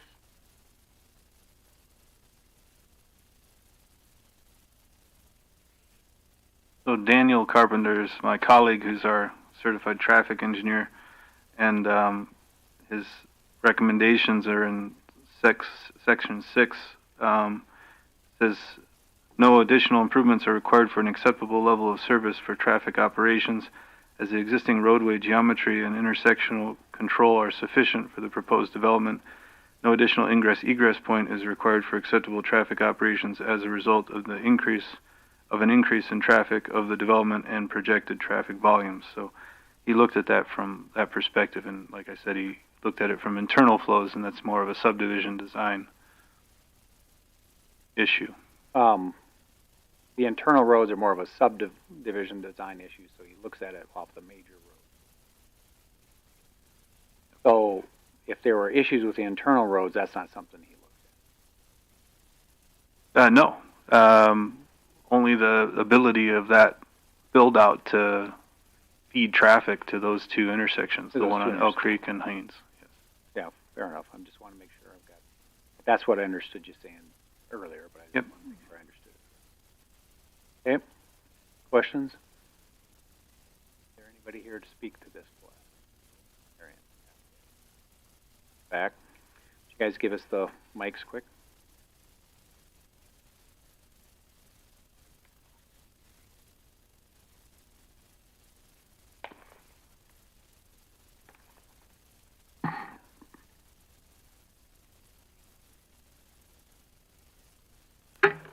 I'm Randy Conway, Golden Valley homeowner. So the roads in Golden Valley, maintenance is paid for by the homeowners. So it sounds like all these new developments and people coming in will be using our roads that we pay to maintain and not contribute anything towards that. That is my concern as a homeowner. If I got my figures right from Mr. Zamora, we just got done spending $100,000 on Phase 2 road repairs for these roads that are, in my opinion, weren't up to standard. I'm not sure how that happened, but it's costing homeowners a lot of money. There's talk of a road district, all of this stuff, and it's going to cost each individual homeowner in Golden Valley more money. That is my concern. You know, as far as the developments, anything, as long as it doesn't affect me, I don't care. But if I have to pay to maintain roads for somebody else's development, I don't feel good about that. And I thank the board for all their concern. I think you guys are very efficient. I really appreciate that. Thank you. I have a question. Yes, sir. So with the internal roads that you have within your development, the HOA, each resident pays into the HOA for the road, or is there a separate road district? We pay into the HOA dues, and that's what and then it comes out of our HOA dues to maintain the roads. Now, we had a bunch of money saved up. We just spent a whole bunch. So once the money's gone, then we're either going to be looking at assessments on each homeowner, or our dues are going to go up, or we're going to do a road district. Our taxes are going to go up. So the increased traffic on our roads is a concern, and these increased traffic is not going to be contributing towards any of the road maintenance. That's my understanding of things. So that is my concern. You know, that's, again, Mr. Haig, I know he's going to do developments, everything like that. That's fine. But when it starts costing homeowners money to support that stuff, that's not a good thing for us. And that's our concerns. Sir? Yes, sir. Is your main concern about just normal everyday traffic, or are we talking about like heavy equipment, construction machines that are probably too heavy for the roads and stuff? It's going to be that as well, because when you're building houses, you're going to be bringing in heavy construction equipment. That's going to put more wear and tear on the roads. It's going to cost us more money to maintain those.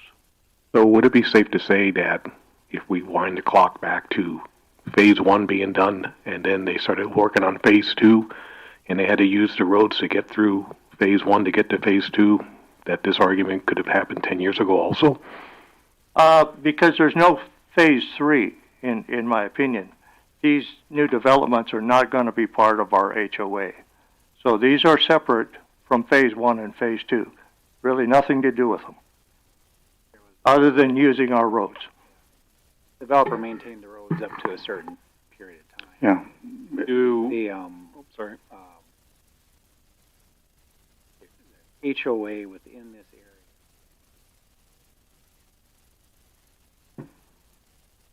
area being developed now is not part of the HOA. Also, some of the area that as soon as you turn off of 141st is not part of the HOA.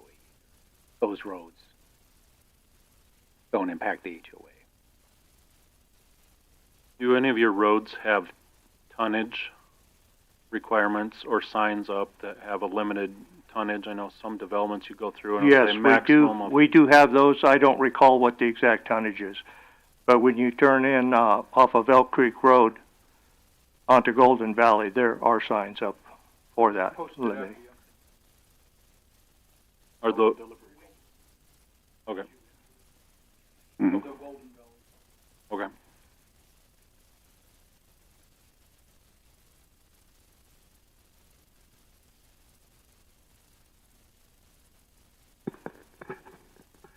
Oh, I would have to verify that. I thought it had a tonnage on it as well.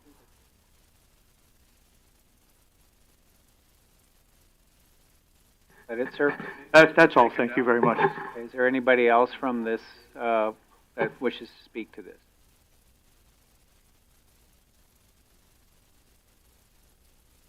Well, ma'am, you come up and use the mic, please, if you have some comments.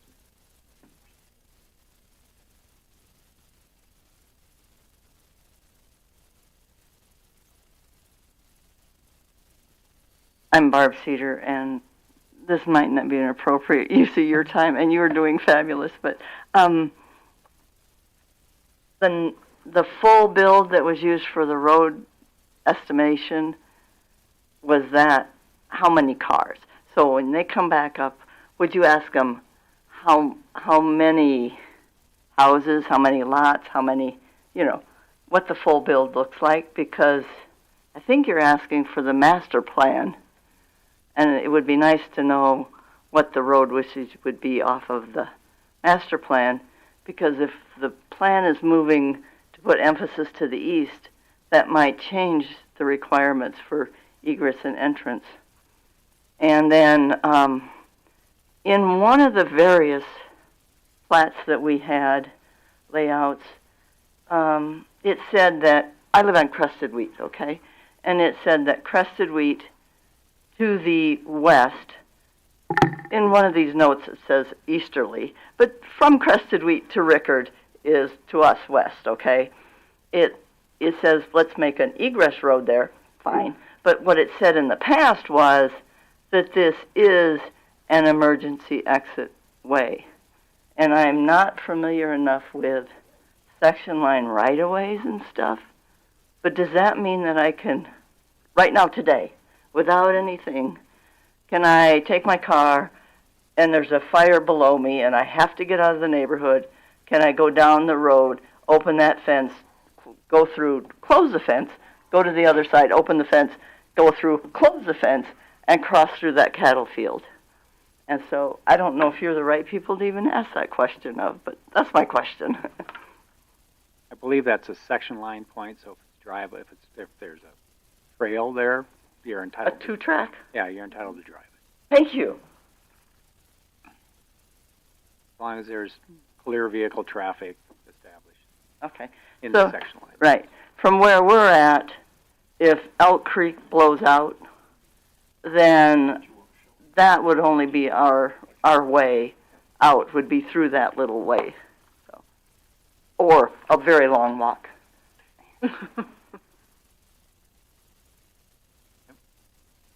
Mr. Chairman? Second, let's get through. We did find a picture of our road. I don't have a whole lot to say here, but what it's my understanding that granting any of the road variance requests will result in dedicated right-of-way road connections into Golden Valley Subdivision Phase 2. The Golden Valley Homeowners Association opposed to any road connections into the Golden Valley Homeowners Association maintained roads. In the preliminary plat request, Meade County Planning Office has stated that this was from the 2023 plat request, and it's actually already come up. The statement is they're emptying all future traffic on internal streets inside Golden Valley on streets that do not meet ordinance standards is not only a detriment to the current residences, but a safety concern because of the existing roads are not in compliance with Ordinance 10. And I think that's probably one of the most important points. The other thing is we are in the process of getting the votes together to go forward with the road district. So we do want to establish a road district. Like I said, and Barb said, we've spent $172,000 on road repairs in the last 2 years, and we also have been left with the section of road on the Crested Wheat Road that is uncompleted, that was left over from the original Elk Creek Properties development. That road, there's a section of road that was never completed. It's just a bare road that will get you to the emergency egress across the Rickard pastures. So we're stuck. We're stuck for that. We're stuck for having to pay for that improvement, and that turns out to be another $195,000 to bring it to the same standard that we have on the rest of the roads on Crested Wheat. So we just really would rather not see this this variance request pass through. I think the other point is that as it is, it's proposed to be gravel roads until 80% of the subdivision is finished, and so we're going to have it could be years with having to deal with the mess that we have coming down on our roads from the gravel roads. And the other thing is that there is a way to do a road connection without having to go into the Rickard property from Single Tree Drive, and that is proposed in some of the original scratch stuff that's been put out by Elk Creek Properties, and that would be to provide an Ordinance 10 approved ingress and egress into the proposed subdivisions at a place called Elk Creek Drive from Single Tree Drive. I think that would get everything, that would keep from dumping any traffic that's into the Creek Meadows and Creek Meadows Reserve subdivision, not going into Golden Valley Homeowners Association at all. There has also been a suggestion that the people that are living in the new subdivision can pay a fee to the Golden Valley Homeowners Associations for using our roads, but we don't want that. We have the homeowners association fees are tied to the property with the covenants, and we don't want any additional. We're not considering that option. We're not going to be monitoring a road tax. We just don't want to do that. So that's all I have to say. Any questions for these gentlemen?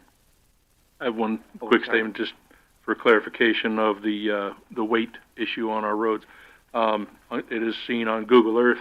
There is a sign posted at the Elk Creek entrance that axle weight limit is 5 tons, and it is stated local deliveries only.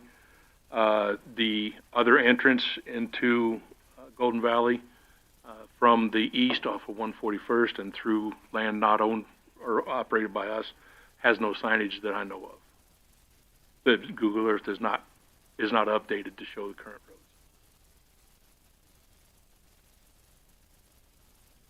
Thank you. Mr. Chair.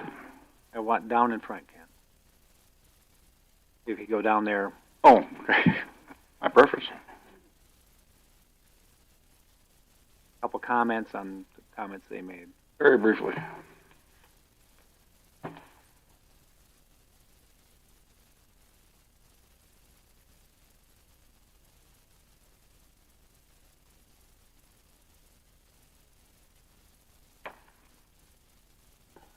With regard to HOA and road district, I think it's a good idea. I really have no preference either way.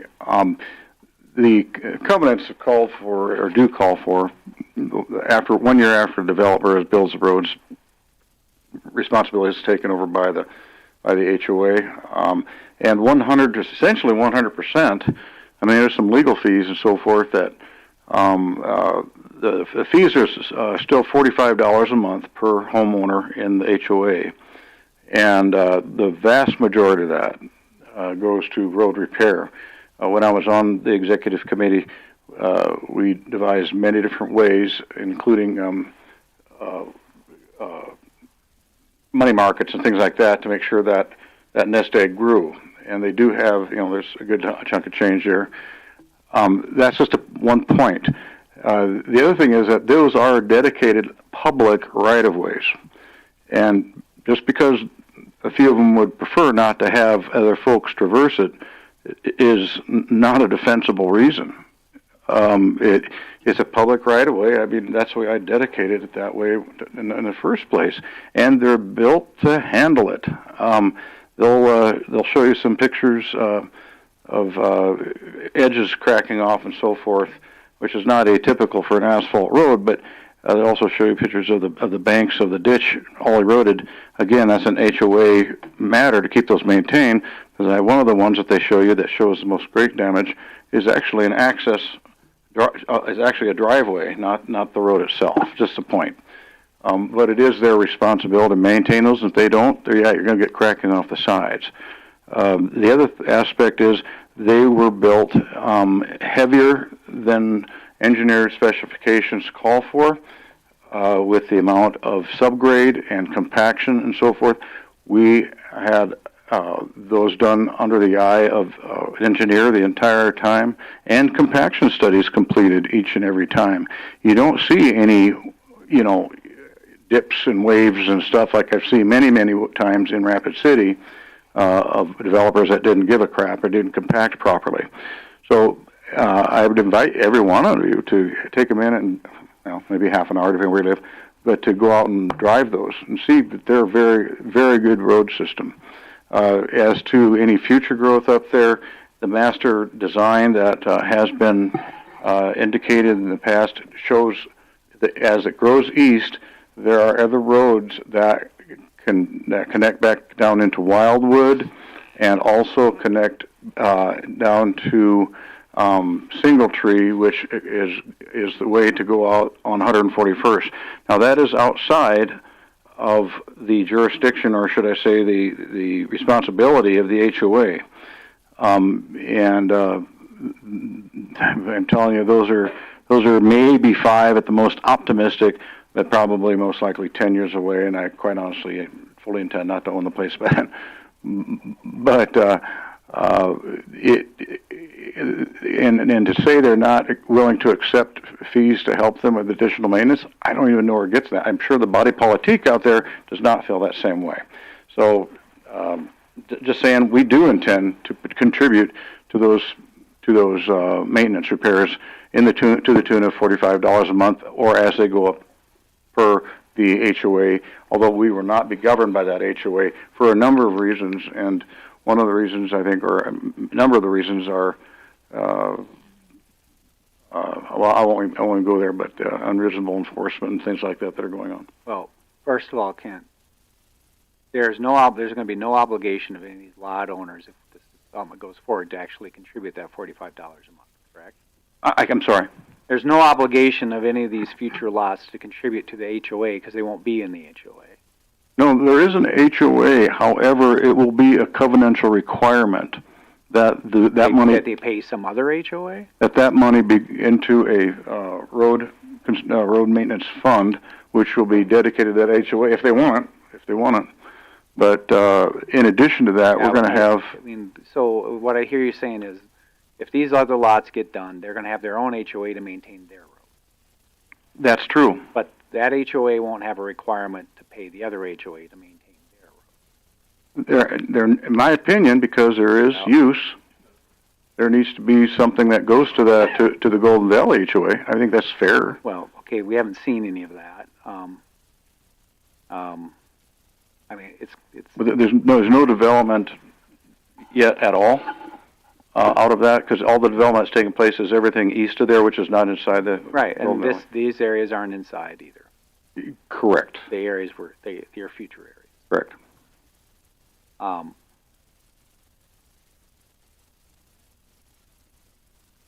That generate any other questions from the board? How did we get to this weight limit of 15,000? What was the determination factor on this, sir? That limited, you restrict that. What made that number The one.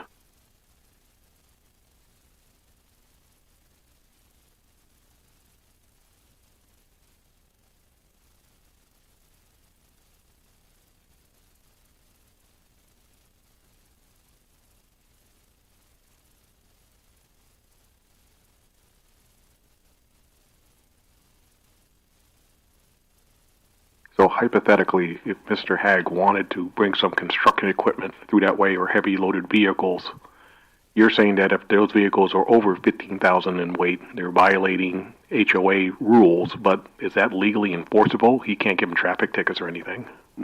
That I don't know about.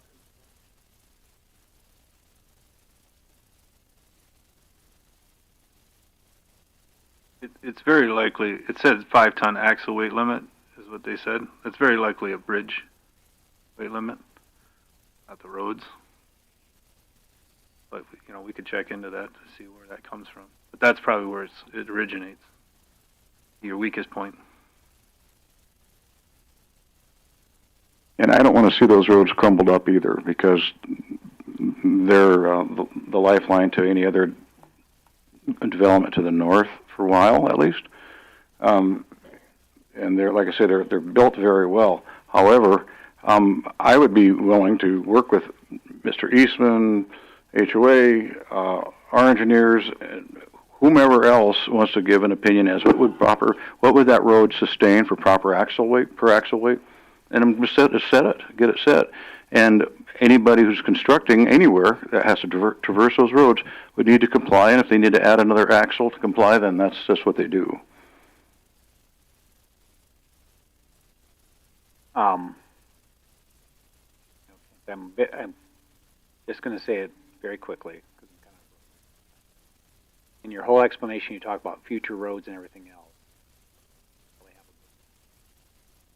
a very drawing, and so it's hard for us to rely on stuff that we don't even know where it's going to be. Or what. One clarification I want to make: this is a variance, but the only plat it's seeking a variance for is your proposed plat of lots 1 through 6, lot 13. Lot 13, yeah. And that's the extent that this variance would apply to. I'm sorry. That's the extent this variance would apply to. Yes, that's one of the few that we'll be requesting next time. Yes, again, but your variance isn't a variance forever. It's for these 6 lots. Yeah, correct. Other aspects are be able to comply, but this is they're great folks that want to build in that spot, and we do have water up there. I know, but let's just stick. This is a variance for those 6 lots you supposedly want. Correct. It says right what the variance is for. It's that you don't need a third ingress egress. Well, I have no idea what the hell he's going to build out there in the next 20 years. So how do I make that judgment? You're saying that, but the only plat we're seeking a variance for is this plat. The plat you guys have submitted a plat with this application. So, I mean, I don't have a master plan that lays it out. Why would I give a variance for something I have no idea how it's going to get done? I'm going to give a blanket variance for his hundreds of acres out there for the next 40 years? That doesn't make any sense. No, be Not very to tie the limited. variance to something. Tell it be very limited in time. If this is specifically for that one lot at the top of the hill, and starting at where that other crossroad comes and intersects, and this is to address and to comply with the 1100 or the 1320 foot rule. So we're only going to put one lot up there until we can comply with all manner.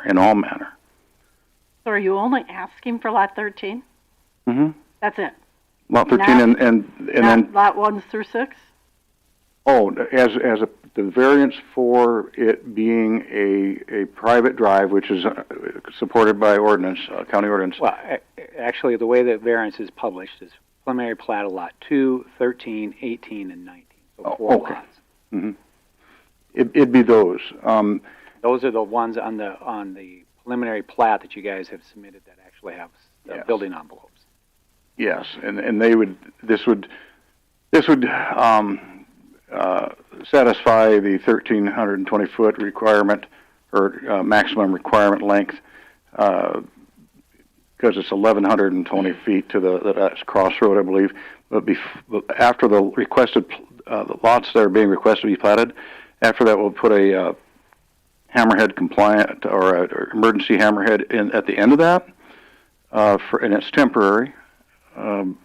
But it's, again, our effort to try to make sure all concerns are addressed and at least allow us to get something going with responsible development going up the hill.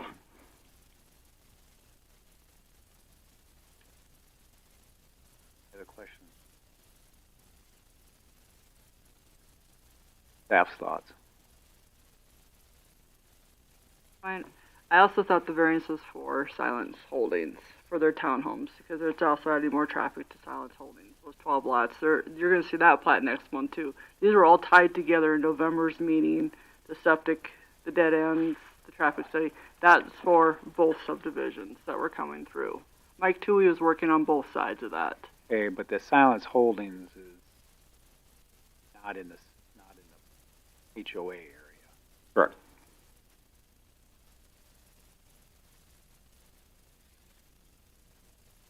So the way I understood the traffic study that Anthony presented was for 370 single-family homes is what that was what the traffic study was for full build-out. 192 homes are currently sold houses, including 84 new ones.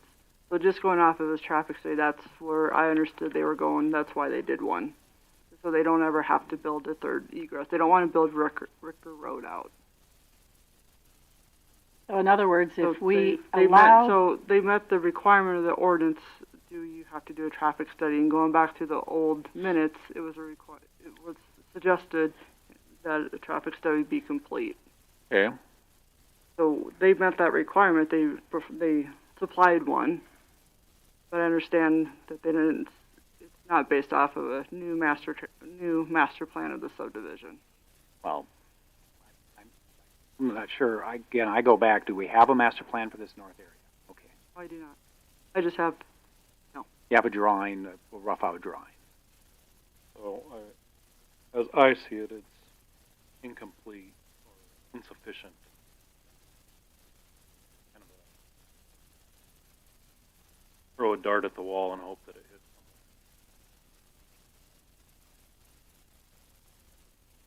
Helping a build out.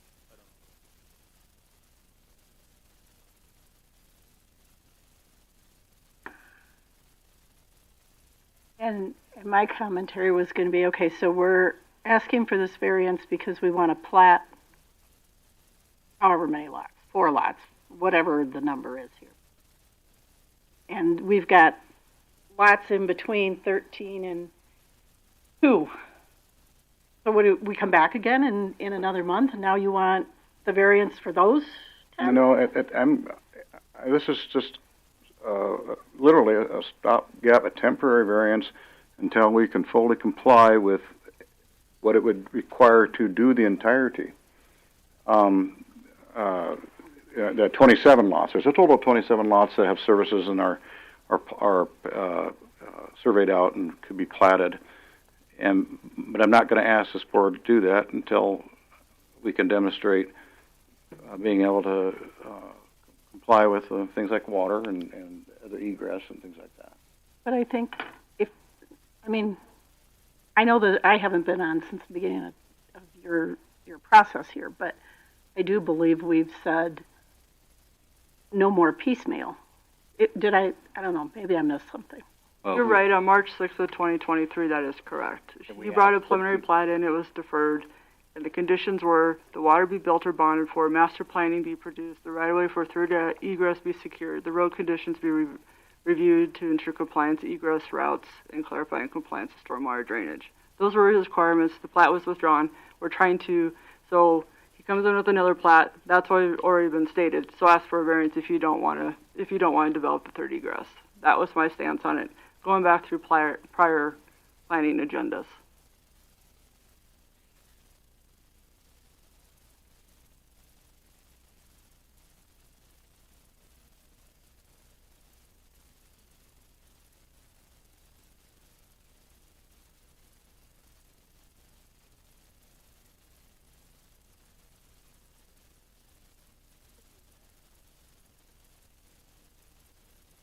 But if things have been piecemealed in the past, it seems like that's what it's always been. And I agree with the commissioner that we need to have a master plan to make solid decisions on these variances.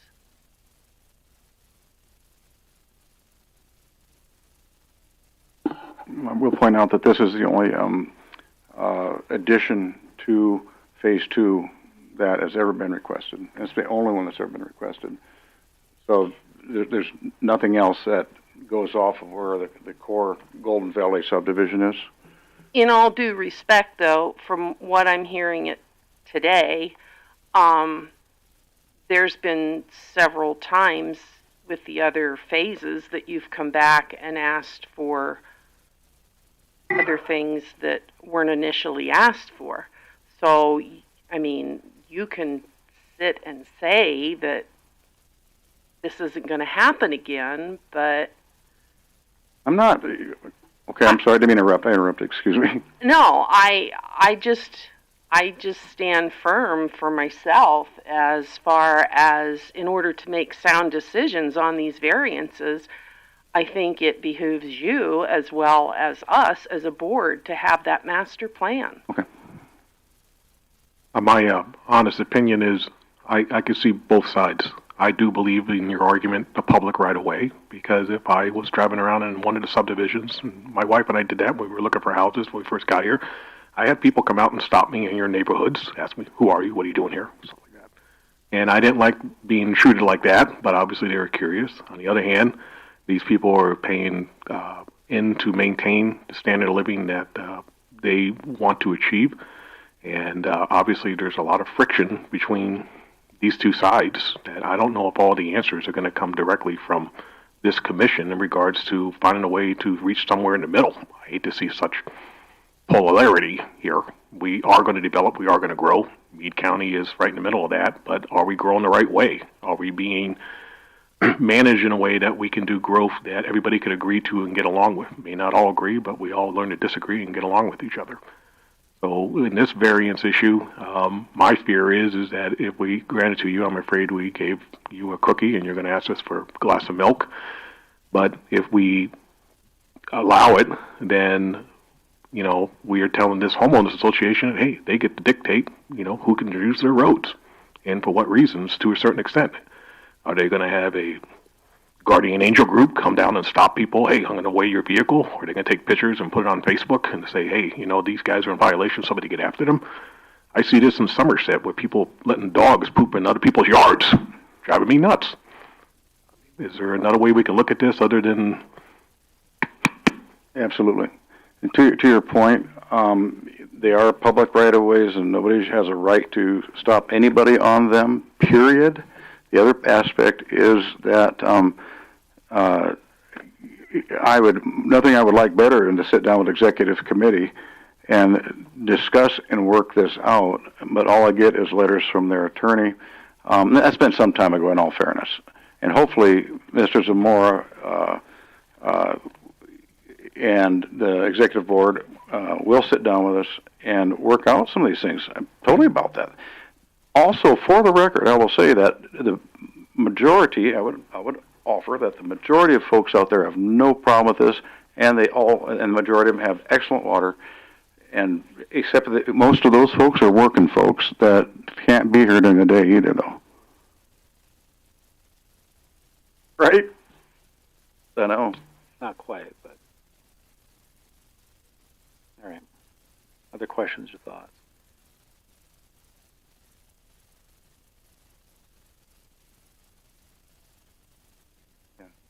Can I ask a question? So what I'm understanding is that a master plan will be required in order to approve a variance on that third ingress egress then? No, it's not. I'm saying I wouldn't give some kind of master variance for a plan. I don't even know what it looks like. No, we're not asking That's for why that. I was saying, are you asking just for these 4 lots, or are you asking for something else at this point in this variance? Because, you know, we have attached a preliminary plat where, and then you're saying you're only going to ask for 4 lots. of that preliminary plat. My light bulb went on just when you said that, and Bill Rich and I talked about this a long time ago. Is that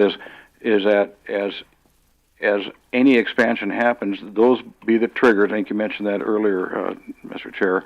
That any future expansion, certain things be a trigger for different types of compliance, or not compliance, but improvements, etc. So, at this, for these requests and for these variances, that no further development can happen until, with additional lots, until additional questions are answered. But I'm glad you brought that to my attention. This is not meant to be a variance for the master plan at all. It's temporary.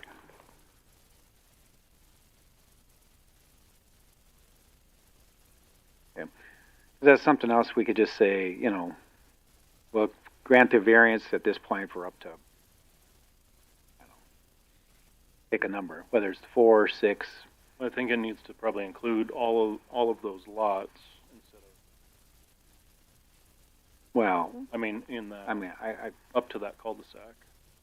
But I think there's some questions here.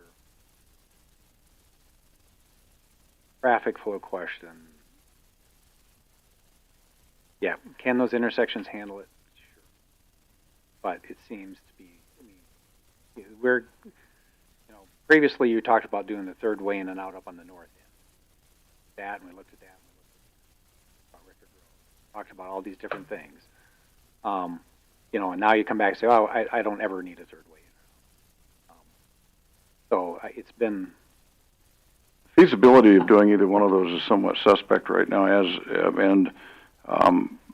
so the other alternative is to get a traffic study done that demonstrates or makes a finding of whether or not a third road is even needed.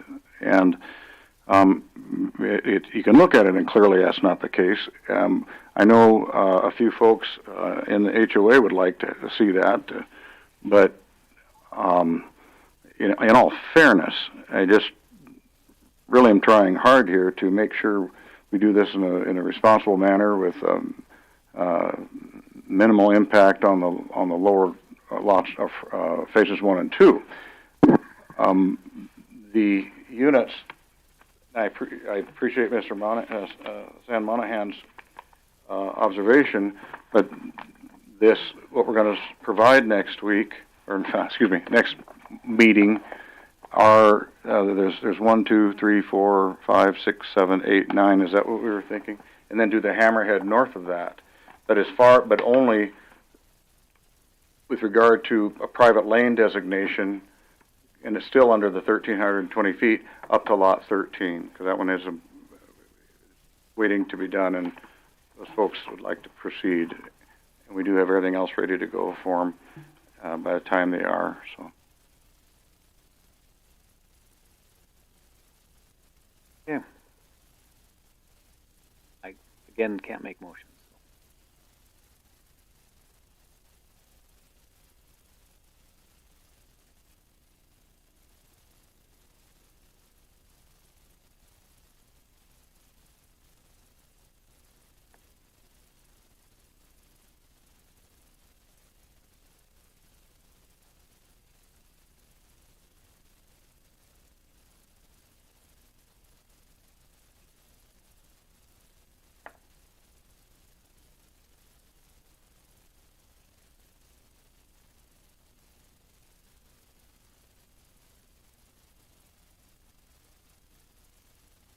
No, to me, I don't know how I give a blanket variance for a development that I have no idea what it's going to look like. I mean, but he has a plat here of so many lots where you know what it's going to look like. So that's what drove my questions. What are you looking for the variance on? But because I'm never going to vote for a variance for hundreds of acres where I have absolutely no idea what the development's eventually going to look like, because maybe there'll be and there's no way I could even think about doing that. It simply would be irresponsible to request that. what you see is what we're suggesting here. The private drive thing, the hammerhead turnaround for emergency uses at the top of these first 4, 5, 6, 7, 8, 9, first 10 lots apparently. But that's all, and that is, it doesn't go beyond what you're seeing here until the other criteria are met and these variances are no longer necessary.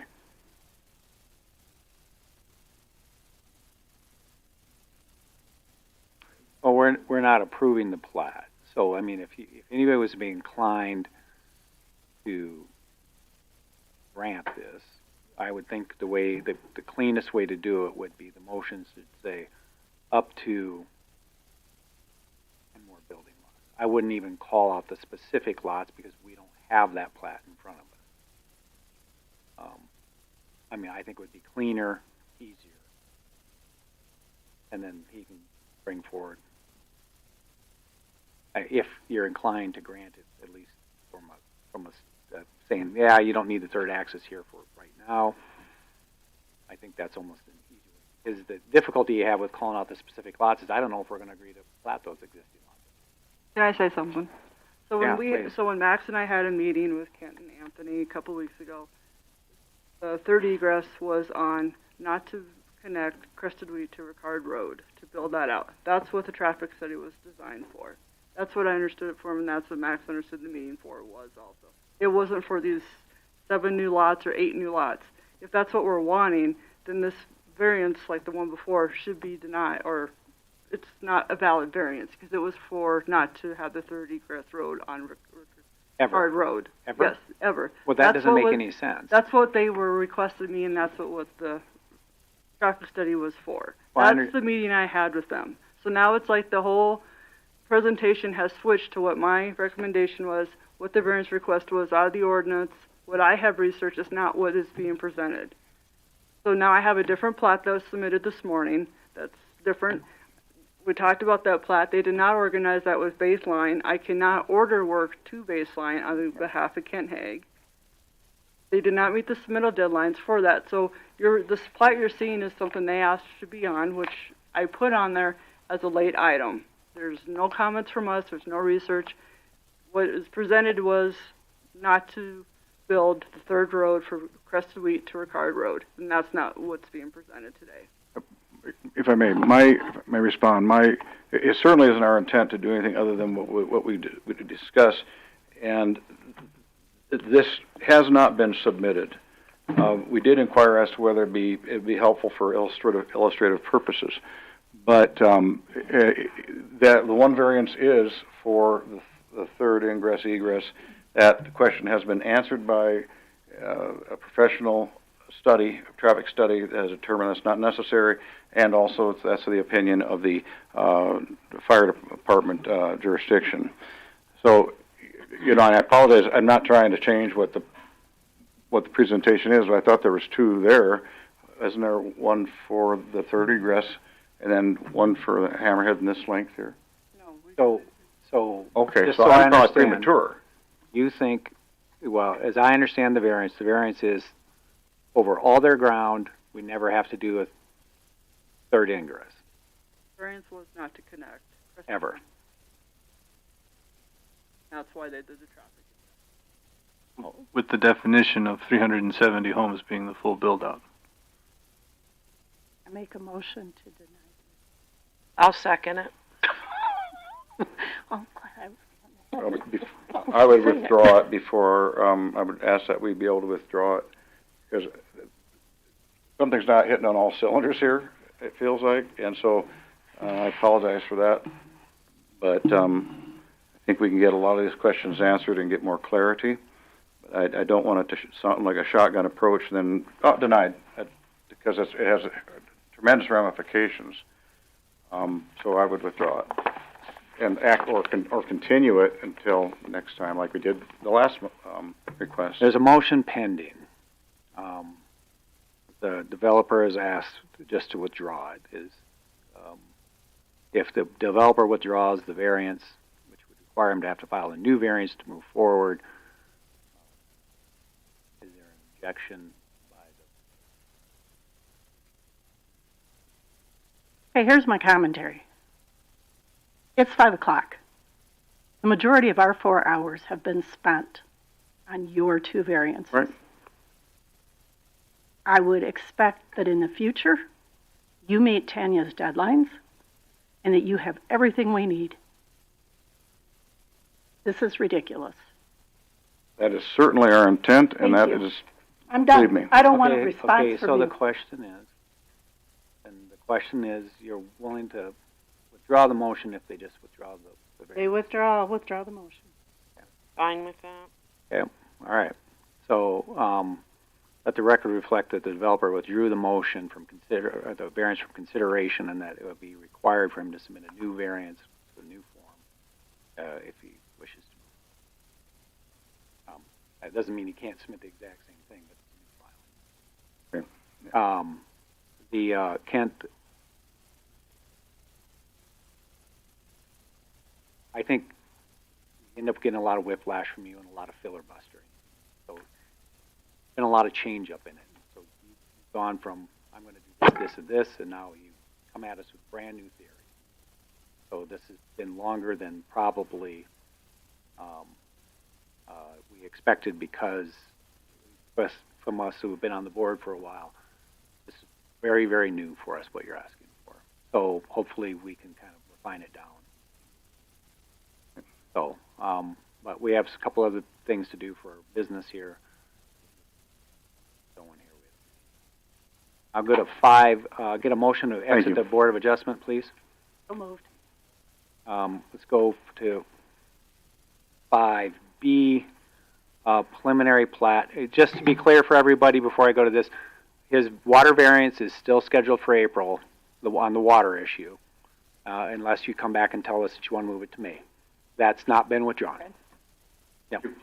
5B, preliminary plat of Lot 1 of Sod Haven Estates. This is what the variance lot we just talked about. Yep, we just talked about this. If there's any other questions that I can fill in for everybody, but this would be the preliminary plat item. Anybody have questions? Is there anybody else here to speak to this plat today?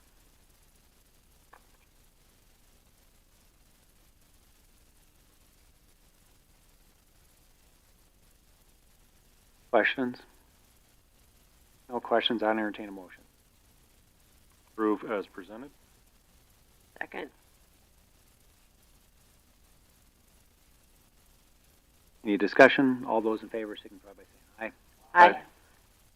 If nobody opposed, that passes unanimously. Thank you. We'll go Thank to you. item 6A, and I'm going to relinquish share of this position to Rich. Go sit in the back next to Gary, so Gary can tell me everything I've done wrong today.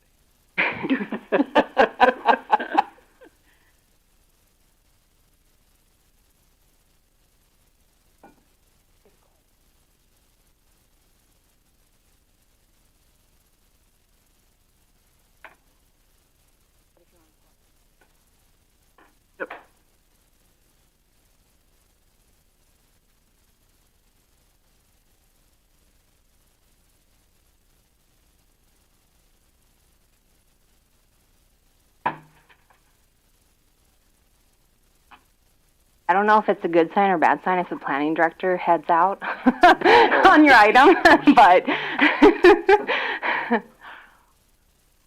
Yeah. Okay. I'll wait until Tanya gets back.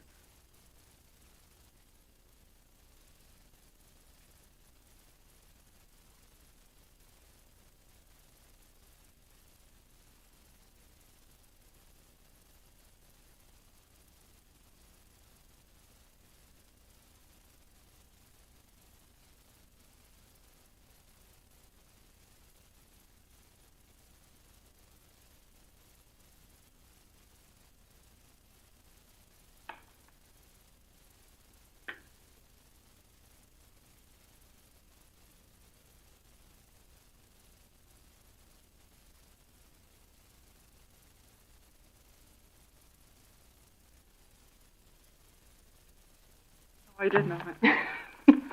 Oh.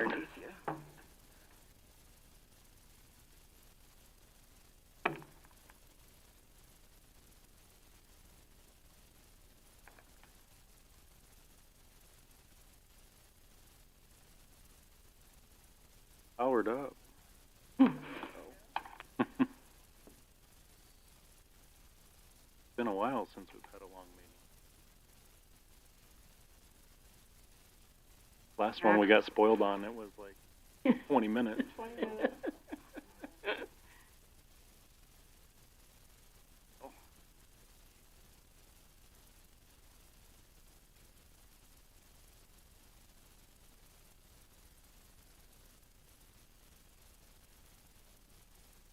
Oh, no, you can see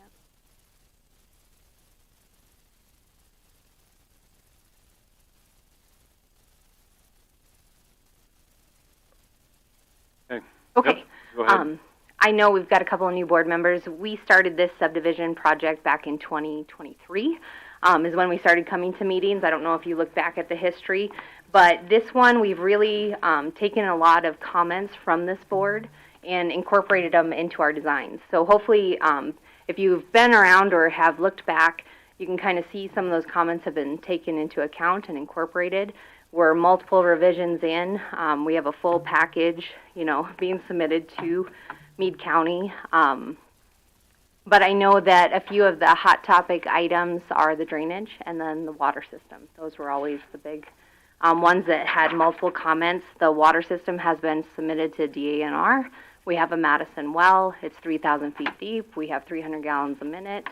Don't anticipate any issues with that getting approved or processed through the state as a public water system.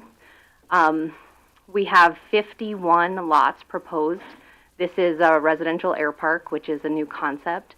We did put a tech memo in the package for everybody that, wanted to get up to speed on what an air park is. There's 674 across the United States. It's a new idea here, not new in general. So Craig is here and his wife. They are the owners of this development and have this idea.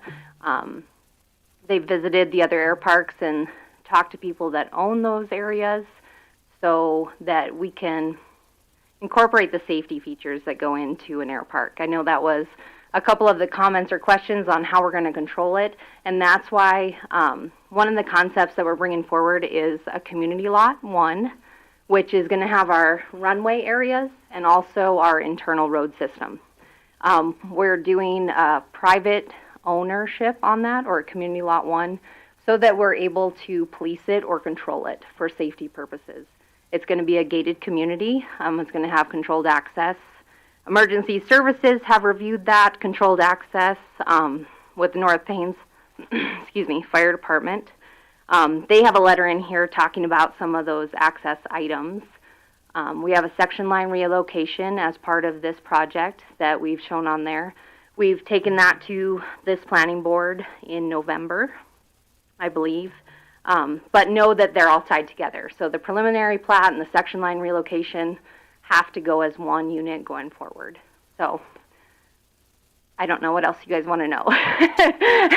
It's a huge packet. I'd be happy to answer any questions. Staff has reviewed it. There's a list of recommendations that we don't have any objections to. I've worked with Tanya, met with her many of times on this development, and will continue to work with her beyond this preliminary plat step. But this is a necessary step to keep the subdivision moving financially, which I know is not the goal, but for this owner, we've been at it for a long time, trying to get it right, and I think that we're there now. So be happy to entertain any questions. This looks like a humongous project, and yes, you're right, I'm brand new at this, so the question I would ask is that, are we at that point where we're actually going to be able to fill a lot of this with people with their own private planes landing and then going to their houses, like Big Sky, Montana? That much demand out here for this? Actually, yeah, there is. There's a lot of people right now, like in Rapid City, for instance. Rapid City Airport is kind of, they're trying to basically take people's hangars that they own. If it's an FAA airport, Sorry, Craig, is your mic on? I'm sorry, or closer there. Basically, like in Rapid City, for instance, people lease land to build hangars. So they pay for the hangar, they build the hangar. And right now, since their lease is expired, Rapid City is not wanting to renew these. So these people are losing their $100,000 plus hangars. You know, Rapid City's trying to take them away from them, and then they want to lease them back to them. So, you know, this is a way where you can have the ability to do that, but you own the property.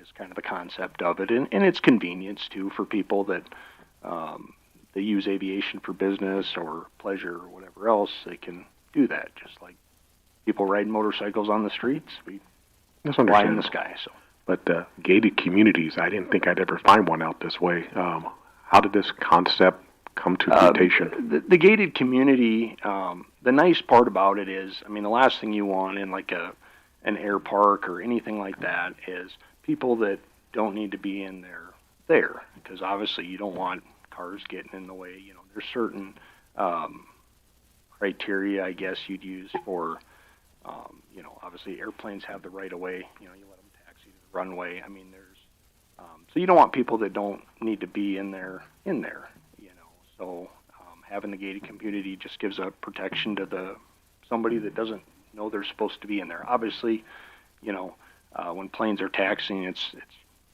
slow. They're no big deal, but you know, you don't want somebody out on the runway. So that prevents that from happening, because they would have to have access from somebody else to get in there, or basically an escort.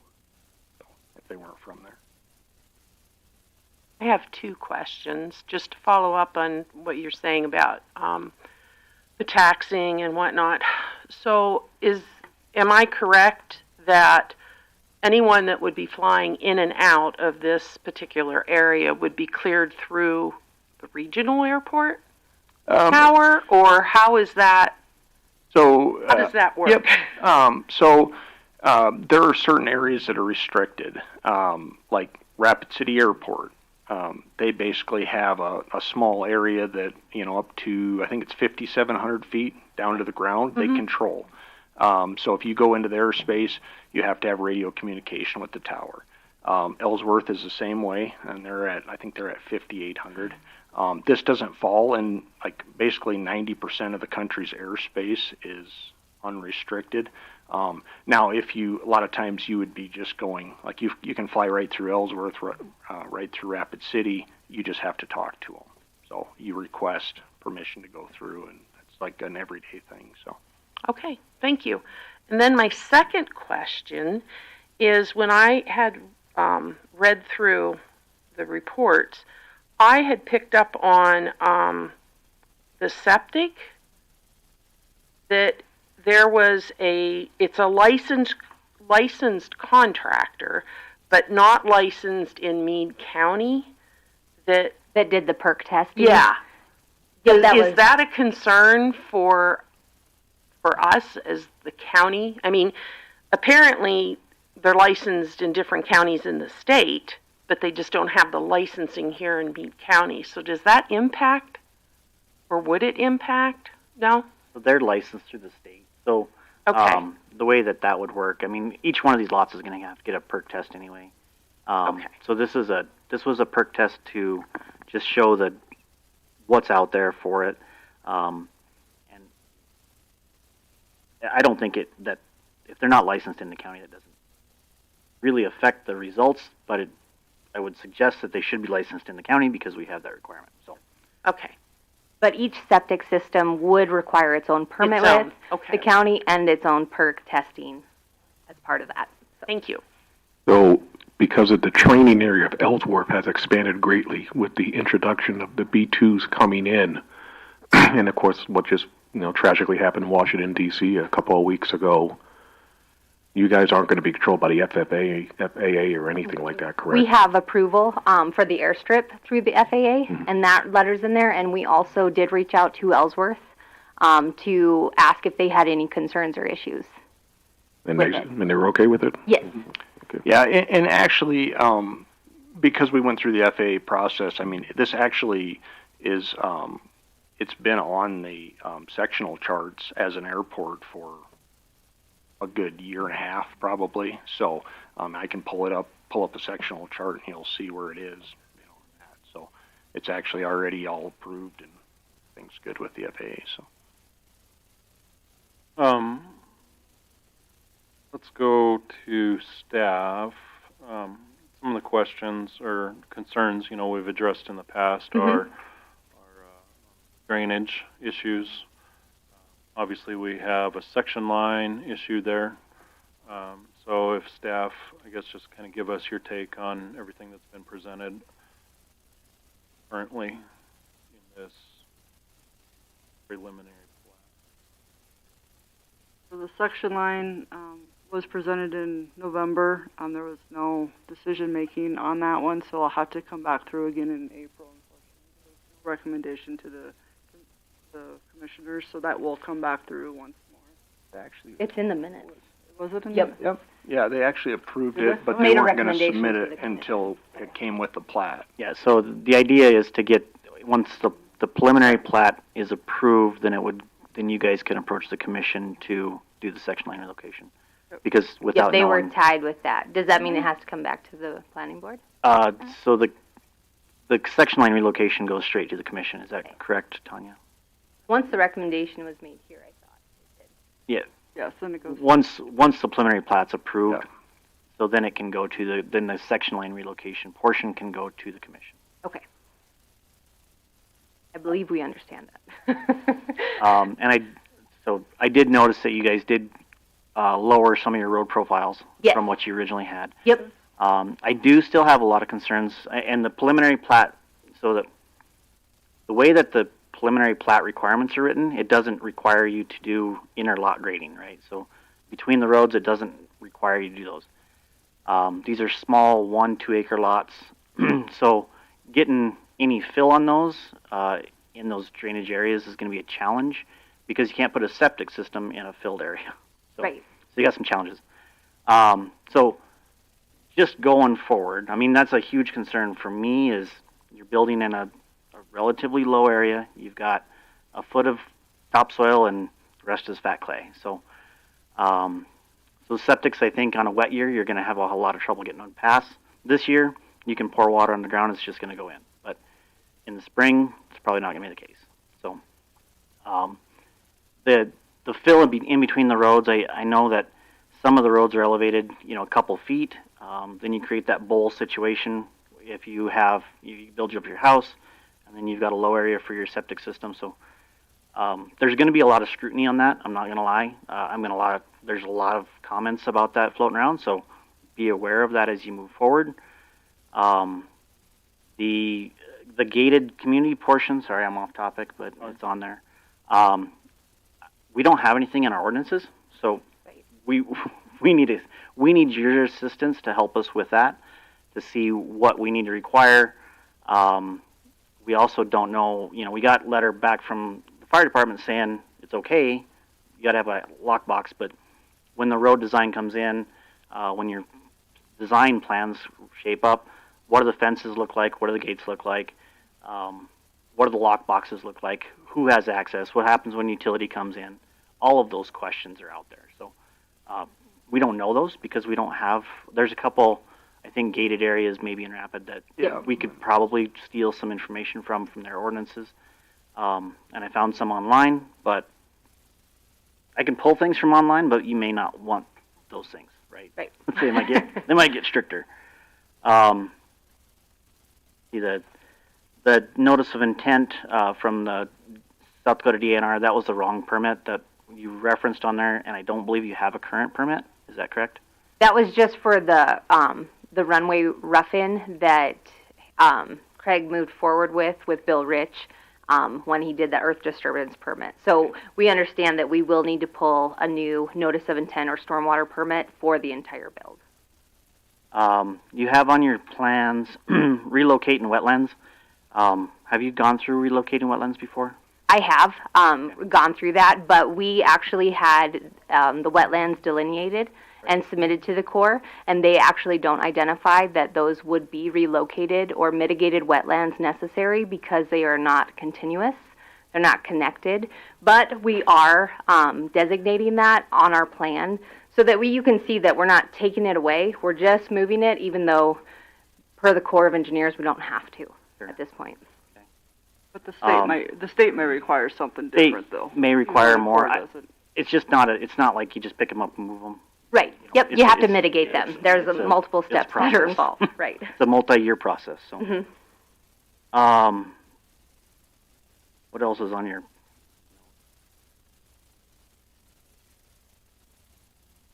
Yeah, the covenants for the gates thing is just up in the air. We just don't know what that looks like. Because these will be private roadways then, is that the? Yes. But they will still be 66 feet wide, which is the county requirement. The width and everything, ditches, will still meet all the county requirements, and they'll function just like a right-of-way for utilities and drainage and traffic. So I had a number of conversations with Tanya on this and trying to work through, you know, it was a little small packet. I don't know if everybody read through it all, but it was a small packet. Right here? I've seen it. So, you know, kind of going through it, I think that all of the preliminary plat requirements seem like they're in there, and the ordinances, our county ordinances are not always very clear on what is required and how it ties to the other ordinances. So I appreciate everybody navigating through that, and I know that Tanya has probably more gray hair now than she did when she started. And I get a few phone calls, I'm sure, you know, Talbot does too. So, but I think, generally speaking, I think that the intent of the preliminary plat is everything is in it. My cautions, and I'm not opposed to where we're at today. My cautions are the drainage. I'm still, it's going to be a challenge. I know that Golden Valley has issues with drainage. Royal Run has issues with drainage. So just as we move forward, how that looks. Yeah, and due to the complexity of this, the county is looking at a third party. Yes. Possibly to go in and do the engineering on that. To do a review of your engineering.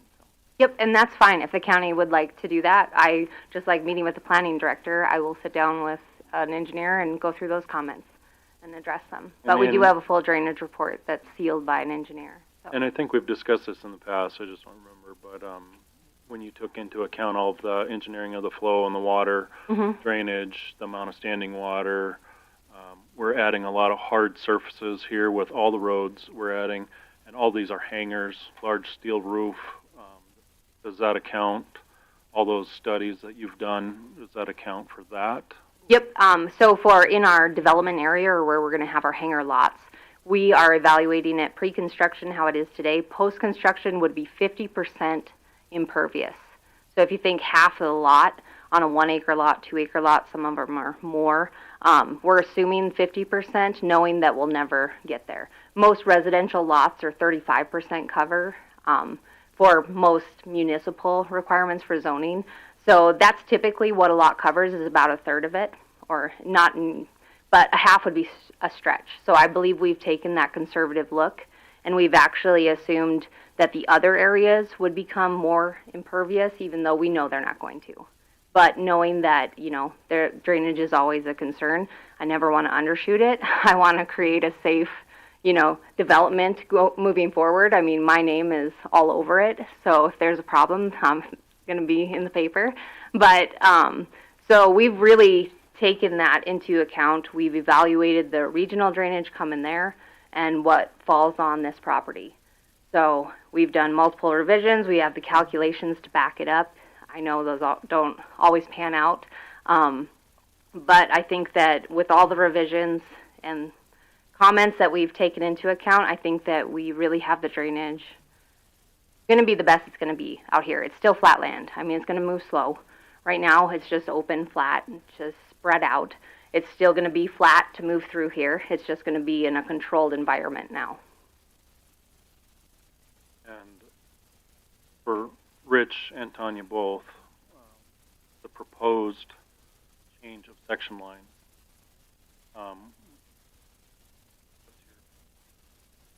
So I mean, the best thing I can say is, you know, basically the entire subdivision banks on whether that subdivision or that section line gets changed. So, and that's one of my recommendations to Tanya was that we move it forward so that you guys can know, so that it can go to the commission for the section line change. And that's why there's recommendations in here from planning. So I think if I was gonna say, I would say I wouldn't put a ton of work into everything until your section line relocations move forward, right? So, because it may or may not get killed, I don't know. On the commission. Well, and that's my question. You know, with the section line being there and the proposed change in the layout where it's at, how it impacts, you know, other landowners that are impacted with that. I don't know if those are any of the conversations. It's not continuous across to the next section line. I don't know what the AASHTO requirements are for this one. It's probably just a rural section, 66-foot right-of-way one. We aren't looking at any larger. It doesn't fit into our master transportation plan that I remember. So we wouldn't be doing a larger right-of-way through there. But does Husker Place fall into the map? I don't know. And that would be a question that would come into the final plating piece, because it is on the master transportation plan, and we were asking for 100-foot right away, it would obviously affect what you guys are. But I think the preliminary plat in this particular case is a step forward for where you're at.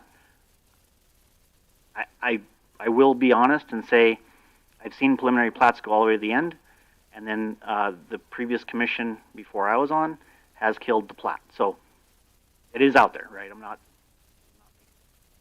anything promises here. Yeah, I've seen it happen where a subdivision went in and it did get killed. Right, and we I guess to be transparent, that's why we came so early in this process in 23, before we drilled a Madison well and things like that, because that's a huge investment. You know, this developer has been working for years and trying not to do too much and trying to balance the board and the requirements and getting it to where it needs to be. So I think we're working good with the county on that process. And to, you know, reiterate, you know, what you said, echo what you said, Rich, is that we've been real straightforward with you guys from day one, that our biggest concerns are the drainage there and the section line. Those are the two biggies. I mean, the concept is great. The location, maybe not great because of the drainage. Perfect soil that we have. Yeah. It's just a tough area. Anya, did I miss anything in the recap? No, I don't think so. Yeah. Well, and that's why, you know, I probably asked the question multiple times. I just don't remember from one meeting to the next. And one other thing too, like even with the section line, I know last time we had, you know, one neighbor and she asked about it and she was curious. She didn't want it to go away. That was her only concern, which, I mean, that went through last time, but I mean, obviously, you know, they weren't sticking around the for neighbors, but even, you know, the neighbors, I mean, we've gone around and talked to anybody and addressed any concerns they had, and nobody seems to have any concerns. That's why the room's not full, so. Yeah.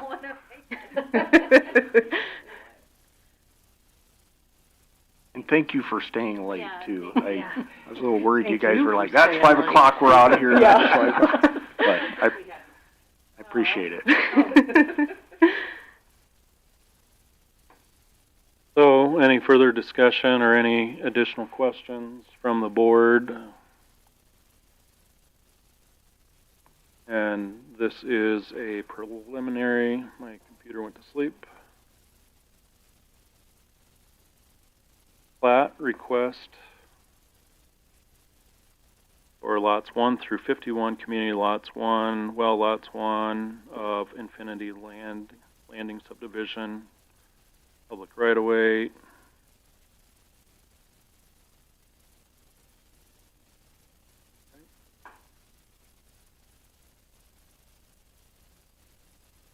Question. I don't remember for sure. Will this go to commission? So We found that, what I found in researching this was, it was discussed in a motion in November of 2023. No recommendation to move it forward. We can do, I mean, on a Well, motion on the today's plat, the plat, preliminary so- plat, if it's a unanimous decision, does it Yes. go? Yes, it goes to commission.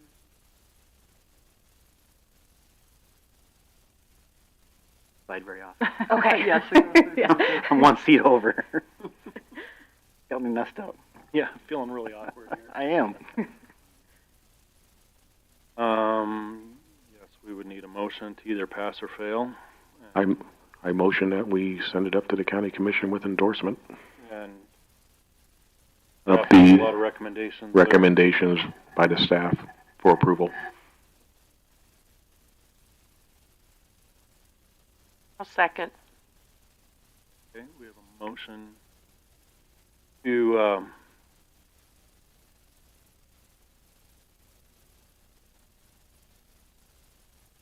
Yes, we're gonna get separated. okay,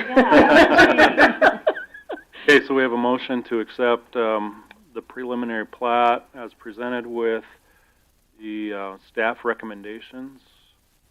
7 of them there, I believe. I don't, Max, do you want me to read all those off, or do you want to just copy?